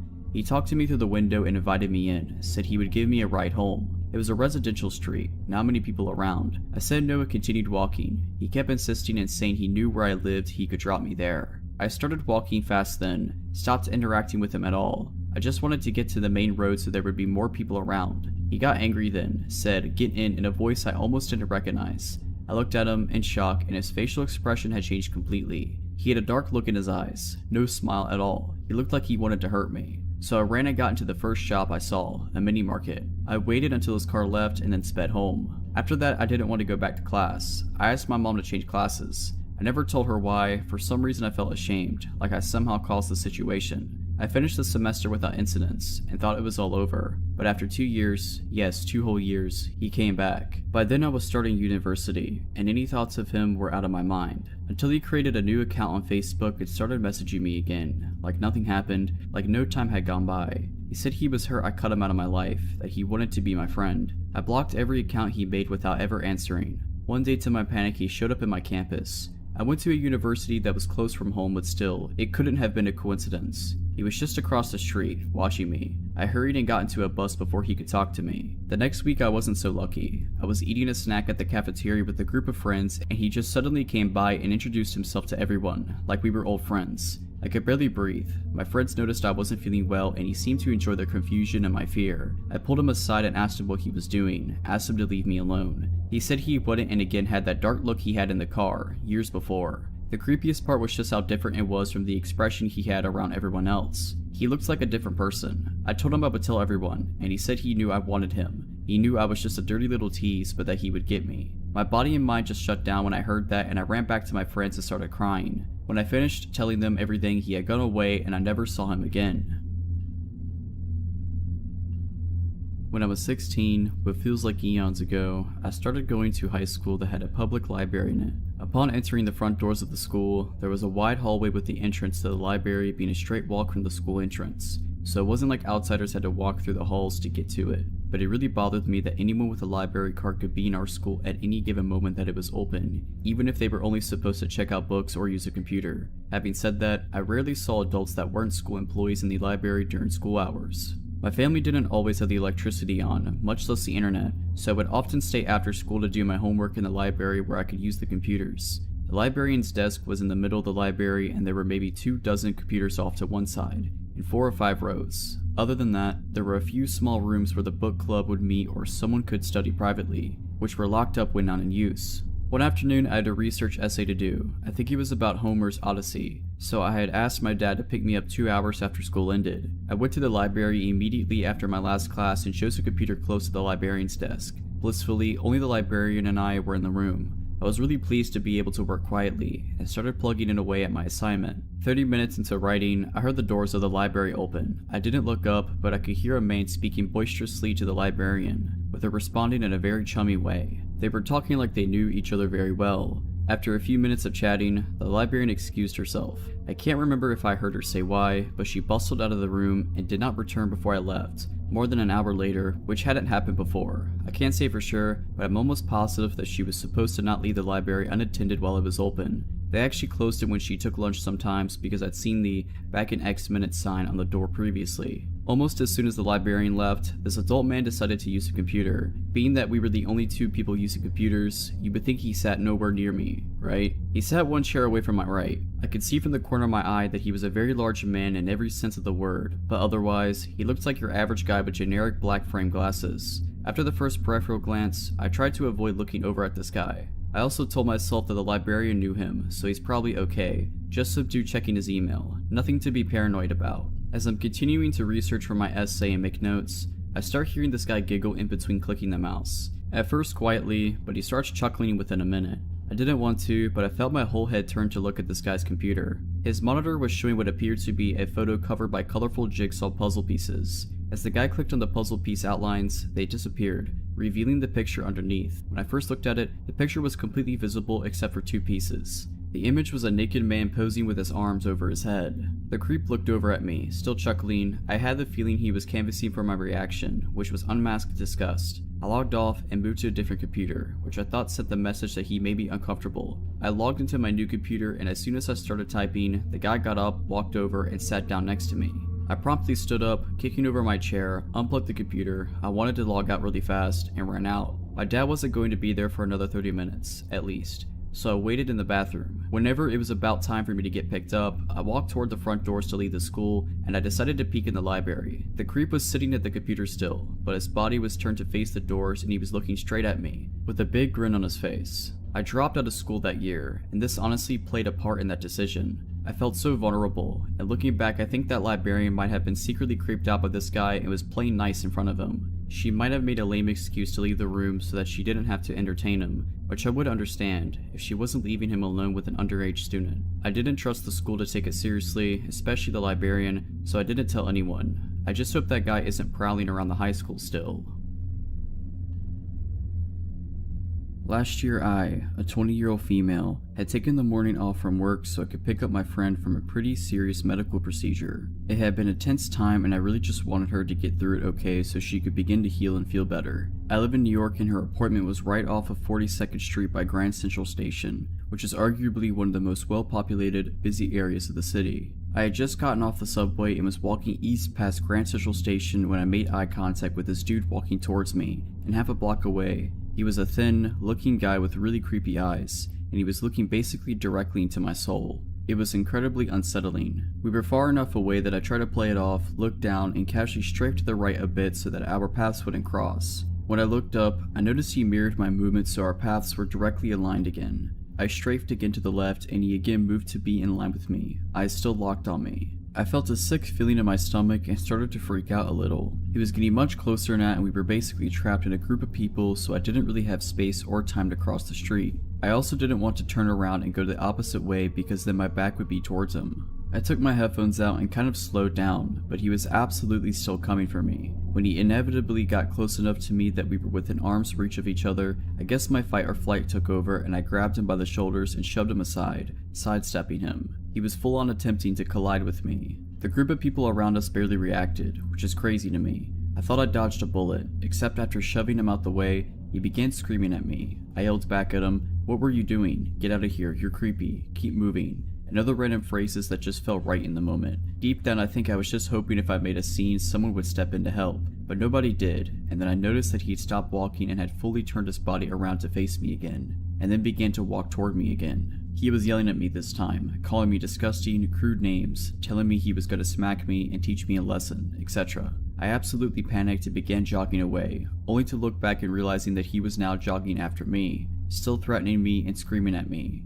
He was getting closer and all I could think was find a cop. You're at Grand Central, where are the cops? Not one stranger noticed or intervened. He was literally 10 feet away from me when I finally just ran up to the biggest, burliest dude I could find and yelled help at him. He was a little surprised and didn't do much, but this younger couple next to us stepped in. The guy got in between us and started telling the creepy dude to get lost, that he's making a scene, and that he needs to go, etc., while the girlfriend consoled me. The guy glared at me one last time until he finally turned and started walking away, still cursing. I thanked the couple and continued along my way, making it about 5 paces before absolutely breaking down in tears and calling a friend. Thank God for the coffee place nearby that let me loiter while I collected myself before going in to pick up my friend. And thank the universe for that brave couple that stepped in to protect me. To this day I wonder what the man would have done to me if I hadn't shoved him aside or if that couple hadn't stopped him from chasing me. Just goes to show, no matter how many people are around you, if you're having a bad feeling, listen to it, and don't be afraid to yell for help. To give you a little background about myself, I'm a female from a South Asian country. That being said, there are some states which are relatively safe. 2019 had been a rough year for me, but by October I started feeling rather better and decided to take a solo trip for my birthday. I spoke to some friends and decided to head to this small village down south. My brother helped convince my overprotective mother as he'd already been there. To put her mind at ease, I decided to get pepper spray. Unfortunately, we couldn't find one, so I kept a bottle of deodorant and a knife handy. I decided to stay there for 5 days and booked a room at a guest house only for 2 days, thinking I'll check out this guest house that my friend had suggested and hopefully move there. To tell you a little bit more about this village, everyone is extremely friendly and warm, and they have tourists coming from all over the globe. Once I got to the room, I was a little paranoid because it seemed a bit dingy. Forget about a security system, the latch on the door was barely functional. The first night was a bit unsettling, but nothing happened. The next day was my birthday, so I rented a bike and went on exploring the village. Sometime after lunch, I decided to check out the guest house that my friend had recommended, which was a little secluded but extremely peaceful. As I reached there, I was greeted by the owner, who showed me around. This place had big huts on one side and a row of small rooms on the opposite side. I decided to take the latter as it was cheaper and I didn't plan on being in the room much anyway. We exchanged numbers and I told him I'll move in the next day. The next day, I got there and had lunch with the owner and he told me about the history of the place and a bit about himself. I realized that he wasn't around when my friend had been there. I was trying to read him, seeing if I was getting any creepy vibes from him since I was going to spend 2 nights there. I didn't see any red flags in particular. After lunch, I went to a restaurant that was right behind the guest house. I met some of the locals whom I was already acquainted with. Along with them were 2 new guys, one of whom was from my city. The 3 of us instantly clicked and started hanging out. Once it got dark, we came back to my guest house to chill, when the owner told us that he's planning a bonfire with some of his guests/friends who were sitting at another table. An hour passed as we ate and played cards, but those guys didn't seem like they were in the mood for a bonfire and soon left the place. Since the owner had already set things up, we decided to spend some time by the fire with him. We were all sitting and talking up until midnight, when the other 2 boys decided to take off as they weren't staying there. I told the owner that I'd head back to my room too. He tried to convince me to stay a bit longer, but I didn't want to be alone with him. My room's door had around 4 to 5 locks, but only 2 of them were functional. So I locked them and realized that the windows facing each other did not have any panes and the curtains were made with scraps of thin cloth, which meant anyone could peep inside and see everything. So I went into the bathroom to change and clean up. As soon as I stepped down and started taking my stuff from my bag, I heard someone whisper my name, twice. My heart skipped a beat and I froze for a few seconds. I decided to ignore it and quickly shut all the lights. Before going to bed, I decided to keep the bin right in front of the door, so in case someone tries to open it, it would make some noise. I took out my deodorant and knife and kept it right next to my pillow before laying in bed. I kept looking at both the windows on the side to see if anyone's outside. After about half an hour, the metallic door started rattling violently, as if someone was trying to force it open. Instantly, I stood up and got hold of the knife and deodorant. My mouth went dry and my heart started beating fast. I didn't know if I should scream because I only knew of one other girl who was staying in the opposite hut. After what felt like forever, the door stopped shaking and I collapsed into the bed. I checked the windows to see if anyone was walking by, but no one did. I tried to think of what it could have been. Maybe it was just the wind, but the curtains hadn't moved one bit. It had to be a person. I don't know when, but I passed out soon after. I woke up around 6 AM to see that it was almost bright outside. I closed my eyes and tried to go back to sleep, when it started happening again. Frantically, I shut up in bed again, ready to attack. But once again, it stopped after a few minutes. I didn't understand what was happening. I went closer to the door and got a look at the bin that I had kept by the door. It had moved away from its original position. Yes, something definitely happened. Not knowing what to do, I decided to go back to sleep. When I got out of the room later, I tried to read the owner's face, but it was just as hard to read as the day before. What worried me the most was that I had to spend another night in that room. I decided to not let that thought spoil the day and went out with the 2 friends I'd made for a trek and then to watch the sunset from a hilltop, where all the locals gathered to play music in the evening, including that owner. My new friends and I went somewhere else after that and then around 10 decided to head back to my guest house for dinner. As I was nearing the hotel, I got a text from the owner asking where I was. I didn't think much of it because it was late and he was probably wondering if I was safe. I didn't reply as we were almost there. When we sat down on the futon, the owner said I was just about to text you and show me the message he typed on his phone.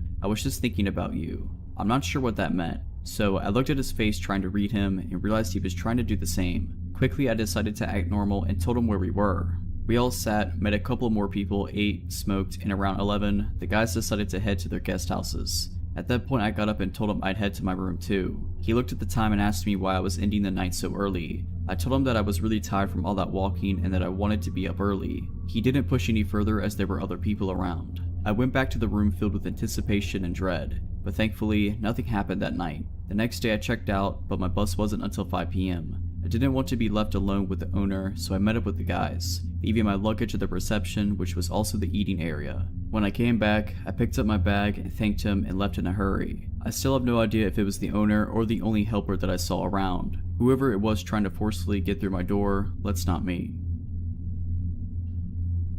I may have been 8 to 9 years old. I lived in a nice little middle-class neighborhood. One of my best friends, Raven, lived across the street diagonally, one house down, so I often spent evenings at her home after school. Raven's mom would always call my mom to let her know I was leaving and to expect me in the next minute or so. This way mom knew to unlock our front door. Often she stood and watched from the screen door to make sure I got across okay. I had begun noticing this beat-up red car, possibly an old Volkswagen or Buick, that would pass by almost every night as I ran back across the street. I would always head home just after dark, so possibly around 8:30 anytime I was leaving Raven's house. It was always rolling super slow, speed limit was 25 miles per hour, and I want to say this vehicle was always passed at maybe half that. One night as I was leaving perhaps a bit later than usual, I stepped out the side door of Raven's house just as the car was about to pass the house completely. It stopped in the road and backed up as I approached the side of the road. The window rolled down just as the car stopped in front of me. A little woman with short reddish brown hair and blue framed glasses was smiling sweetly at me. "Hi sweetheart, it's a little late for you to be out right now, isn't it?" she asked me. Her voice was low and pleasant.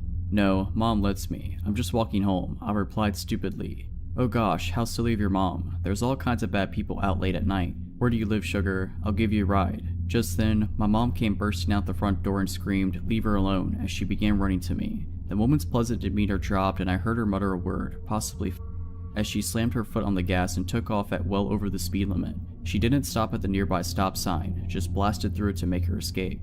I got a nice lecture that night, but also a lot of tight hugs. My mom was super glad that she chose to look out the storm door to check on me instead of just letting me wander home. I could have been taken, and she told me as much. I cannot remember if the police were called, but I never interacted with any officers. This doesn't end here though. Like most little kids, I really liked setting up lemonade stands. Like most little kids, I also enjoyed hand making and baking cakes and brownies and cookies, and also selling those at my lemonade stands. About 2 weeks after the prior incident, a beautiful sunny Saturday, Mom helped me with the baking and helped me make lemonade and set me up in the front yard with my sign. She had been paranoid ever since the prior incident and had hardly let me out of her sight, aside from school and the bus, and this was no different. She stayed outside with me all while I sold my little treats to passerby, until she had to run to the restroom. It would obviously be a pain to take everything down and bring it inside while she went, and then to bring it all back out and set it up again. She figured I'd be okay for a few minutes, considering it was the middle of the afternoon and usually kidnappers aren't that stupid. Mom left me alone for several minutes when she went to the bathroom and presumably went to grab a snack as she was gone for 10 or so minutes.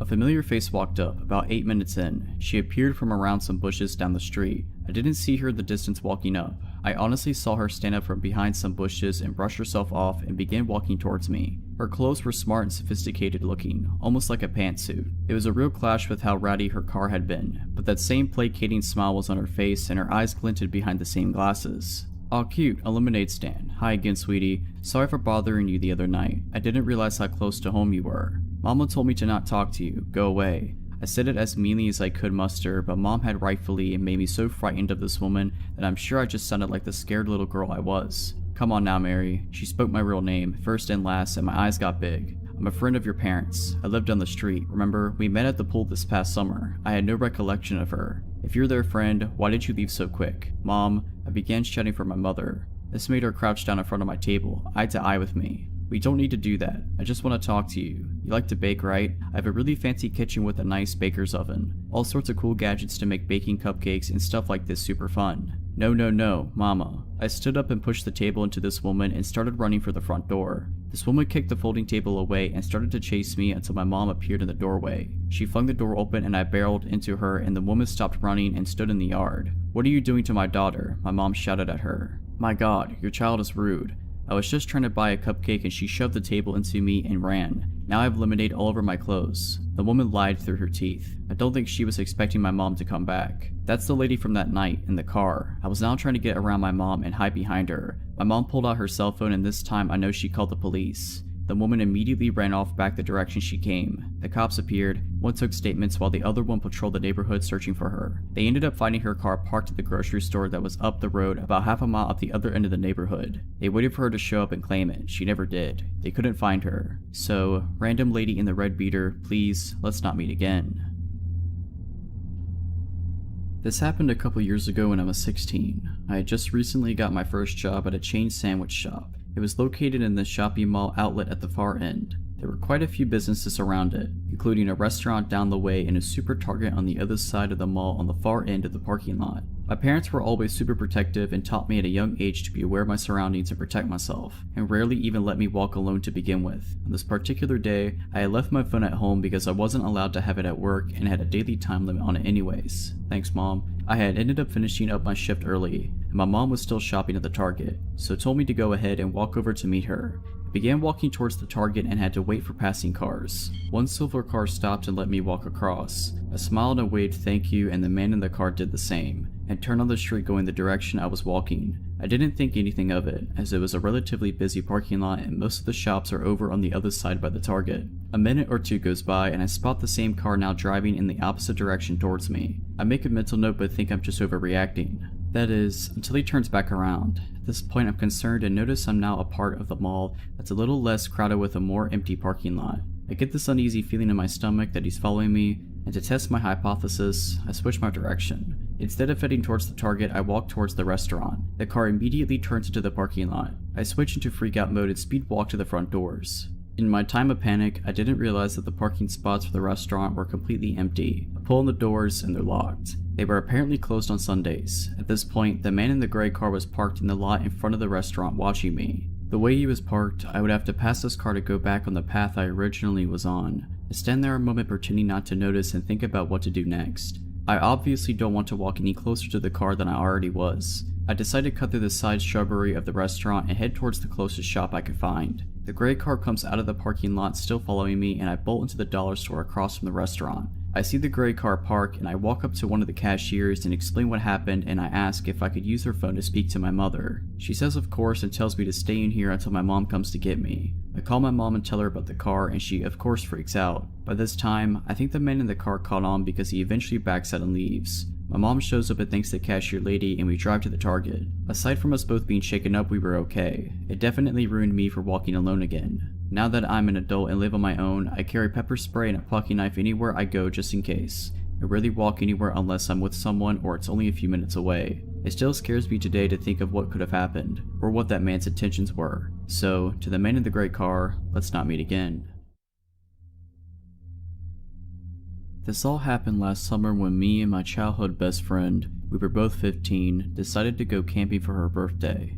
We were originally supposed to be a 5 to 6 person group, but it ended up being just the two of us. So we met at her grandma's house, me with my scooter and her with her mom in a car, and headed to our camping site for the next 2 nights. The camping site was very deep in the woods beside a public trail, but there were still neighbors who had a lot right next to the one we were using. My friend's mother warned us to not go take a walk on the left side of the trail, which would lead us to the weird and possibly dangerous neighbors. We obviously listened since we didn't want any trouble at all. So after unpacking most of our stuff, her mother left, letting us alone in the middle of the woods with only a 50cc scooter to get out in case of emergency, which, don't get me wrong, is very useful but not very fast. So we started doing our thing, eating junk food, listening to music, catching up on both of our lives, since we haven't talked in a very long time. She moved away a few years prior to this, so we don't get the chance to talk to each other that much. The sun was slowly going down. It was getting darker and darker. We were talking and singing when we heard an ATV coming on the trail. It was coming from the left side. Me and my friend freaked out a little, so we basically just locked the door and ran to the back of the camper. The ATV stopped on our camping site. We could hear 2 adult males talking to each other about whatever knows what. It took something like 5 minutes, but they finally left. At this point, we weren't that worried because we thought it was just some curious people who wanted to know if there was anyone in the camper, which had already been robbed in the past, so we just continued our stuff, listening to music and all. By this time, it was already dark outside and the moon wasn't out yet, leaving us with no other lights than our candle. There was no water and no electricity in the camper, which also meant we had to go outside to use the bathroom. Fortunately, it was a full moon night, so eventually the moon would come out and we will be able to see outside pretty well. So again we were talking, everything else was quiet, no music, no animal noises either, and then we heard an ATV coming our way once again, so we turned out all the candles and stopped talking, waiting in silence. We quickly sat on the ground of the camper to make sure no one could see us from outside because the curtains were still opened, and then we listened. The ATV stopped a little before coming up to our camping site and everything went silent. A couple minutes after that, we could hear footsteps all around the camper. Yes, it could have been an animal, but with the ATV sound and what happened after, we know it wasn't an animal. The steps eventually faded away. We then quietly moved to the back of the camper, closing every curtain, making sure the door was locked. We brought 2 knives with us. We eventually heard another noise. We immediately went silent and we hid the candlelight. We then heard the noise again. It was like someone was trying to open the camper door just by turning the handle. We then heard footsteps going all the way around the camper, and we could hear the person testing every single window to see if any of them were opened. We were almost crying. After they tested all the windows, the steps faded away with maybe 1 hour of tranquility and silence during which we were quite panicking. When we finally calmed down, we heard noises at the door once again, but this time, it sounded more like someone was trying to unlock the door with a lockpick. We could hear the lockpick inside of the mechanism, and then the person would try to turn the handle. After 5 minutes of trying, the person probably got mad and started turning the handle angrily and punching and kicking at the door. We were freaked out. I had my brand new iPhone in one hand, hesitating on calling the cops or no. No service was available at this location, but 911 can still work most of the time. The noise was still going on at the door and all around the camper. This lasted for at least 30 minutes. The person was trying every window and then at some point gave up once again. We then started to make up a plan. The noise at the door happened a couple more times. We acted as if we were more than 2 people in the camper, so we started acting like my friend's mother and sister were there, as if one of our guy friends was there, and we acted like the noise woke us up and we screamed at the people to go away and we got mad. Our plan worked, I guess, since we heard multiple people running away. The next morning, after making sure everything was okay, we got out of the camper and we saw that a bunch of the plants next to the camper had been stepped on. There were footsteps everywhere in the mud and everywhere around the camper. Since it was daytime and my friend's mother was supposed to come back to see us, to make sure we were okay, we decided to sit outside waiting for her. We were walking around waiting when a car slowed down in front of our campsite. It never stopped, but we saw the driver staring at us. Then maybe 10 minutes later it went by again and again and again, always giving us that menacing stare. When my friend's mother finally arrived, we asked her if anyone tried to prank us or make a joke, and she went on and asked every possible suspect, and no, it was not a prank. Everyone promised that if it was them, they would have told us, but it really wasn't them. We didn't sleep alone this time. We had someone else come sleep with us for the second night. I'm just glad they weren't able to open the door to the camper. So I'm 23 now, but when this happened, I was 17. In my last year of high school, I was the art girl. I was working on my portfolio so that I could apply to art school. I mainly did landscapes, but part of the requirement for our portfolios was life drawing. Obviously, my high school didn't have any life drawing classes, so my art teacher linked me up to a life drawing class at a local university, which is one of the top art institutions in the UK. So for my school, I had to get a half-hour bus to the center of the city, and then walk maybe 15 minutes up a long stretch through the student district. It was a 6-week course, and this happened the 5th week. The class was really interesting, and I learned a lot since this was my first time working with life models. I was pretty confident and not too worried about walking alone at night. The class finished at maybe 9 p.m. and it was pretty dark by the time I got out. So 4 weeks walking there and back, uneventful. 5th week walking there, totally fine. 5th week walking back to my bus stop, also totally fine. 5 minutes at the bus stop, it was very freaky. So the stop I had to wait at was outside the expensive private school in my city. There's a strip with about 4 bus stops and it's also pretty busy. So busy that people don't even see what's happening right in front of them. So I must have been one of the first people there, so I'm standing just outside the shelter because I'm smoking, and obviously I don't want to be a jerk and make other people breathe in my smoke. So there's only about a few minutes left till my bus and I'm minding my business when this guy comes and stands super close to me. Like, not as in infringing a bit of my personal space here close, like literally I can feel him standing against me. He must have been in his 40s and just had that general creepy vibe and looked really grubby. So obviously I'm a bit freaked out and sidestep away. So does he. I look at him and he has the creepiest smug grin. But at this point I'm like, okay, he's trying to freak me out and he knows I know. I step away again, like fairly far away this time. He follows me again and is literally standing with the front of his body dead up against the back of mine. Honestly, I do not know how nobody noticed this or called him out. We were outside the shelter and it was dark. People are on their phones or their own conversations. I guess it must have been just that. I literally just froze in the moment, even though there were people around who would have helped. I don't want to overreact, maybe it's just a misunderstanding. I don't want to seem rude. So anyway, it gets worse. After dodging this creep for a few more moments as time dragged in slow, finally this bus comes around the corner. I know if I get on this bus before this guy, he is going to sit next to me, which is what I want to avoid. So politely I gesture and say after you. He gives me that creepy look again and says no, you go first. I insist, but he refuses again. There's a big queue now and I don't want to hold anyone up, so reluctantly I get on right before this guy. I get on the bus and do the only reasonable thing, which is to sit next to an old lady right at the front of this empty bus. The seats are only in pairs, so there's no way he could sit beside me now. Like I said, this bus is almost empty, so where does he sit? In the seat directly behind me. I'm just sitting trying to ignore him, which is pretty difficult to do when this guy keeps leaning forward and literally playing with my hair. I have really long hair and his hands are on it. I pulled out my phone and tried to text my mom, but the sending bar would just stick. It happened to literally every time I tried to message her. Obviously, I was scared to call her. I didn't want him hearing what I had to say. I messaged my friend and told her what was happening and that I thought that if I got off this bus, the guy would most definitely follow me. I still had a 10-minute walk home after I got off this bus up a long straight road, so my friend calls my mom and tells her what's happening. My mom then calls me and relays what my friend had told her. Now, I'd been on this bus for about 15 to 20 minutes and my stop was coming up in 5. It's not a big city. My area is suburban and I don't know everyone, but I think I recognize most. I'd never seen this guy before. He wasn't local to my area, so I reasoned he had definitely been on this bus longer than his stop. Anyway, my mom called. I just said to her, "I will be getting off this bus in 5 to 10 minutes. You need to get to X Street now and meet me." As soon as I said that, the creep pushes the button for the next stop. Literally as soon as I say it. He stands up and makes sure to bang into my arm and drag his body hard across me as he walks past, stares at me from the door and through the window as the bus drives away. I'm not 100% certain if he actually had bad intentions, or if he just got off on a 17-year-old girl who was on her own. The fact he pressed the button as soon as I confirmed someone was meeting me makes me think he did intend on following me. I didn't go to the final week of that class. This happened this past year, my senior year of undergrad. I attend a big university with 2 bus stops. The first one is for a smaller portion of the school, and the second one is the main one that people use, but they're pretty far apart. I got out of class and was next to the small bus stop around sunset.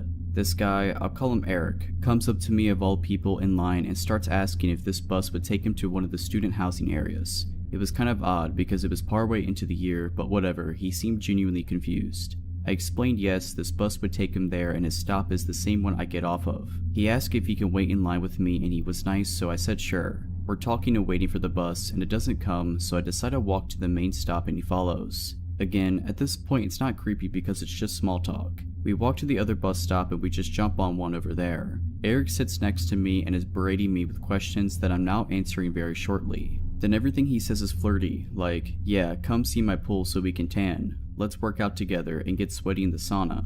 All very weird and random, and I just don't say much because everyone on the bus can hear the conversation. He then asks for my number, which I lie about, but this guy says okay, let me call you. Obviously, I get a call and Eric's just confused and I just say oh my bad. I knew he would call it again, so I just gave the right number. Now I'm regretting telling him my stop, but I still get off with him. He's continuing the flirty comments, but the street I'm parked on is opposite of his route home. I say goodbye and wait till he's out of my sight and to get in my car and drive away. At this point it's late and he was gone, so I just went home and forgot about it. He texted me a couple times the next few weeks, all of which I ignored. Eventually he stopped and I forgot about the encounter. Fast forward a few months and I rarely use the bus anymore because I have a parking pass. One day after class I decided to go to the Vons right next to my original bus stop. I park in the farthest row because it's very busy and my car is in the middle of the row. I'm on a quick mission, so I'm rushing down the first aisle and some guy turns around to check me out, but I ignore it and keep going. I felt the guy's eyes on me still and thought, how do I know this dude? Then I get in line and there he is at the front of the line grinning at me. It's Eric from the bus and I'm like, screw this, so I switch lines. He checks out way before I do and leaves. I get my stuff and walk out to my car. I was parked just far enough that you couldn't see my car, just the direction it was in. As I get closer, there's Eric standing right in front of my car. This was disturbing because he wasn't waiting at the door of the store or in the middle of the lot. Nope, right at my car. He positions himself in between me and my car and he's grinning and he says, I know you. I play dumb saying sorry, you must have me confused. He says, no, you're from school. I say no, that's not me, I don't go to that school. He believes me and starts aggressively asking me out. I say no thank you, I have a boyfriend. He says, okay, so you can't have friends? And I look at him and say sarcastically, do you really want to just be friends? He just grins at me and replies no. He then says, don't worry, when you're single I will find you. The way he said it was very unnatural and creepy. He finally gets out of my way and lets me into my car. He watches me leave the parking lot and I drove to my brother's house just because of how unsettling that encounter was. On one occasion, I came from a group project and had to take the bus. It was crowded when I got on, so I sat in the first seat I saw. I can hear the conversation behind me and instantly recognize Eric's voice. The girl he was talking to seemed to be really into the conversation surprisingly. But now here I was on a bus to a school that I told this creep I didn't go to. I tried to get off quickly, but somehow Eric and the girl got off before me. I'm relieved and try to keep a distance. I don't see them anymore and turn a corner and there he is again waiting for me. He doesn't move though, he just grins at me and says, "Hi, are you going that way or this way by now?" He used my real name and the fake one I used when I played dumb at Vaughn's. I just walk away and call my friends to meet on campus. The shelter in place was issued the next week and I moved home. Luckily, I never have to see Eric again.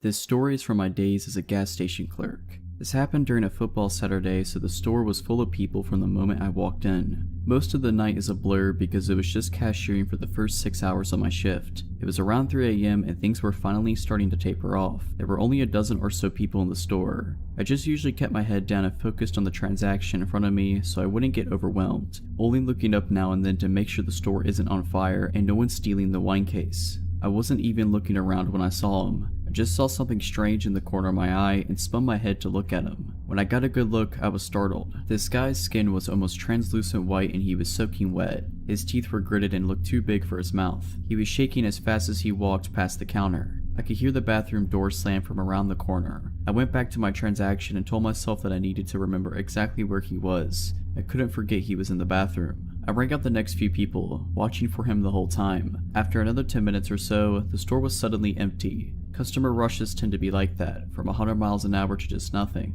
I knew he was still in the bathroom. I thought about going to knock, but I felt repelled. I had no intention of going near that door. I look at the clock and it's nearing 4 a.m., which is when I need to start brewing coffee for it to be ready when my manager comes in. The coffee grounds are all in the supply closet behind the counter, so I tell myself it's totally fine to go get them. It satisfies both my paranoia and my arrogance as well. I'm still doing my job, but doing something I believe to be tactically the best move. If for whatever reason the guy opened the bathroom door and tried to run behind the counter and do something to me, I could shut the door and lock it from the inside. Besides, the bathroom doors are old and loud. I can easily hear them open from inside the closet, so I can just come out and wait near the panic button until he leaves. This all seemed like a very good idea at the time. So I decide to go get the coffee packets and I'm listening carefully while I load up on all the flavors I need. I figure I will only be a minute or so I don't even turn the lights on. I'm listening carefully and I don't hear anything. I still don't hear anything. Then I hear a weird noise. It sounds like the water pipes in the back hissing at first, but it's too ragged. I suddenly realize the noise is breathing, and it's getting louder. Then it's right on top of me. That's when I stood and turned to leave, and saw him in the doorframe. We just stood there both staring back at each other. Later, when my manager reviewed the footage, she saw him leave the bathroom by slowly pushing the door open. Without making a sound, he had wandered behind the counter and peeked into her office, stepping in far enough to trigger the automatic light. After that, he had wandered behind the food service counter before making his way to the open supply closet door. The next thing she saw on camera was me flipping out. I stepped backwards, my body shaking so hard my knees almost buckled. At this point, I think he realized how absolutely horrifying this entire scenario was to me. He put up his hands and started apologizing awkwardly. He was really twitchy and still gritting his teeth.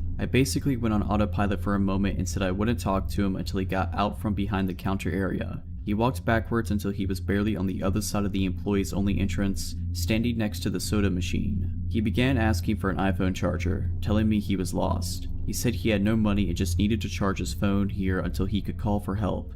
I told him I don't have an iPhone charger and I couldn't help him. He sighed and looked down for a moment, seeming to think about what to do. Then he flipped his head back and screamed as loud as he could. He then punched the soda machine, hard. I backed up and ran around the counter, up to where the panic button was under the register. I watched him as he walked around the store, punching the walls and kicking the counters and screaming. I heard myself shouting over and over, "Get out right now." After a second he stopped and turned around to look at me. He quietly apologized before wandering out of the store and running off into the dark. At this point I was shaking, but tried to pick up and keep working. I started brewing the coffee, checking the windows to see if he was out in the parking lot, but I couldn't see him. After another few minutes, a regular came in and told me a strange man had come up to him asking for a ride. He said the guy was soaked and his teeth were gritting. That's when I decided to call the police. They found him in the parking lot next door, screaming and punching the moving trucks. They took him to sober up and calm down. They informed me that he was very sorry for losing his cool and he was just very drunk and very lost. He had come from out of state for the game and got separated from his friends. In the end, nothing bad happened, but it made me realize that something easily could have.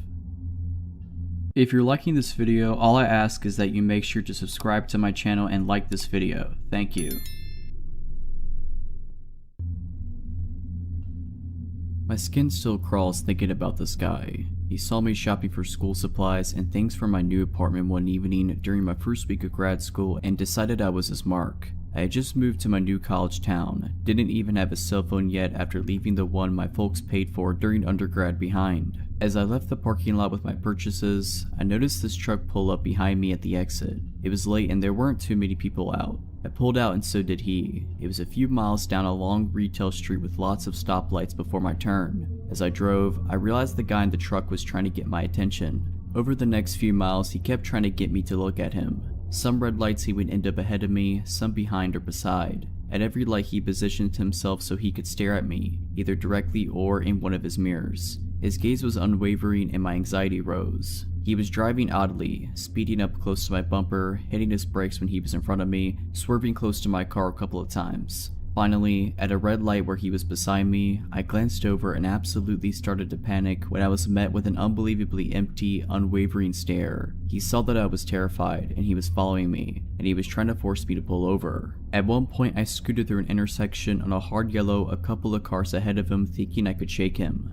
Nope. He went around the cars at the light and ran the red and got back in front of me. A freeway entrance ramp came up and I tried to fake him out by putting on my signal and getting into the merge lane for it. He took the bait and started up the ramp. I quickly got out of the merge lane and continued straight. Again, I'd hoped to lose him, but he drove his truck down the embankment to keep following. At another light where he was beside me, I pulled through the light and then he turned at the last possible second. He made a U-turn and ran another red to follow me. My panic really ramped up at that point. With no cell phone, no sense of direction, and a new city, I really didn't know what to do, so I turned on some music and forced myself to sing along and forced myself to go to the speed limit so I wouldn't crash out of terrified stupidity. I decided to drive to the supermarket across town because I remembered it had a police station in it. He followed me all the way there. He burned out of the lot as soon as he saw all the cop cruisers parked out front. I filed a report and asked for a police escort home. I insisted because something told me this creep was waiting for me to leave the police station. He was. As soon as I pulled out, I saw him. I pulled over and told the officer following me and he went after him, but the truck had taken off and the cop couldn't catch him. The police got the surveillance video from the first store. It turned out this jerk had been dodging me the entire time I was shopping.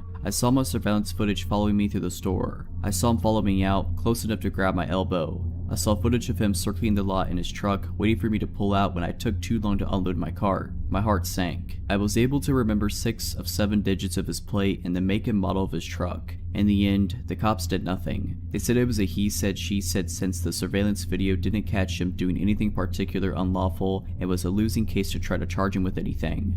I ended up trading vehicles with a friend for a couple of months to try to feel safer and went on with my life. I had no idea what this guy did just a handful of months later until almost 15 years had passed. I was watching a Discovery ID show about the kidnapping and murder of Sandy Jeffers. I almost fell out of my seat when I saw the mugshot of her killer, Aaron Lee Skeen. It was him. I was so disgusted that law enforcement did nothing in my case that I tracked down the investigator in the murder case, and after verifying some things about his vehicle that were changed in the TV reenactment to weed out people making stuff up, she took my contact info and official statement. She could neither confirm nor deny that my run-in was with Skeen, but qualified her statement by saying at least you don't have to worry about him anymore because he got life without parole. I only wish something could have been done when he terrorized me. Perhaps things would have been different for Sandy. So yeah, creepy murderous stalker crazy dude, let's not ever meet again. I go for a short run every night, right after sundown, when it's finally cool out. I always take the exact same route, a loop through a quiet and sparsely populated neighborhood, and now I realize how easy of a target that's made me. A short section of the route passes by an unlit park. A couple of weeks ago, I'd seen a guy hanging out behind a truck that was parked next to the entrance, and it was so unusual to see someone else up there that I decided to be extra cautious, turn around, and head back home. I didn't get close enough to get a good look at his face. A few days later, I saw what looked like the same guy by the park again. I figured I was probably just being paranoid, but I decided to turn around again just in case. I hadn't noticed any activity by the park in the last several days, so I resumed my normal route and didn't even think about the guy I'd seen up there. Then last night, as I was passing by the park, I had this inexplicable feeling that I was being watched. I couldn't spot anyone nearby, but the park extends into pitch black darkness, so someone could easily hide there unseen. I decided to just keep running, look confident, and try to hurry past the park as quickly as I could. Suddenly, I smelled a strong wave of cologne in the air that immediately put me on edge, and I'm pretty grateful he was wearing it so it tipped me off. After I smelled it, I had no doubt in my mind that there was somebody nearby, but still, I didn't see any movements in front or on either side of me, and I was afraid to turn around. Immediately past the park, there's a bend in the road. There's a house on the corner as you turn down the road. The house has lots of tall bushes in the front yard. I normally run right past those without even thinking of it, but since my gut instinct was blaring like a siren, I quickly moved to the middle of the street as I rounded the corner. I shot a glance behind me to see if anyone had actually been nearby. I saw a man slowly walking through the front yard of the house on the corner, looking towards me. He paused behind the bushes, as if trying to remain hidden. I could see his jeans and a pair of black-white sneakers, but little else. His slow footsteps were so creepy that I can't get the image out of my mind, as if he was trying to be quiet as he could. If I hadn't made the split decision to run into the middle of the street and away from the yard, I would have been within grabbing distance. I turned on the flashlight on my phone, aimed it right at the bushes hoping it'd startle or blind long enough for me to get some distance between us, and started sprinting at full speed down the road. It was probably the fastest I've run in my life. At the end of each block, I glanced behind me to check if the man was there. Fortunately, I lost sight of him. If he decided to sprint after me, I'm not sure what I would have done. From what I could make out, this guy was at least a foot taller than me. By the time I got home, the adrenaline had dissipated and I was shaking with fear. I couldn't sleep at all that night. What scares me most about the whole thing is that I'm 99% sure this was the same guy I'd seen hanging out in front of the park recently. And now I can't shake the idea that he'd been watching me and calculating the right time and path to try to sneak up behind me. He knew that I always ran past there around the same time. The thought that he was probably watching me from the darkness in the park last night before quietly moving out of it and starting to follow me makes me sick. Needless to say, I won't be running past the park at night anymore, or running alone at night, period. The terror I felt when I turned around and saw the guy's shoes slowly moving behind the bushes and his head facing me is like nothing else I've felt before. I live in a small town, the kind where almost everyone knows each other, and it also really creeps me out to think that this might have been someone I've seen around town in the past. Part of me wishes I could have gotten a better look at his face for the police report. So this encounter took place approximately 10 years ago when I was 15. I was from a suburban area where my part of town was divided into a grid, approximately 8 blocks long and 8 blocks wide. Me and my friend Jesse were walking home from another friend's house who lives on almost the exact opposite of corner of the development from me. We were on the way home and as usual I walked him to his house and then walked to mine. We noticed a blue Ford Bronco was circling the blocks throughout our walk, but didn't really think anything of it. We got to his house and we hadn't seen the truck for a few blocks. I assumed I had nothing to worry about. I get another 2 blocks or so and I see the truck again. He was parked on the side of the road, but you could hear that his truck was still running. He followed me all the way home, but was sure to not take the exact same route. I got to my front porch and could see he's parked just a few houses down on the same side of the street. I mentioned it to my dad, an absolute mammoth of a man, and he went out to see the truck. He saw it and started walking down to it when it took off. 2 weeks go by and I haven't seen the Bronco since. This walk home was almost a daily routine at this point. We had a snow day from school and just me and my sister were home. I'm playing on the computer when something catches my eye.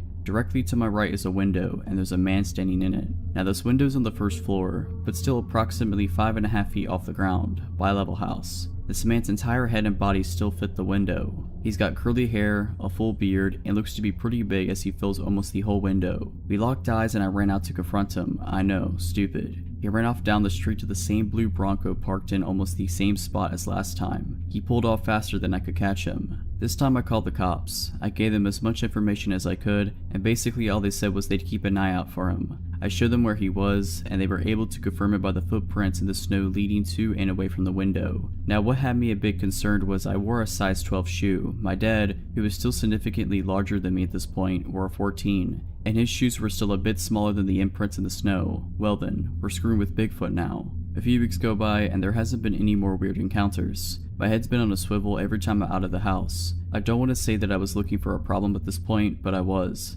I was kinda hoping that this dude would show up and try something. I was ready for it. I wasn't ready. Me and Jesse were walking home from the same friend's house one night and we saw this Bronco again. Screw it. We're young and stupid dudes, so we figure we're gonna trap him. We went completely out of our way to go to the only dead end in the development to try to get to him once we confirmed he was following us. You never know it was a dead end unless you knew the area because there were never and still aren't any dead end or no outlet signs. I guess he had an idea to what we were doing because he knew where we both lived. He didn't follow us down. We thought it was the perfect plan because of how many moves he'd have to make to turn around. Several cars parked on the street, and it's not a cul-de-sac, just a road with no outlet, and thought we could run up on him when he tried to back out. He outsmarted us that day. The next day on the same trip, from the same friend's house, on the same road we see him again. I walk my friend home and figure screw it, I'm fine. I dare this dude to come out at me, and he didn't. This happened several more times over the next week or two, until the guy decided to make his move. I was on my way home after just leaving Jesse at his house. I got another block before I saw the truck. I'm walking perpendicular to his truck when as soon as I'm in his path, he turns on his lights. I ran up the few blocks to my house and waited on the porch to see where he was and what he was doing. This time he stayed put just a few houses down. I told my dad again and he went out to see. Truck's still there. Me and my dad start walking down to the truck and it's still not moving. This ballsy dude had the audacity to get out of his truck to confront us. Terrible idea. He gets out when my dad is still 25 feet from the truck. I guess my dad is about 6'4" and under 300 pounds with a body built by Bud Light and manual labor. This guy though had some size on him. What I saw next was one of the most impressive things I've ever seen in my life. So my dad's not much of a talker, and at this point he's already got a problem with this guy. The guy gets out of his truck with the most sadistic smile on his face. My first thought is the guy has a gun. I yelled to my dad that he might have a gun, and all he yelled back was, "I got it." Well, he definitely had it. They walked up to each other, and before a word was even said, my dad swung. The dude was done in. Before he even started to crumple, my dad hit him again. He hit his truck and hit the ground. I never saw the guy again, and after just moving back into my parents' old house with my young son, I hope I never do. So big dude with the blue Ford Bronco, I hope you never come back to my window. So this happened about 14 years ago. I was 21, and it was the days of MySpace. I never used my real name online. It was in the mode of constantly posting pictures of me smoking, etc. So yeah, I happened to work at a local sandwich shop, and upon taking an order from a customer, I hear, "Hey, aren't you?" enter my MySpace name. To which I asked why, of course, and he proceeded to tell me his MySpace name, and I realized we have randomly commented on mutual friends' pages. Okay, whatever. He and his friends sit in the dining area and eat their lunch, but before leaving he came back to the counter. I thought he wanted a refill on his drink, so I went to the counter to ask him what he would like. "Would you like to get drinks with me sometime?" I was a little surprised, but fresh out of a bad breakup and was ready to date, so I said sure, why not? I told him to message me online later and we could work it out. Cut to 2 days later, it's Friday, and he picks me up and we head to a bar across town. I had known this bar was there forever as I grew up there, but had never been inside. We were the youngest ones there by about 30 years, and there was literally only 10 people total inside, including us and the bartender. Weird, whatever. We have a few drinks, play some pool, and it's time to leave. I kept my pace and only had 2 cocktails because I didn't want to get drunk with someone I didn't know. He, unbeknownst to me, was about to be pretty tossed, so we leave, not wanting to go home. I agreed to go to his house and hang out some more. He lived with his grandmother at the time and had a pool table. We wandered the house for a bit, him showing me random pictures of him growing up, awards won, etc. We play a game and I let him know I need to be getting home. I lived about 20 minutes away by car. He says he's too drunk to drive and that I should stay. Now, I lived with my mom and we didn't always see eye to eye, so calling her 2 to 3 a.m. and waking her up to ask for a ride was not in my list of plans. I told him fine, I would walk. It would have taken me over an hour to walk home, but I was not about to sleep at this guy's house and would have rather taken my chances. The route home didn't go through any bad areas and I had been a pedestrian for years at that point, so I was used to walking everywhere and was fine with it. All of a sudden, he can drive and doesn't want me walking home alone. Again, whatever. We get to my house and I thank him for the ride, and now he tells me he is too drunk to drive and can't drive home. The place my mom and I lived in was 3 stories and I had the whole bottom floor to myself and a makeshift living room with couches, so I figured screw it.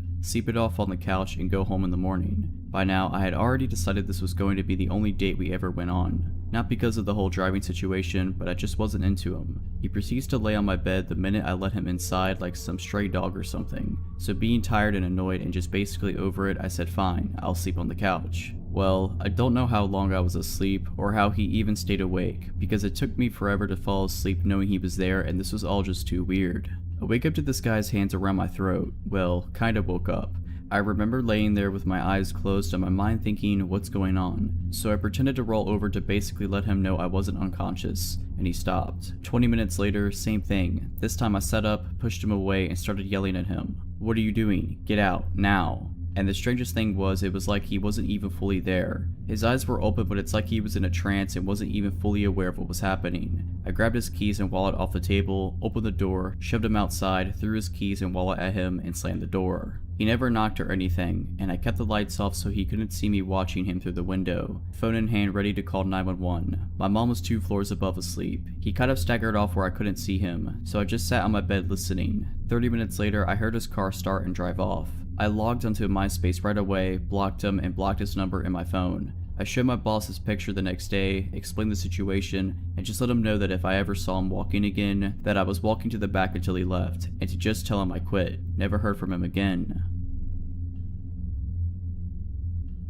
I, a 23-year-old female, grew up in a rural area in Ontario. It was the kind of place where you never lock the doors because you know everyone in town. The all too trusting small town mentality stayed with me once I moved to a big city for university. I got an apartment in a student area with a college nearby and plenty of bars within walking distance. I lived with a guy friend, Roddy, who was a few years older than me from the same small town. I would go to the bars with friends on the weekends and stumble home by myself around 2 a.m. One night on my way home, my neighbor Kyle and I met in the hallway, both headed to our own places. He was also drunk and good looking. He said hello and invited me inside. I ended up staying the night with him. He was nice and it was a fun night, if not a little awkward. We didn't exchange numbers and it didn't seem like we cared for anything to come out of it, so I went home in the morning and that was that. Fast forward to 2 days later. I was asleep in my bed and my roommate was half asleep on the couch with the TV on. He heard a sound that might have been the door creaking open, but he ignored it in his tired state. A few minutes later, he opened his eyes to see a naked man standing in front of him, lifeless and staring into his eyes. It was Kyle. Roddy tried to talk to him and ask him what he was doing here, but he didn't respond. Roddy ran to my room and said, I think Kyle's here to see you. So I followed him out into the living room and saw completely naked Kyle, staring at us with the most serious and concentrated eyes I had ever seen. Roddy tried to talk to him and asked him to leave, but once again he didn't respond. Instead, he went into our kitchen and opened the fridge. He proceeded to take our butter out and start smearing it all over his face and chest, saying nothing, and still with a completely serious look on his face. Roddy and I ran to my bedroom to talk about what to do. While we were in my room, Kyle walked down the dark hallway that led to us and stood in the dark right before the light of my room could reach him. All you could see was his silhouette and he started whispering, "Hi, hi," repeatedly. Roddy and I ended up calling the police and staying in my room until they came and took him back to his house. They said he must have been on drugs but probably wasn't a threat. I agreed I didn't think he was a threat, but I didn't sleep well that night knowing he was a thin wall away from us in that apartment.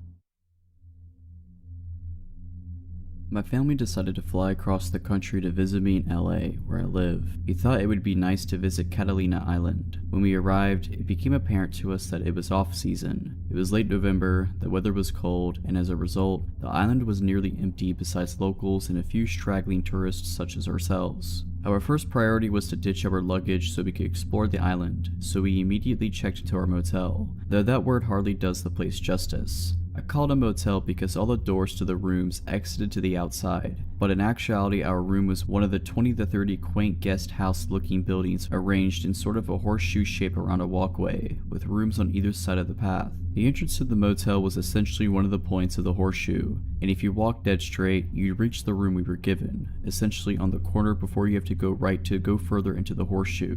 So from our room, one path led back to the street, the other further into the secluded maze of rooms. After a day of exploring and having just finished dinner, it was time for the cold, dark walk back to the room. Catalina Island is a decent distance from the mainland, and it gets dark. I pulled my black hoodie tighter over my freezing ears and walked ahead of my parents to the hotel room, telling them I just wanted to go to sleep.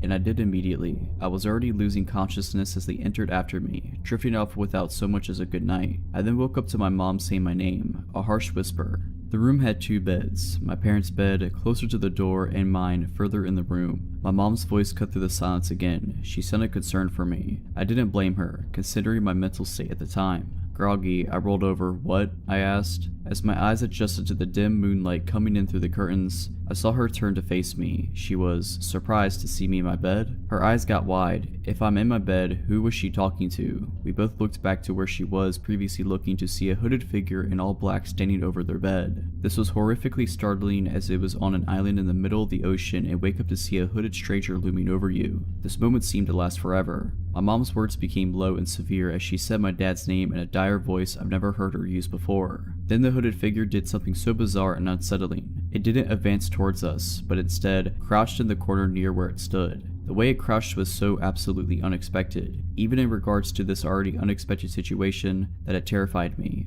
It seemed animalistic. I knew two things. The hooded figure had been standing over us sleeping, and it's not acting in any sort of way that I could understand. As opposed to the infinite moment of this figure standing over us mere seconds ago, the series of events that unfolded when my hulking ex-military dad woke up happened in an instant. Suddenly, we were out the door, not knowing which way the intruder went. My mom was screaming, "Get him, get him." My dad was running down one path of the horseshoe, further into the hotel, shouting through sheer adrenaline. I ran down the other path, towards the street. When I got there, not a sign of the intruder, but it became suspiciously quiet behind me. I ran back to the room to find my dad quietly walking back, his head low. He gets really close to me and I hear him say, "It's a kid." The explanation: some young teen, tall and lanky as I am in my 20s, wearing all black including a black hoodie, went into the wrong room, our room. The one time my parents just so happened to forget to lock the door. My mom woke up when he entered and seeing a tall person in a black hoodie, thought he was me, assumingly leaving the room. And when the hooded figure crouched, that was him when he realized his mistake and panicked. He was scared of us. As I got back to the room, my mom walked out and hugs this kid, who was now crying his eyes out.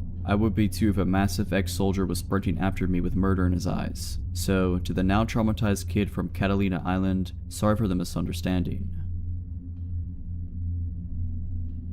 For a bit of backstory, I live in a big city which is mostly a friendly place, but like all cities, it has its rough areas. There are two main spots that are known to be particularly rough, and for the first 14 years of my life, I lived in one of those areas. So though it can naturally be a bit uncomfortable, I tend to be pretty unbothered by odd people talking to me in the street. Anyway, I moved from one rough area and moved to a safer one, but it's very close to where I originally lived. I know both of these areas pretty well too, which helped me with what happened 5 months ago. I had some stuff going on in my personal life and going through phases of bad anxiety as it is. I had to make the decision to take some time off of work, but wanted to try and stay in a routine and be productive. I went to the dentist way past when I should have, so I made an appointment and when it rolled around, I walked there. My dentist is in the rough area that I now live close to. On my route home, I have to walk past a pub on a main road which has a super bad reputation. Anything you can think of, it's happened inside or just outside of this pub. Anyway, I noticed someone sat on the bench outside the pub. I have my headphones in but see him saying something, so I assume he's asking me for something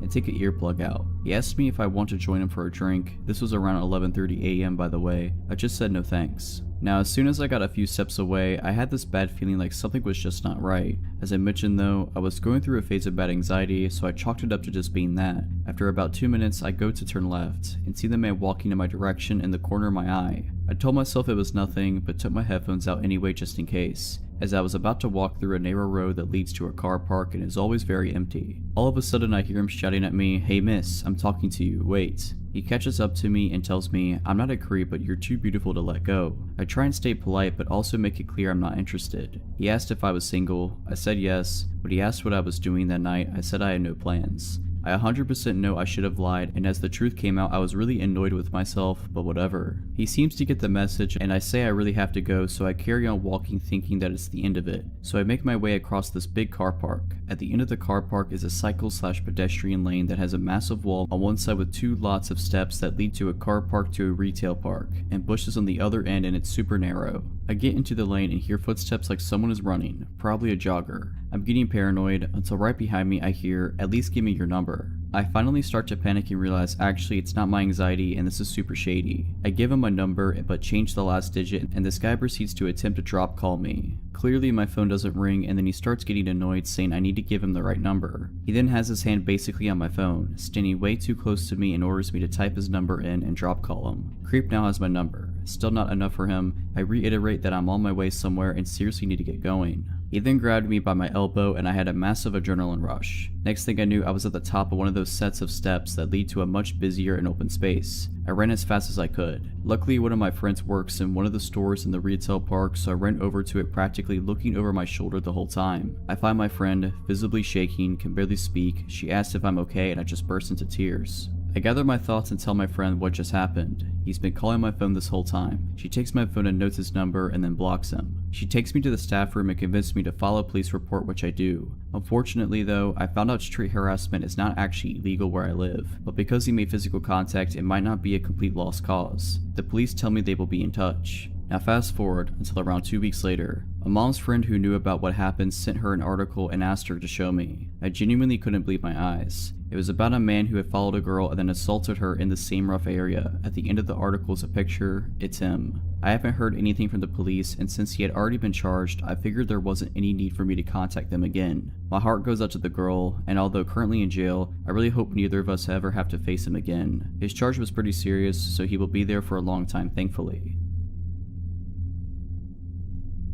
The following experience happened to me a few years ago when I was on the train home from school. It was around 10 p.m. at night as I had stayed back in a public library to study. One thing you should know is that my train line is particularly dodgy, and you can meet some truly weird people on the train when it's late. When I got into my carriage that night, it was particularly empty, apart from 3 women sitting on the opposite end of the carriage. I sat down and plugged my earphones in to watch YouTube. My train ride usually takes around 45 minutes. About 3 stops into the train ride, and the only other person who had gotten onto my carriage at the time was a man who was wearing construction clothes. He sat near the 3 women, so I assumed he knew them. I turned my attention back to my video. A few minutes later, I noticed that the 3 women who were sitting on the opposite side of my carriage had moved to my side. I didn't really think much of it as I was engrossed in the video I was watching. That's when I noticed someone take a seat opposite of me. It was the man who had gotten on earlier. He asked me my name, but he was giving me a weird vibe, so I pretended like I couldn't hear him. I had my earphones in after all. He then proceeded to tap my knee to gain my attention. There was no use ignoring him, so I removed my earphones and looked at him. He was a big guy, probably around early 40s, and he was clean shaven. He asked me my name, to which I gave him a fake name. He then asked me how old I was. I was in my school uniform at the time, so I told him. He reached out his hand and introduced himself.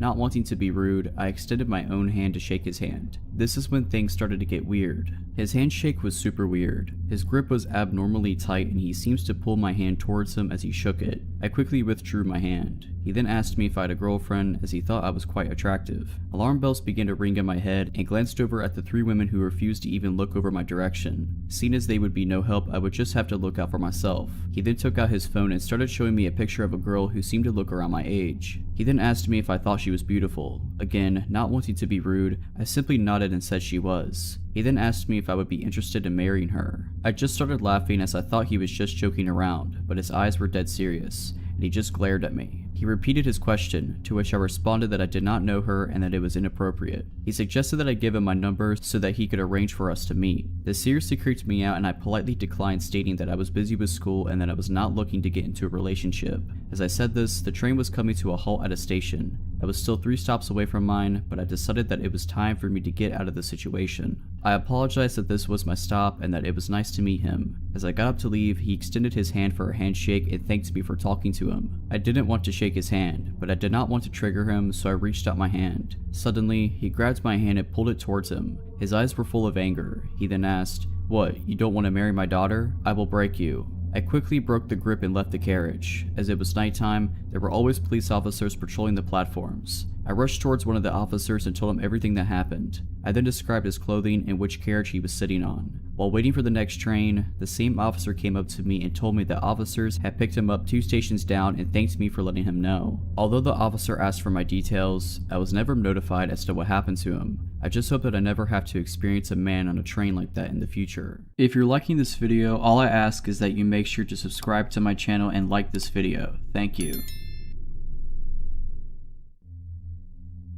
I was about 19 and I transferred to a college very far from home. My parents had raised me pretty dependent, so it didn't upset me. I saw it as a fun challenge. One of the biggest changes to get used to was not having a car. I could have gotten one, I guess, but it would have just been a hassle to find places to keep it when I wasn't at school, etc., so I just opted for the bus instead. I'm not a big fan of person-to-person interactions, so I always made sure to sit up front, hopefully by myself, with my bag in the other seat, and not only headphones in, but a book open as well. All friendly signals to please go away. Thing is, I'm not that great at actually telling people to go away. I had gotten on the bus to head to the mall for a bit, and I realized someone was talking to me. I paused my music and looked up. A homeless man was asking if the seat was taken. There weren't really a lot of people on the bus, but I felt awkward and very rude saying no, like I was judging him. I didn't want to appear unkind, so I moved my bag and then made a big show of putting my music back on and raising my book up to read. I had to keep pausing my music because the man kept talking to me. I kept trying to downplay it to myself that it was just his idea of small talk, even though the questions pointedly fixated on details about me, my age, how pretty I was,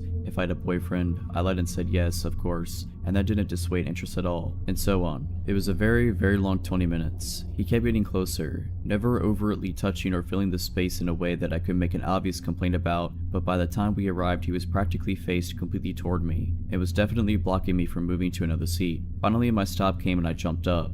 He was perfectly nice about moving so that I could get by, or so I thought. Turns out he was actually just getting up himself to get out of the same spot, not pausing for a moment and talking to me. Great. It was the middle of the day on a crowded street, so I didn't feel like I was in imminent danger, and therefore felt that anything other than open welcoming would be the height of rudeness for me. I smiled awkwardly and moved on toward the mall, only for him to fall in step with me, continuing to ask for details about myself and my boyfriend. Being naive, I tried to cut him off with, "Oh, I'm headed to the mall," but of course that only gave him the chance to say, "Me too." And well, we headed there together. He started talking to me about how good of friends we were now and how close he felt to me and so on. Honestly, I checked out a good while ago and was trying to find ways to ditch this guy. I ducked into the first store I saw when I got to the mall and he followed me in. I was at this point not even making full sentences, just mumbling things about, "Oh sorry, I need to," and then I tried to lose him down another aisle. It didn't work. I finally made a turn he couldn't follow quick enough and literally hid behind some shelves waiting for him to go by. I dashed out of the store and he saw me and yelled at me to wait and ran after. I ran down the strip and dashed into a random store and went straight to the back to the dressing rooms.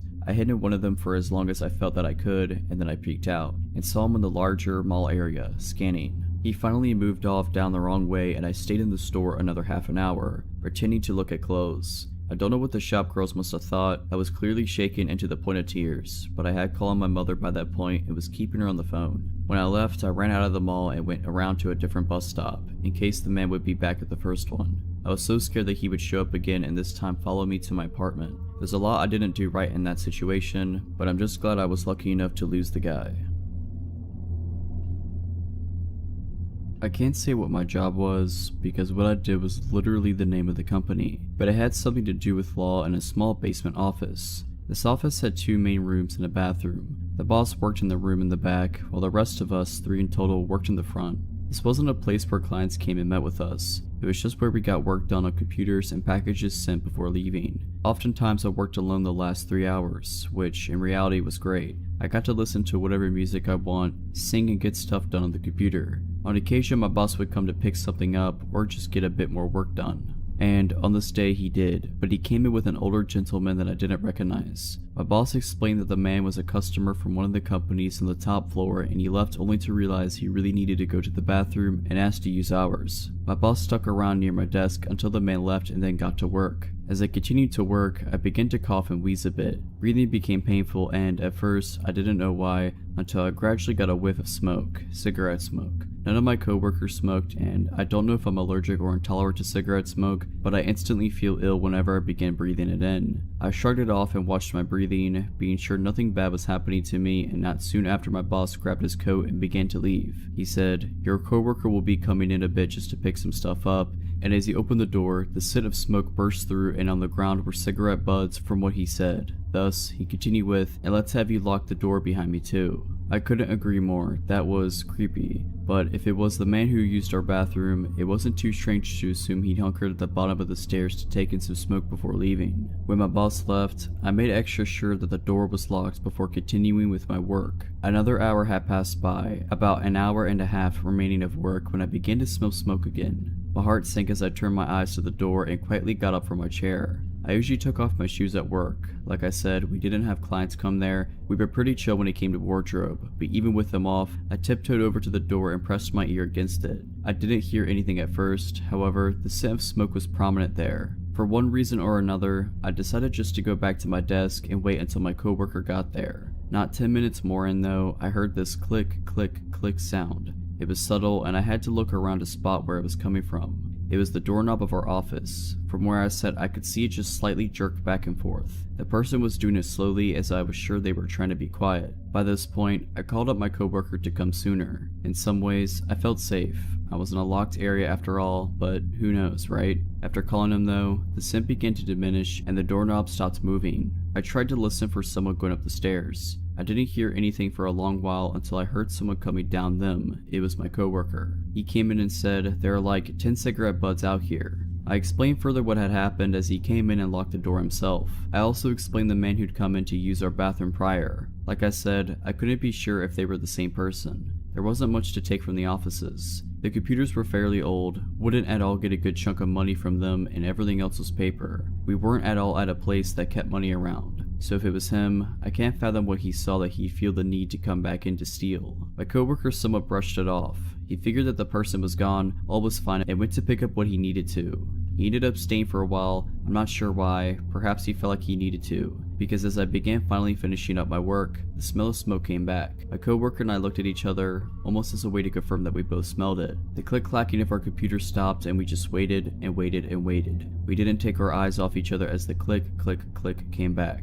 I just didn't want to deal with this and go home as soon as possible, but I shirked the thought of walking out there. My coworker was far more fed up. He stood, stomped at the door, unlocked it, and opened it. There was a man there. I didn't get a good look at him. I saw him raise his arm, freeze, and then he disappeared and sprinted up the stairs. My coworker walked me to my car soon after, told our boss about it, and we made it a rule that we always lock the door from that point on. Especially me, because after that day, every now and then, I'd smell smoke and hear the doorknob attempt to twist. Whenever I did, I either called up my boss or waited every now and then I heard the steps leave. Frankly, we should have put a camera up or called the police, something at least. When my coworker described him to my boss, it seemed like he was the same man who used our bathroom, but that is just speculation. We have no idea what he wanted or if there was a purpose. Be careful letting people use bathrooms. They could have ulterior motives.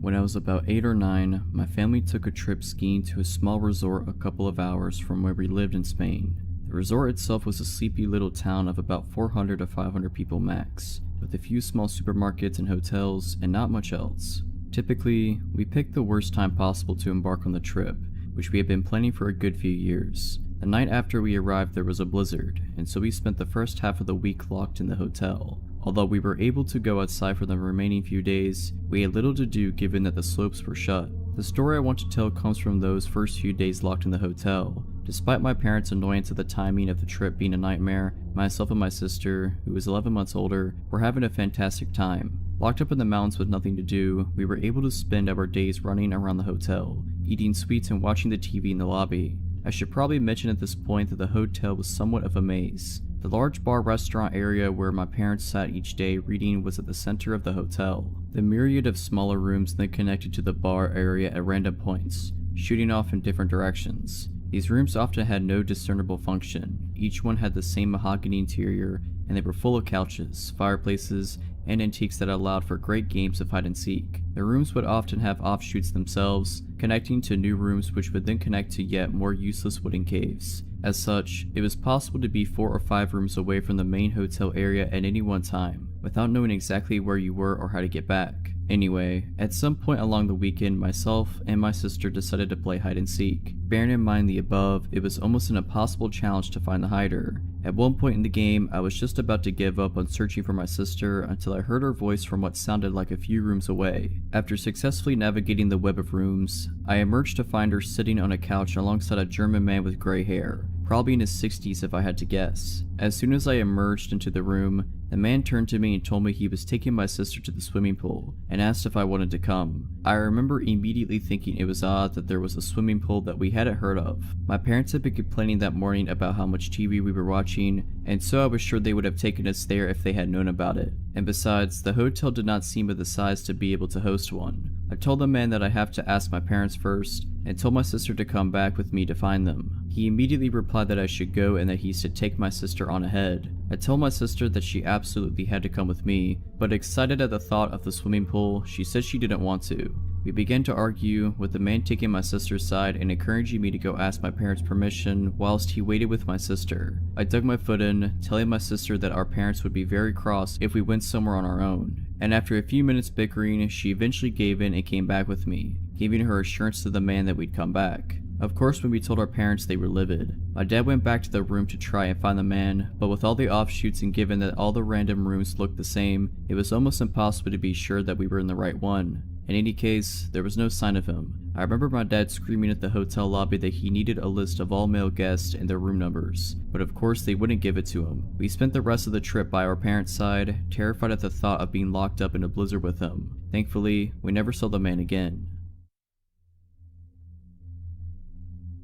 My mama and I normally shopped at the market just a few minutes away from our house. My mom had been shopping there for 20 some years at this point and was friends with most of the workers, so I was friendly with them too, and was always happy to talk to them. Whenever my mom got distracted talking to someone, I, with the attention span of a 6-year-old, would wander around the aisle. My mother would keep an eye on me to make sure I didn't get too far, but if she was distracted, one of the employees would usually be around and gently guide me back over. One day though, we went to a different market that I couldn't remember having been to before, and we didn't go back to for nearly a decade. We were walking around the aisles when my mom ran into her friend. They started talking, and I, not realizing that I no longer had a store full of adults keeping an eye on me, started wandering around the aisle. My eyes caught some colorful display, I think flowers or balloons or something, and went over to look. Once I was satisfied with my inspection, I turned back to the aisle only to find my mom wasn't there. That had never happened before. I looked around a little, though not moving from my spot near the colorful displays. Since it was right near the registers, there was a decent amount of people nearby,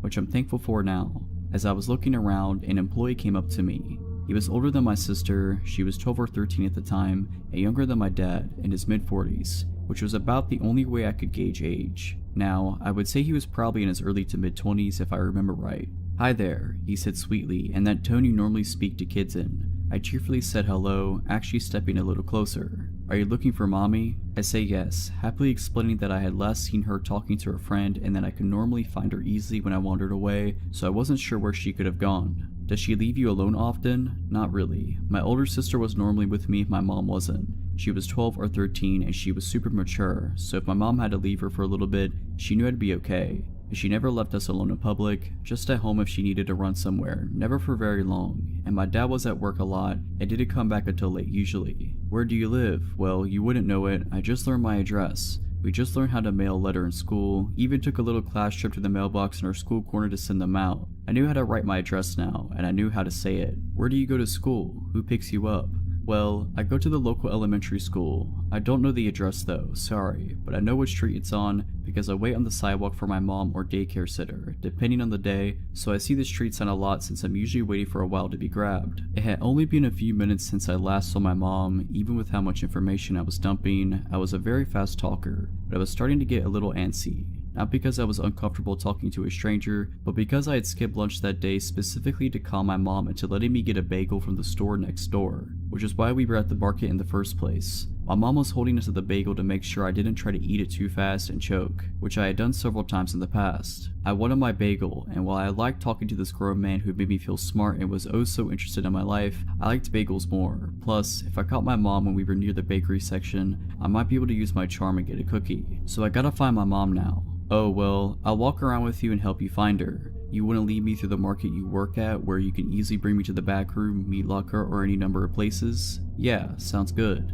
Ozzy. I look around to see my mom, the relieved look on her face slowly changing into something more anxious. I smile happily and wave her over. She immediately grabs my hand and I could tell she wants to chide me, probably for leaving the aisle, but she seems more occupied on the man in front of me. Before I can even open my mouth to introduce him, or remember that I never got his name, he quickly says that he's glad I found my mom and he needs to get back to work, and practically runs to the back of the store. My mom puts her hands on my shoulders and looks me in the eye, her expression a lot more worried now. "What was he talking to you about?" she asked, her voice more serious than I'd ever heard her. "Can I have my bagel?" My mom opens her mouth, pauses, and goes into her purse to hand me my bagel. Between bites, I happily tell her about the conversation and everything I remembered. My age and grade, pickup schedule, likes and dislikes, my literal address. My mom gradually became paler, then became red with anger. She brought me over to the manager, and I don't remember much about the conversation. The police weren't called. We went home, and my mom told me I wasn't allowed to walk around the store anymore. No more talking to any stranger, even if they worked at the store we were at, unless she was with me. If I ever saw that man ever again, I was to run away, find someone I know, and ask for help. If all else fails, scream at the top of my lungs. If my mom had found me, something bad might have happened. If not in the store, then in front of my school, and if not in front of my school, then my house. A little over a decade later, I've never seen the guy again. Let's keep it that way. I had started hanging out with a very nasty crowd.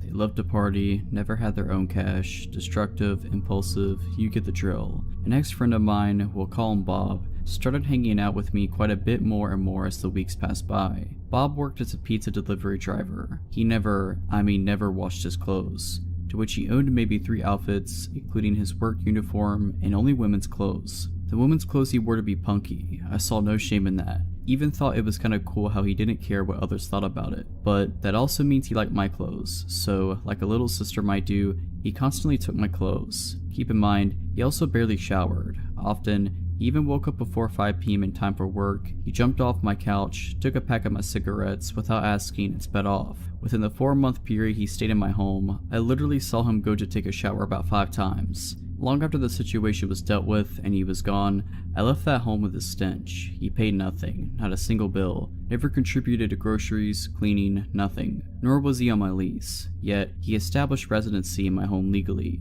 It didn't bother me so much at the time. I was at my rock bottom and was basically just happy to have someone be there with me.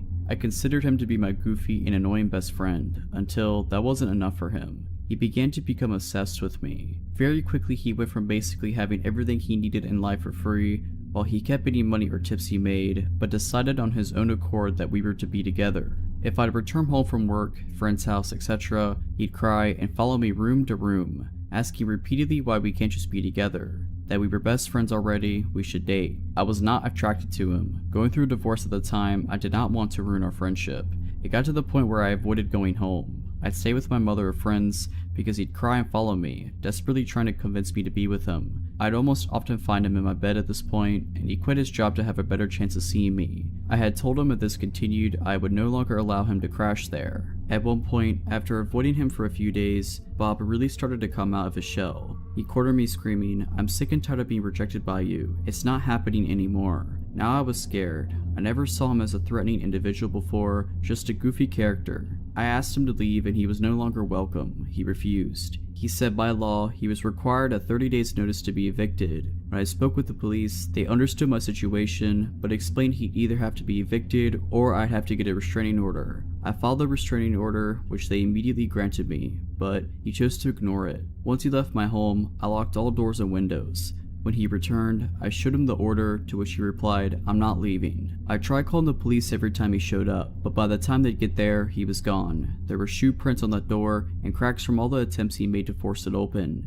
It never shut correctly after those attempts, and they were never able to officially serve him because they supposedly couldn't find him. I honestly believe they tried once, then gave up. I provided them with his plates, friends' addresses where he'd stayed, previous employment, everything needed. I'd stay up late, hearing his vehicle, it was very loud and easily identified, slowly drive by my home, staring at me, day and night. At one time, he even hid behind my front door, had a mutual friend knock, then jumped out, shoved the door open, and entered. Even went as far to message my young, underage nephew who he met maybe one time on Facebook to try and gain sympathy and convince him to get me to change my mind, crossing even more obvious boundaries. It was a living nightmare. Eventually, he moved on to his next obsession, and I was somewhat at peace. Several months later, he was on our local news for attempting to slit his ex-girlfriend's throat, and beating her until she was unconscious, until a neighbor brushed over and he fled. All I could think was how that could have been me.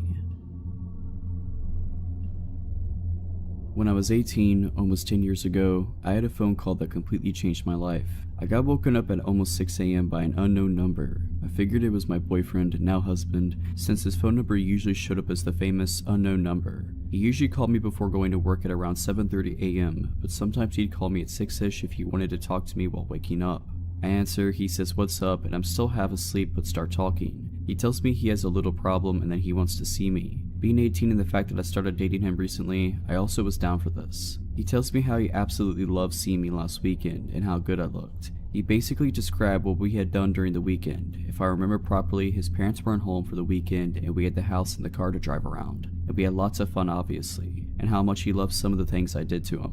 I replied and I was more and more awake and we were having a really good time. Then I noticed it was almost 7 a.m., time where he usually takes a shower, eats, and gets ready to go out the door. And I basically ask him, so this is fun and all, but aren't you going to get ready for work? He replied with, no, I think I'll skip work today. How about I come over? Now the thing is, by then I was pretty awake, and although the voice that was talking to me was very similar to my boyfriend's, something threw me off. My boyfriend doesn't say, no like this guy does. Besides, I knew that unless he was sick, my boyfriend would never skip work because he was scheduled on his shifts and missing his shift was a big deal that could get him fired. I kind of froze. He noticed it, so he said, "Oh babe, you're right, I should start getting dressed. So you want me to come over?" By then I swear that his voice was back to my boyfriend's voice and I just felt silly. So what if he wanted to skip a day at work? Maybe he just wanted to see me. So I tell him, yeah, sure, come over, it will only be us here. He replied, great. Then he asked, where's your house? The last time I checked, I'm pretty sure my boyfriend knows where I live. He had been coming over for weeks now. I laugh it off and tell him, ha, you know where it is. That's when he laughed, and his laugh was absolutely not my boyfriend's laugh. I instantly ask him, you're not my boyfriend's name, are you? He said, can you just hang on please? I need to go grab something. Meanwhile, I get a text from my boyfriend. I figure that maybe this is just a sick joke. Maybe he coordinated it perfectly. Maybe he's sick and his voice doesn't sound the same. The text from my boyfriend said, at the subway, going to work now, love you. I texted him saying, why are you texting me? We are talking right now. At which point my actual boyfriend called. He was very confused at first and figured someone had hacked into his MSN. When I told him it was by phone, he reassured me that he absolutely did not call me and that whoever it was not him. He had to go as the subway train was there, but that he will call as soon as he was at work. Then, the other guy called back, I picked up and I asked him, who are you? What do you want? I pretty much went crazy on him. He said that his name was Mike, that we had met a long time ago, which was impossible because my phone number was fairly recent, and that he just wanted to have fun, that he didn't know I had a boyfriend. I asked him how did he know that I was wearing and what did we do and how he got my phone number. He just said, where are you? Why don't we meet? At which point I hung up. He called again, I didn't answer. Within minutes, I had called my mom to tell her what happened. She told me to change my phone number and not to stay home alone. I changed my phone number right away. I also alerted local police. They opened a file but nothing ever came out of it. I still wonder how he knew what we did and what I was wearing. My boyfriend swore at the time he would never let any of his friends know all that, but his parents' house did have lots of windows and we weren't exactly careful. So Mike, let's never meet again. This happened while I was in college 5 years ago. I was a transfer student and was 21 at the time. I was set up to be living in a building that was for students 21 or older and moved in a week and a half before classes began. This school was in northern Michigan, so when I first arrived, campus was dead. I mostly kept to myself, but was friendly with a few people in my building, namely one guy named Khalil, an exchange student from Lebanon. He seemed nice enough, though there was a distinct language barrier, so things were easily lost in translation. Our RD and RA, resident director, resident assistant, made everyone who had moved in have a meeting to go over basic rules and whatnot. At the end of the meeting, as I'm leaving the rec room, Khalil suddenly puts his arm up on the wall in front of me, almost clotheslining me. Caught off guard, I am peeved and creeped out about this. He begins explaining that he would like to be my friend and would like to go out for dinner to get to know me. He worded it oddly, so I wasn't sure if it was just a date or just a friendly invitation, but I attributed it to his bad English. Like an idiot, I felt cornered physically and socially. I am awful with confrontation and could be too nice, so I agreed. He meant right then and there, however, and said, I will get us a taxi and we'll go now. 10 minutes later, we're getting into this taxi, and as I'm entering, I feel this sense of dread. I think, I barely know this guy, and Hudson's, the restaurant, is a couple miles away and we will be stranded out there with this stranger if it gets weird. As we drive, my guard rises higher and higher. He wants to know everything about me, and is throwing questions rapid fire. My age, dating history, physical preferences in men, religion, family, everything. I am thinking, this is going to be really awkward, and wanted the night to be over before we even get to the restaurant. At the restaurant, we both look at the menu for a bit. The waiter comes and takes my order, salad, small and quick to eat, and then the waiter asks what Khalil wants. He says, oh no, I'm not hungry, I just want to watch her eat. What? Why would you ask me for dinner if you weren't hungry? And why did you just want me to eat? I was horrified. All of my family was in the lower peninsula of Michigan, 8 hours away. I had no friends up here. The only local numbers I had were of my RA and RD. I speed eat all of my salad as Khalil watches me, now talking about himself. He tells me about how he has anger problems and is looking for a woman to help calm him, but still be a submissive traditional wife. I am trying to hide the horror and uneasiness as I nod and eat. He continues explaining how he was known for his temper back home, and how his brothers have stopped him from doing awful things. At this point, red flags blinding my vision. It's time to end this. I finish my food and tell him to get a taxi back to campus. I intentionally sat in front of the taxi. I wasn't allowing the possibility of physical contact. When we get to the campus, we get in the building and I say a quick thank you and haul back to my room. Door locked, I get into my sweats and try to chalk it up to a weird experience and vow to avoid Khalil from then on. Around 12:30 a.m., I hear a knock on my door. I was watching Netflix and took out my earbuds to make sure I was hearing right. The knocking continues. Not a courteous knock knock knock, but a closed fist pounding. I am petrified and making as little noise as possible. Get to the door and look out the peephole. I see Khalil. My room is at the very end of a long hallway. All rooms around me empty at this point, with the door outside of my room leading to a parking lot surrounded by woods. Knowing how isolated I was, I slink away from the door, making zero noise just waiting for the knocking to stop. About a minute later, it stops. He growls, I know you're in there. I will wait. My eyes widen in horror. I I felt a mixture of rage and panic, but decided that confronting him then wouldn't be smart. So I quietly watched Netflix until I fell asleep. I have no idea how long he waited out there. The next morning, when I finally emerged from my room, I found a couple of pages taped to my door. 3 handwritten pages from Khalil, explaining his feelings for me and his intentions of making me his wife. I went straight to my RA and explained everything that happened. She agreed to meet with Khalil herself, to explain to him how inappropriate he was being, and to tell him to leave me alone. He didn't. Notes kept coming. He came to my door dozens of times a day, and I became pretty much trapped in my room hiding from this psycho. It lasted for 8 days, but classes began and Khalil disappeared. I was told he dropped out and moved back to Lebanon. I found it eerie how he just vanished. Had he come here solely to find a wife, I'll never know. But Khalil, let's not ever meet again. It was the middle of the afternoon and I was home from college for the weekend, driving home from an auto shop, having just picked up my car after some repairs. It suddenly started making a loud grinding noise. My car was very old, things were always going wrong, so I pulled into a shopping center parking lot and called my parents for advice on whether I should take it back to the shop or get a tow. I know very little about cars. My mom told me she would come and meet me at the shopping center and we'd figure it out. At this point, my phone battery was also dying, so my phone shut off after the call. As I was hanging out in the parking lot, a guy pulled over on the street in front of me, rolled down his window, and asked me for directions. I did my best to direct him, but instead of taking off, he then pulled into the parking lot and got out of his car. I found that a bit weird. It was broad daylight, I was in front of a shopping center, cars were driving by constantly, it's not like it was nighttime in an abandoned alley. So the guy started to make what seemed like small talk and I complied, still not understanding what he wanted. He introduced himself and asked what my name was and I offered my first name. He asked what I did. I said I was a student studying art. He asked where I went to school and I told him. He asked how old I was. He made a little more small talk and then I guess seeing that I was a bit more relaxed, he said he was a sculptor and that if I was interested in art, I would love the sculptures he had at his house. He said we would go there right now and look at them. Immediately that dull alarm in the back of my head got turned way up. I was young and naive, but I knew enough to never ever get in a stranger's car and immediately felt very uncomfortable. Though he knew how old I was, I looked extremely young. I started to put 2 and 2 together. He was getting increasingly more insistent that I get in his car and go to his house. He reached for my arm and at that point everything is a blur. I yelled that I had to go and ran from my car into the nearest store. It was a tiny game store so there weren't really anywhere to hide, but I told the cashier about the guy and asked if I could wait in there until my mom showed up. The cashier assured me the man would not be let in the store and that he and his coworker would keep an eye on me until the man was gone. I also asked them if I could use their phone to call my mom and let her know what was going on since mine had died. I kept watching the guy outside by my car, worried he would try to come in, but as soon as he saw me use the store's phone, he got in his car and took off.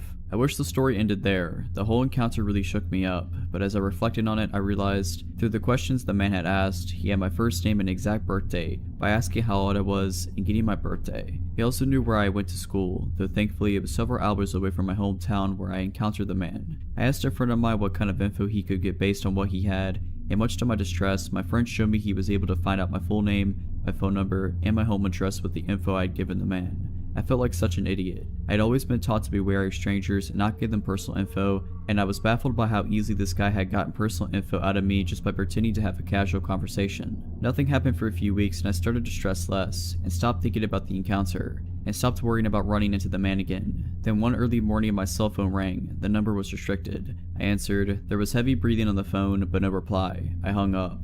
It happened again the next morning. This time a man answered, asking, "What are you doing right now?" I said I was trying to sleep. "What are you wearing?" I immediately hung up.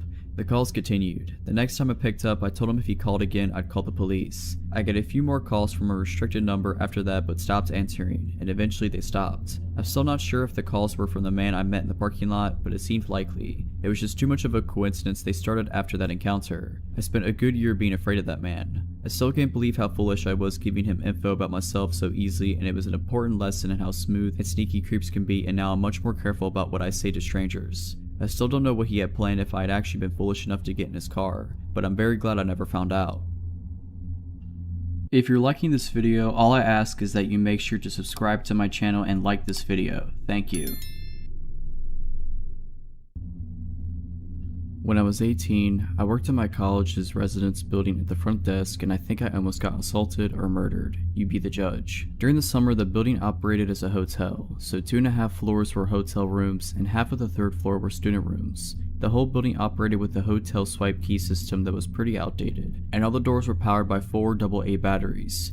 If the batteries died, there was a decently lengthy process to replace them and reprogram the door. A dark-haired guy came to the front desk from inside the building while I was working an overnight shift at around 1 or 2 a.m. and said he left his key card in his room. I made him a new one and made my first error of the night. Hotel guests could have as many room keys remade as they wanted, hypothetically. Students, however, were supposed to be given a temporary key card and charged $2 to be returned when theirs is located. I gave him a new key for his room and asked if he was a student or hotel guest, and he replied student. At this point, I should have checked our system to charge his account, but I was caught up doing administrative duties and forgot. I used to trust people way too easily at this job but quickly learned not. Later on the night, maybe around 3 or 4 a.m., he came to the desk again and said he couldn't get into his room. I asked if he just forgot his key again and he said no, the door wasn't working. I asked if the light was coming on when he swiped his card and he said no, so I figured the batteries were dead. I told him I'd changed the batteries and I went up to his room with him. He asked me for my name and I told him. He didn't tell me his. I opened the room door manually with the master key and I told him I'd have to prop it open while I worked on the back panel to replace the batteries. He said, no, it's okay, I'll close it, and closed and deadbolted the door locked. Really weird, but I tried not to think about it. I had changed the batteries on plenty of other doors by this point, and some students were iffy about having their doors propped open for their room to be on display for anyone walking by. He also had a really thick accent and I thought he might be an international student since we had a lot of students from other countries where English was not their first language. I gave him the benefit of the doubt and thought maybe it was also just a language barrier issue. At this point though, I really felt like something was wrong, but I tried to ignore it so I didn't freak him out. While I was trying to focus on fixing the door as quickly as possible, he kept trying to entice me to go further into the room, saying his bed was broken and he needed me to take a look at it, there was something underneath it that needed to be fixed, etc. He held out a little gold house key and said, I have a key, go get it, and threw it under the bed. He said there was a leak under the fridge. He just kept trying to get me down on the ground, throwing random problems at me. Obviously, I told him no. I'd send maintenance up in the morning to take a look at it if anything was broken. I had my back to him and he asked me if I would take off my glasses. I said, no, I need them to see. His tone of voice changed. In the most steady, chilly manner, he said, Ella, it's okay, you could take them off. And from behind me, he reached around and tried to take off my glasses. I swatted his hand away and, trying to remain composure, said, no thanks, I need to keep them on, even though he was creeping me out. I didn't want to be rude to him. I didn't want to get in trouble if he complained about me, or risk upsetting him and having him yell at me. I got up to grab something from the door repair kit and undid the door deadbolt and opened it up in the process. He jumped toward the door to close it again and told me to keep it closed. I told him no, I had to open it to start reprogramming it from the front. While I held the door open with my foot and grabbed something from the door repair kit, he started playing with the little wispy hairs at the top of my forehead and tried to touch my shoulder. I swatted him away again and asked him not to touch me and focus on getting out of there. He once again tried getting me to follow him into the bedroom, saying the bed was broken, and I went as far as the door frame to see if I could spot any actual problem with his bed. This is when I realized that he had nothing in his room. No dishes in the kitchen, no shower curtain in the bathroom, no sheets in the bed, nothing. This wasn't his room.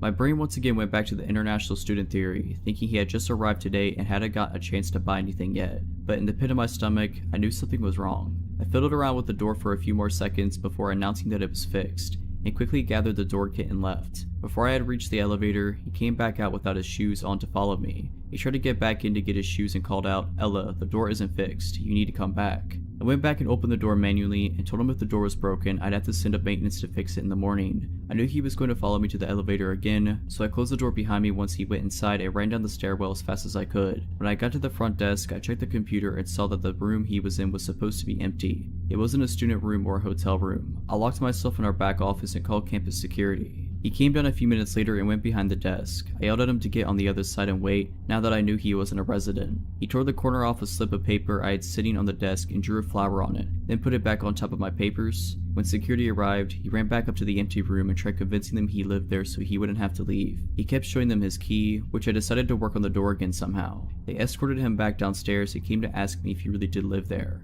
Obviously he didn't, that's why I called you guys crying and terrified. He kept interjecting to argue that he did live there, but couldn't even recall his room number when asked. Security asked him for a student card and he couldn't produce it, so they told him he would have to leave if he couldn't prove he lived there. While they were grabbing his information, I listened from the office and could immediately tell he was lying. The phone number he gave was just a bunch of random numbers. The name he gave was prefixed by, as if he was trying to think of a name. When they asked him for his address, he just said, across the street. One security guard asked if he lived in the apartments across the street and he said yes, but couldn't tell them what the building number was. He said his apartment number was 1200, but I moved into that building a few months ago later and apartment 1200 doesn't exist. When security asked what his purpose was to be sneaking into a room, he just kept up the ums and the uhs and saying he didn't know. They'd ask, were you trying to see a friend? Do you know anybody who lives here? Were you here to hurt somebody? And he kept fidgeting and saying, I don't know, no reason, I was just here. At one point he tried to tell them he was my friend, at which point I poked my head out of the office to say that I literally had never seen him before that night. He left. We didn't call the police because he didn't actually do anything, but it was still unsettling. Later on, it dawned on me how he figured out that the room was vacant.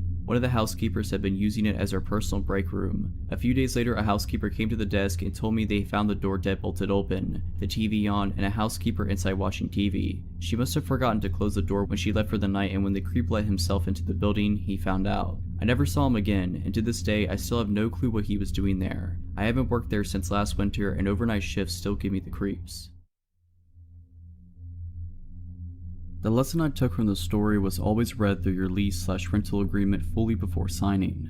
This takes place 4 years ago in Kansas City, Missouri. I'm originally from California, so trading up city life for a less urban life was very challenging for me. Making friends was hard, but I made the move to be with my dad, who lived in an apartment complex with a roommate. My dad was a trucker, so he was gone for weeks at a time, while I was left alone to work and come home to a foreign place that I was slowly being accustomed to. My roommate was gone most of the time because he had a girlfriend, and he would leave his dog with me, so I never truly felt alone. I had an old lady for a neighbor that would come up and check on me too. That's how people were in that area, and I found it kinda nice how people knew their neighbors. I got to know everyone in my building's name after about 6 months of living there, except one. There was a man, I'd say in his early to mid-50s, who lived directly below my apartment. He looked, for lack of a better description, like a creep.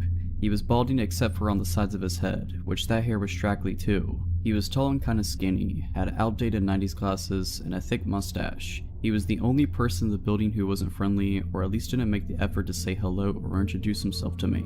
He also happened to be the maintenance man for all 5 buildings. I didn't think much of this at first. I honestly don't care if you're overly friendly to me. I enjoy having space of my own, and sometimes being too friendly is suspicious to me. That's just a personal problem, but I'm explaining why I didn't send up any red flags at first. One day when I was pulling out of the driveway to go to work in the morning, I noticed across the large lawn that led to the door to our buildings, the maintenance man was standing in the center, staring directly at me. Stare is the wrong word, more like glare. At first, I looked around confused, thinking perhaps he was looking at someone or something behind me. I was the only one there. Although a bit creeped out, I shrugged it off and continued with my day, forgetting all about it. The next day I was over at my neighbor Claire's apartment, the elder lady, and she happened to bring up a maintenance issue she had, but she mentioned that she would never ask the maintenance man for anything, and neither should I. I tried to ask her more about what she meant by that, but she ended up being very broad and said something along the lines of, he's just a known creep around here. Fast forward to the first incident. It was around 2 AM and I was still awake, but only barely, sitting on the couch watching TV alone in the apartment.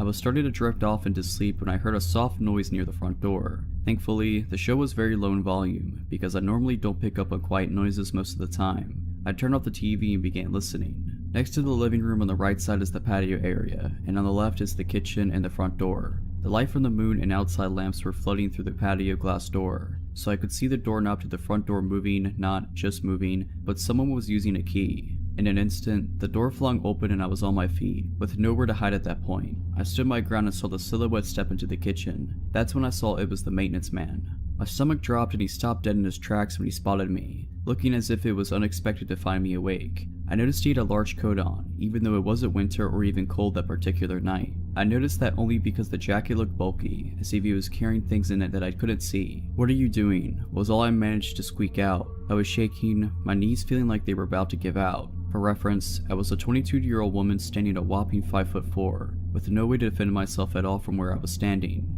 He looked shocked, which made me feel like I had gained a little power from the situation. He retorted confusedly and angrily with, "Your toilet is making a loud noise that I could hear from my bedroom." I was angry and terrified, and only reacted with more anger when I saw him scrambling for excuses. "So you just let yourself into my apartment at 2 in the morning? I'm reporting this to management first thing in the morning." He stepped closer to me then. I backed up a few steps but still stood my ground, quickly turning on the light closest to me so he could see my fury. "The toilet is rumbling. I need to check it, now." Now I was trembling so hard I could barely stand. I had adrenaline and anger and fear all coursing heavily through my body. "Get out," He started to take the liberty to look around the kitchen where he was standing. My head immediately thought, what if he goes for a knife? And that's when he said it. I can come in whenever I want. The sentence makes me shiver to this day. I didn't know what to do and felt the power over the situation quickly dwindling down to a bad feeling that something bad was about to happen. If you don't get out of my apartment now, I'm gonna start screaming as loud as I can. My voice was crackling and shaky, which made my heart drop into my stomach. I immediately felt like I was gonna be sick when he took yet another step forward towards me. Check the lease. I could come in whenever I want. I'll see you later. He winked at me, creating a wave of nausea, and I felt faint. He slowly turned around and walked out, closing the door behind him and even going far enough as to lock it from the outside with his extra key. The next day, I contacted management as soon as their office opened. I could tell the conversation wasn't going anywhere when the manager sounded irritated right off the bat. When I told her that the guy entered my apartment illegally, she cut me off and told me that they do not allow any illegal activity, and take what I was saying very seriously. I thought, yes, I've got him, until the manager said, you can't just throw around accusations without proof. This man has dedicated over 20 years to working for this company, and we don't plan on getting rid of him anytime soon. Perhaps if you had read over your lease like you should have, yes, she was actually scolding me, you would have seen the clause that states that a maintenance worker has keys to the entire property, and if there is a maintenance issue, they are permitted to access the property at any time of day. This floored me. It couldn't possibly be legal, but of course I'm from California, and of course,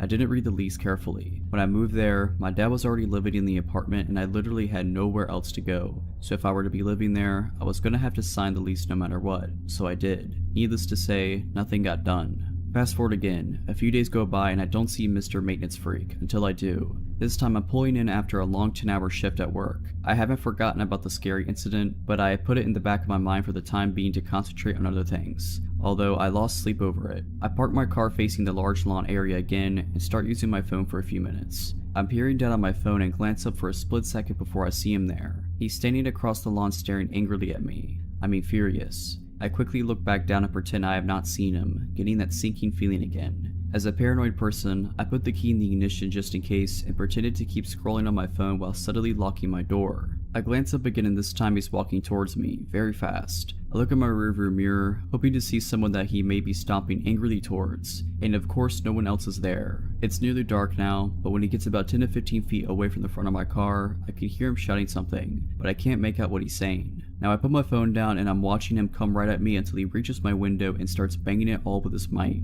and slams his body into the door. He's also fidgeting angrily with the handle, even though the doors are locked. My car doesn't have automatic locks, so I'm praying that all my doors are locked at this point. My hands are shaking so bad that I'm having trouble starting the car. When I finally do, I realize what he's saying, which was a repeated cycle of the following phrases. I'm going to get you. I told you I can come in whenever I want. You really want to take me on? I'll kill you. I peeled out of there so fast, not even knowing where to go. I drove to the next county over, found a motel, and stayed the night there. The next day, I took work off and went straight to the management's office. I told them exactly what happened, and no matter what I said, they didn't believe me. This maintenance man was apparently a gift to mankind or something. He was a monument to the company, and they appreciated his 20 years of service and dedication to them over him risking someone's life with threats. Long story short, I lost it. I called her psychotic and ended up getting evicted. I reported all this to the police, but between the lack of evidence I had and his perfect record / shining references from his employers that seemed to love him, the police said that there was nothing they could do to move forward at that point. My dad and I ended up finding a nice home about 10 minutes away from that place. I ended up inviting Claire, my older neighbor, to the new house a few months later. She told me there was a single woman in the apartment before the roommate, and my dad had moved in there that also left in a hurry after something happened with the maintenance man taking photos of her walking to and from her apartment to her car. When she confronted him about it, he told her, I can do whatever I want. I guess in Kansas City, maintenance workers are considered gifts to mankind. Needless to say, it's been 4 years and I'm back in California.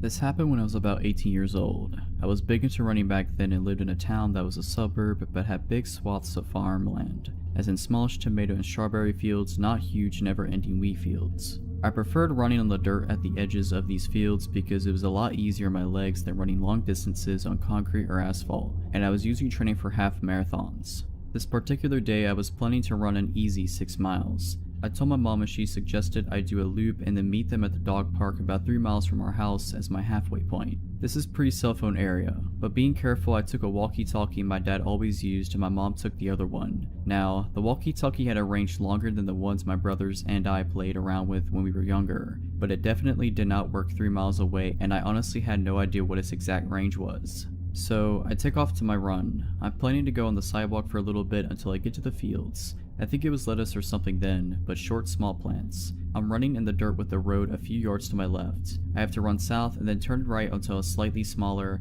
less traveled road to get to the dog park. As I'm running on the first dirt part, my parents drive by and, being dorks, they honk and wave and yell at me. I wave and then soon after I make my turn onto the smaller road. This one is road, me on flat dirt, small drainage ditch, forever of lettuce field, then a wall that is the backyard of some houses. I start noticing how quiet the street is and how few cars are passing me. Then I randomly start thinking to myself, if someone tried to do something, I could run to those houses. Then I hear a car, but this one doesn't pass me like all the others. I hear it slow down so that it is behind me, just out of my peripheral vision. My senses go super alert and I immediately realize what an idiot I was to pick this route because I'm stuck out here with no one to help me and nowhere to hide. The car starts speeding up enough so that it's next to me and I glance over and see a man. Middle-aged, white, dark hair, totally normal looking, but I get a chill down my spine immediately. He sort of leans over into the passenger seat and says in a super sweet voice, "Hi, where are you going? Do you need a ride?" I am scared and realize that this is not good. Immediately nothing has happened yet and he could be totally innocent just wanting to chat, but my intuition is in overdrive telling me I'm not safe. I hop over the ditch thinking at least that will make it harder for his car to follow me if I need to take off across the field to try and make it to those houses in the distance. Well, this pisses him off.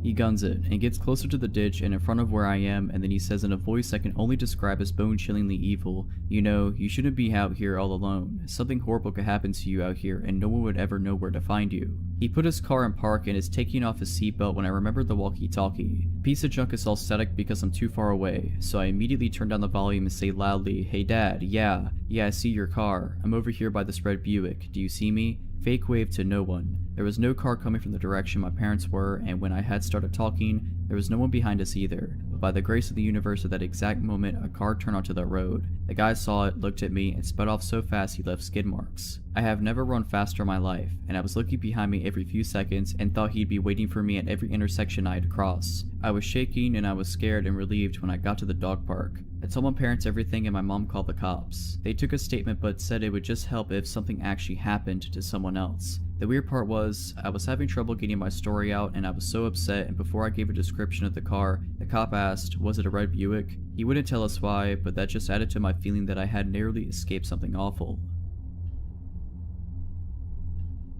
This was back in 2013 when I was living in New York City as a 23-year-old. I was living with my best friend from college on the west side near Times Square in K-Town. I was going through some tough times back then as I was unemployed at the time. I had a lot of time, so I would go on walks by myself to clear my head time to time. One night, I was feeling exceptionally depressed, so I decided to walk to K-Town to grab a drink by myself.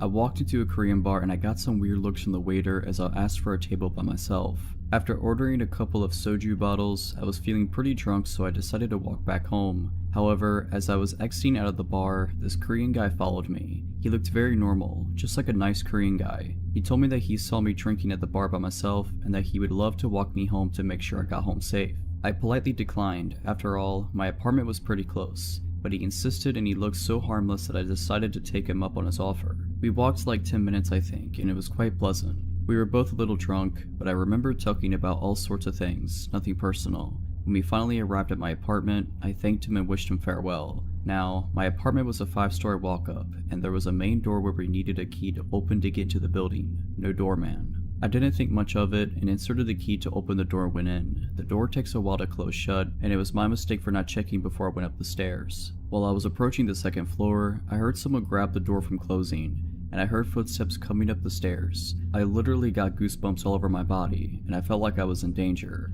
As I started to pick up the pace, I heard the footsteps going faster up the stairs. I lived on the 5th floor, and I started to run up, clutching my keys in my hand. The guy started to run up the stairs as well, and I could literally hear him getting closer and closer to me. This all happened in a couple of seconds, but it felt very long. I finally got to my floor, and as I tried to open the door, I looked back and literally saw the guy's head on the staircase. I rushed to open the door and I managed to close the door right on his face. My heart was beating so fast and I didn't know what to do at that point. It was already 3 AM and my roommate was asleep. Luckily, he didn't knock or anything, so I decided to just go to my room and hope that he's gone home. Around 7 AM, my roommate woke me up. She said that there is a man standing in front of our apartment door. My heart sank and I explained the whole situation to her. She and I went to the door and screamed that we were going to call the police if he doesn't go home. I looked at the people and he told me that he will only go home if I gave him my number. We then called the police and saw him being escorted out. My roommate had to go to work, so she left the apartment and called me a few minutes later. She told me that she saw the guy speaking to the police downstairs. Apparently, he tried to lie to the officers that I'm his girlfriend and that we got into a fight. My roommate went up to them and explained to the officers that I do not have a boyfriend and that she doesn't know him at all. The police let him off with a warning. About 2 hours later, I heard a buzz from the main door downstairs. Maybe it's the police? Surely it can't be him again, right? I answered the intercom and I was shook. It was him again. "Just give me your number and I'll go away," he said. I warned him that I'm going to call the police again if he doesn't leave. A couple of minutes later, I heard ferocious knocks on my door. He must have gotten in when someone was entering the building. I was so scared at that point, so I immediately called the police. Unfortunately, the guy ran away before the police got there. The worst part about this experience was that my roommate and I were so scared to leave and come back to our apartment. I would have anxiety every time I come home, worried that I might see him in front of our apartment door. For about a week, the police escorted us when we felt scared. Bless them. I never saw him again, but it was one of the scariest moments of my life. So creepy stalker dude, let's not meet. I live with my girlfriend as expats in a pretty foreigner-friendly Asian country. Most of the time we get by just fine despite only knowing a little bit of the language, because most people we interact with on a day-to-day basis speak fluent English. We started out in a tiny apartment which we quickly outgrew.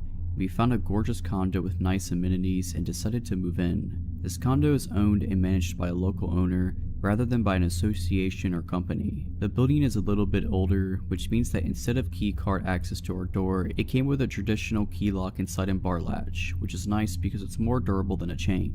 Of note, our original building also had key card access to our floor, meaning that we could only ever access our own floor. Even the emergency exit stairwells did not allow entry to floors other than our own. This new place did not include this measure, and I routinely enjoyed a walk up the 15 flights of stairs to the room as a bit of a warm-up before going swimming. The quaint feeling of all of this changed about 2 months after we moved in. We were both starting new jobs and dragged our feet on some of the final touches of moving into a place. That is the last time we ever do that. My girlfriend nudged me awake at about 3 in the morning. I wake up extra groggy and unsure of my surroundings, but I snap to full attention when she whispered with wide eyes, "Someone is trying to open the door." Now, the condo is 100 square meters, and the main door and the bedroom are at opposite ends. The bedroom itself has a rather sturdy door that was closed, and the aircon runs at night, so this had to have been some sort of commotion for her to wake up. I sprung out of bed and made it to the door in seconds. There was some guy outside our door, studying very intently at our lock. He was about my height, though probably 15 kilos heavier, and he was not a foreigner like us. "Wrong room," I had to yell, because the door is pretty thick. There was a pause and then a thud, then a smaller tock tock tock as he was knocking. From experience, I know that it's hard to hear through the door, and if English was not his first language, then understanding me through the door was going to be a real challenge anyway. Looking through the peephole as he kept up steady knocking, I noticed he swayed back and forth slightly, so I figured he maybe had a couple drinks and had the wrong room. I turned to my girlfriend and told her so, and that I was going to open just the key lock but not the bar latch and tell him he had the wrong room. She didn't love the idea, but what was a good alternative? I took a deep breath and undid the key lock. My hand shook as I turned the handle, and one hand braced against the door while the other opened it slightly. He must have been leaning close because I saw his face right at the opening, and I could smell beer on his breath. "You've got the wrong," was what I got out before he pushed against the door as hard as he could. The bar latch held, but it was enough that my girlfriend threw herself against the door, and with our combined force we shut it again. "No," I yelled, "go away, wrong room." Then he muttered something that sent chills through me. The door muddled the noise, having just woken up played tricks on my ears, and the language barrier filled in the gaps. But I could swear I heard him laugh a little and say, "Stupid boy." I froze. My girlfriend turned the key lock as he slammed his body into the door once, twice, 3 times, I lost count. Every time I pressed against it harder, but I could still swear the 4 screws that held the bar latch in place wiggled slightly. The thuds returned, and looking through the peephole, I could see that he was punching the door. His stoic face looked patient and annoyed as he swung his arm back over and over each time it hit my girlfriend, and I could feel the vibration through our entire bodies. After what felt like an eternity, the pounding stopped and I looked through the peephole. He wasn't there any longer. I listened closely and I could hear the long ding of the elevator down the hall. He might be leaving. My girlfriend had both our phones, texting the condo owner on hers and shoving mine at me. She was calling the owner, but at 3 AM there was no answer. Frantic text of "someone is trying to break in" spammed the other end when no one was picking up.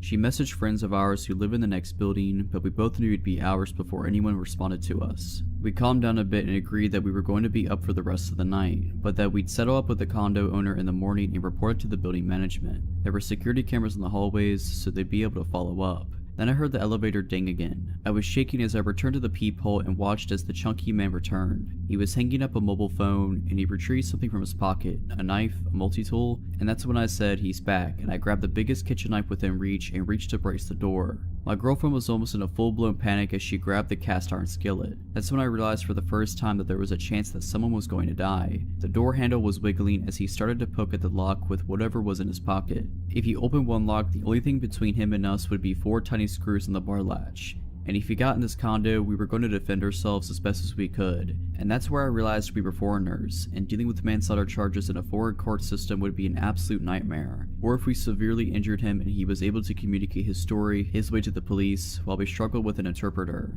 And of course, this is all assuming that we would be the ones to overpower and subdue him. All this is running through my head as I called the equivalent of 911 and shouted English into the phone until someone spoke English. My brain wouldn't quiet down enough for me to be polite. I finally got an operator that spoke English, and I explained someone was trying to break into our condo, that he had left and returned, and gave him the address. He sent a car and asked for an ETA, and he couldn't give me one. He wandered off again, but my spider sense was in full alert mode. It wasn't until half an hour later, when several people wearing police uniforms and building management jumpsuits knocked on the door, that I calmed down even a little. Still, I wasn't sure what to expect. One of the group spoke English while the rest stood back. I explained everything in detail and pointed at the camera in our hallway, saying I wanted whoever it was found. One of the cops pointed at the nearby knife and raised an eyebrow, and I just confidently said, "Yeah, I would have if I needed to." After assurances and apologies and promises of follow-up, we received what we should have collected weeks ago: direct phone numbers to our building security room where cameras are monitored, as well as the local police station and the personal mobile number of our building security director. The sun was coming up and our condo owner called my girlfriend to comprehend what was going on. She promised us that she'd sent locksmiths there that day to install another deadbolt as well as a second bar lock if it helped us feel safe.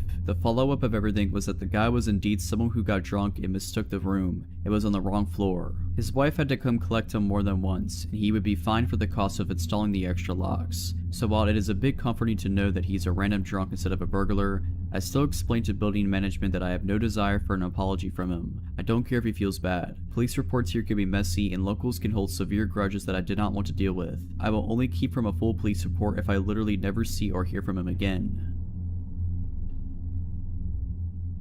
So just as some background, I am male and currently 25 and still living within 15 miles of my old house. This happened when I was about 8 or 9, making my sister at the time 5 or 6. We lived in a quiet neighborhood that, once I grew up, I found out was actually a lower income part of town. However, we had some wonderful neighbors, and it was thanks to these neighbors that a lot of potentially negative situations were avoided. At the time, my dad was working an 8 AM to 8 PM job, and my mother was a secretary at a hospital, which meant that during the day she was often at work. Usually my sister and I had a babysitter, but once I reached about 8 or 9, I began to be old enough to look out for us without a babysitter. Now mind you, this was the 90s, which certainly were not safe, but were much safer than they are now. Also, we had the previously mentioned neighbors who generally did a good job of keeping an eye on us in our house. This particular incident was one of the first times I was charged to babysit for my sister. She was in her high chair eating whatever my mom had left for us when I got a knock on our front door. Now this was strange since we never got visitors on a regular basis,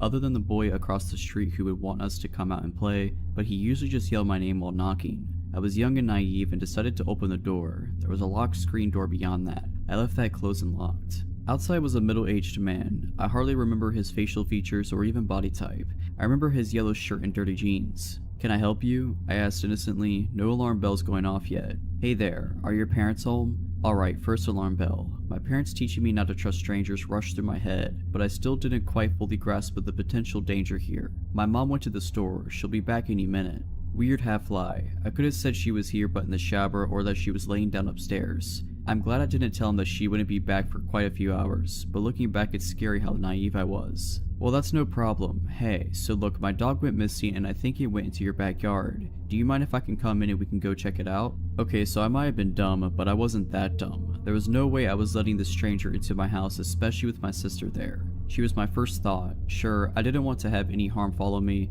but she was my sister and it was my job to keep her safe. I should have closed the door right then and there, but once again I went with the less safe but still not totally stupid route. Well, the gate should be unlocked. If you want to go check the backyard, you can. And promptly closed the door. Now, of course I was very curious if there was a stray dog in my backyard. Dogs are great. Even with the weird guy being around, I was pretty interested to see how his search in the backyard went. So I decided to go check the back window and see if there was actually a dog, and if so, if the man would catch it. Now at this point, I am sure you have figured out that there was no dog, and when I looked out the back window, I could see almost the entire yard, including the gate. The man wasn't there. This was mere seconds after I had closed the door on him. I waited for a few minutes, but he never showed up. After about 5 minutes, there was another knock on my door. This time I was much more wary and I didn't like this guy showing up. I was pretty tired of the whole ordeal, but I still hadn't fully grasped the situation. I kept the chain lock on the door and cracked it open. Did you find your dog? Again, I can't remember his facial features, so I can't really recall his expression, but I remember his tone was a bit desperate as well as annoyed. No, I looked all over the yard and I couldn't find him. I have a picture in my car if you want to take it just in case you see him. Nope, no more. I still didn't understand abduction, but I certainly was not going to go anywhere outside of the house with a stranger. I told him that he can leave a picture in the mailbox and we will keep an eye out. Once again, promptly closing the door. What followed is what really creeps me out to this day. Looking back, I was freaked out that I had to come that close to exposing my sister and myself to danger, but this really scared me. Suddenly there was more knocking on my door. Not the screen door separating the door itself. Like I mentioned previously, the screen door was locked and unless that was open, it was impossible to knock on the door itself. It freaked me out and I took my sister to my bedroom and crept back out to the kitchen where I could see out onto the front yard and saw the man quickly getting back into his car while my saint of a next door neighbor Joan stood on her front lawn smoking and watching him intently. It took a long time for me to add it all up and honestly, I had forgotten about it for a long time. When I finally remembered it all, I couldn't even believe my own memories. Either way, Mr. Yellow Shirt Man, yeah, let's not ever meet again. Also, thank you Joan wherever you are. You saved me on multiple occasions and I didn't even know it. When I was in 4th grade, my family was still living in Denver, Colorado in a small condo near my school. My brother, kindergartner at the time, and I only had to cross the street and walk between a couple of apartment buildings to get to the football field attached to our school. It was normally a pretty quick and safe trip to and from. My mother was taking night classes at NAU at the time, and her boyfriend, whom we lived with, would usually watch us in the evenings, although he wasn't off work until about 6:30 p.m. We grew up as latchkey kids, so this wasn't a big deal. One day, my brother and I were walking home together after school like we'd usually do and had just gotten to the street in front of our home when a white car pulled up in front of us. The man driving the car didn't seem like your typical weirdo, maybe in his late 20s and looking pretty clean cut. Looking back, the fact that he was driving such a fancy car, a Benz I believe, and wearing such a crisp outfit didn't really fit with our neighborhood. He asked my brother and I if our parents were home. I immediately got a serious sensation of stranger danger from this dude. I looked at our apartment across the street, then back at him, and in the most I'm not stupid tone I could find, I asked why. It doesn't matter, he replied dismissively. Are they home? He seemed a little more insistent with his question and glanced around. Yep, despite fully knowing they were not home and that my mom's boyfriend wouldn't be able to be there for another 2+ hours, I figured it was better to lie and say yes. What are they doing? He asked, really looking us over. I then turned to my brother and ordered him, let's go, but he wouldn't follow me. I went to grab his hand and he quickly withdrew with a sharp no and looked back at the guy. The guy then looked at both of us and then back to my brother, and with a facial expression that made my hair stand on end, he said, "Come closer, I have something for you." My brother started walking to the door of the car and the guy was reaching with his hand out, nothing in it, like he was about to grab him. I grabbed my brother's coat immediately and started hauling him towards our apartment as fast as I could. He was screaming for me to let him go, but I was terrified so I just kept dragging him. The guy quickly put his car into gear and literally peeled out of there. My mother's friends started picking us up from school after that and a PSA was issued to the community. I still get a little creeped out when cars slow down near me while I'm outside walking. Potential child abductor, let's not meet again. Alright, so that's it. I hope you enjoyed this compilation. Let me know down in the comments below if you want to hear another one of these compilations every once in a while. But as always, have a nice day.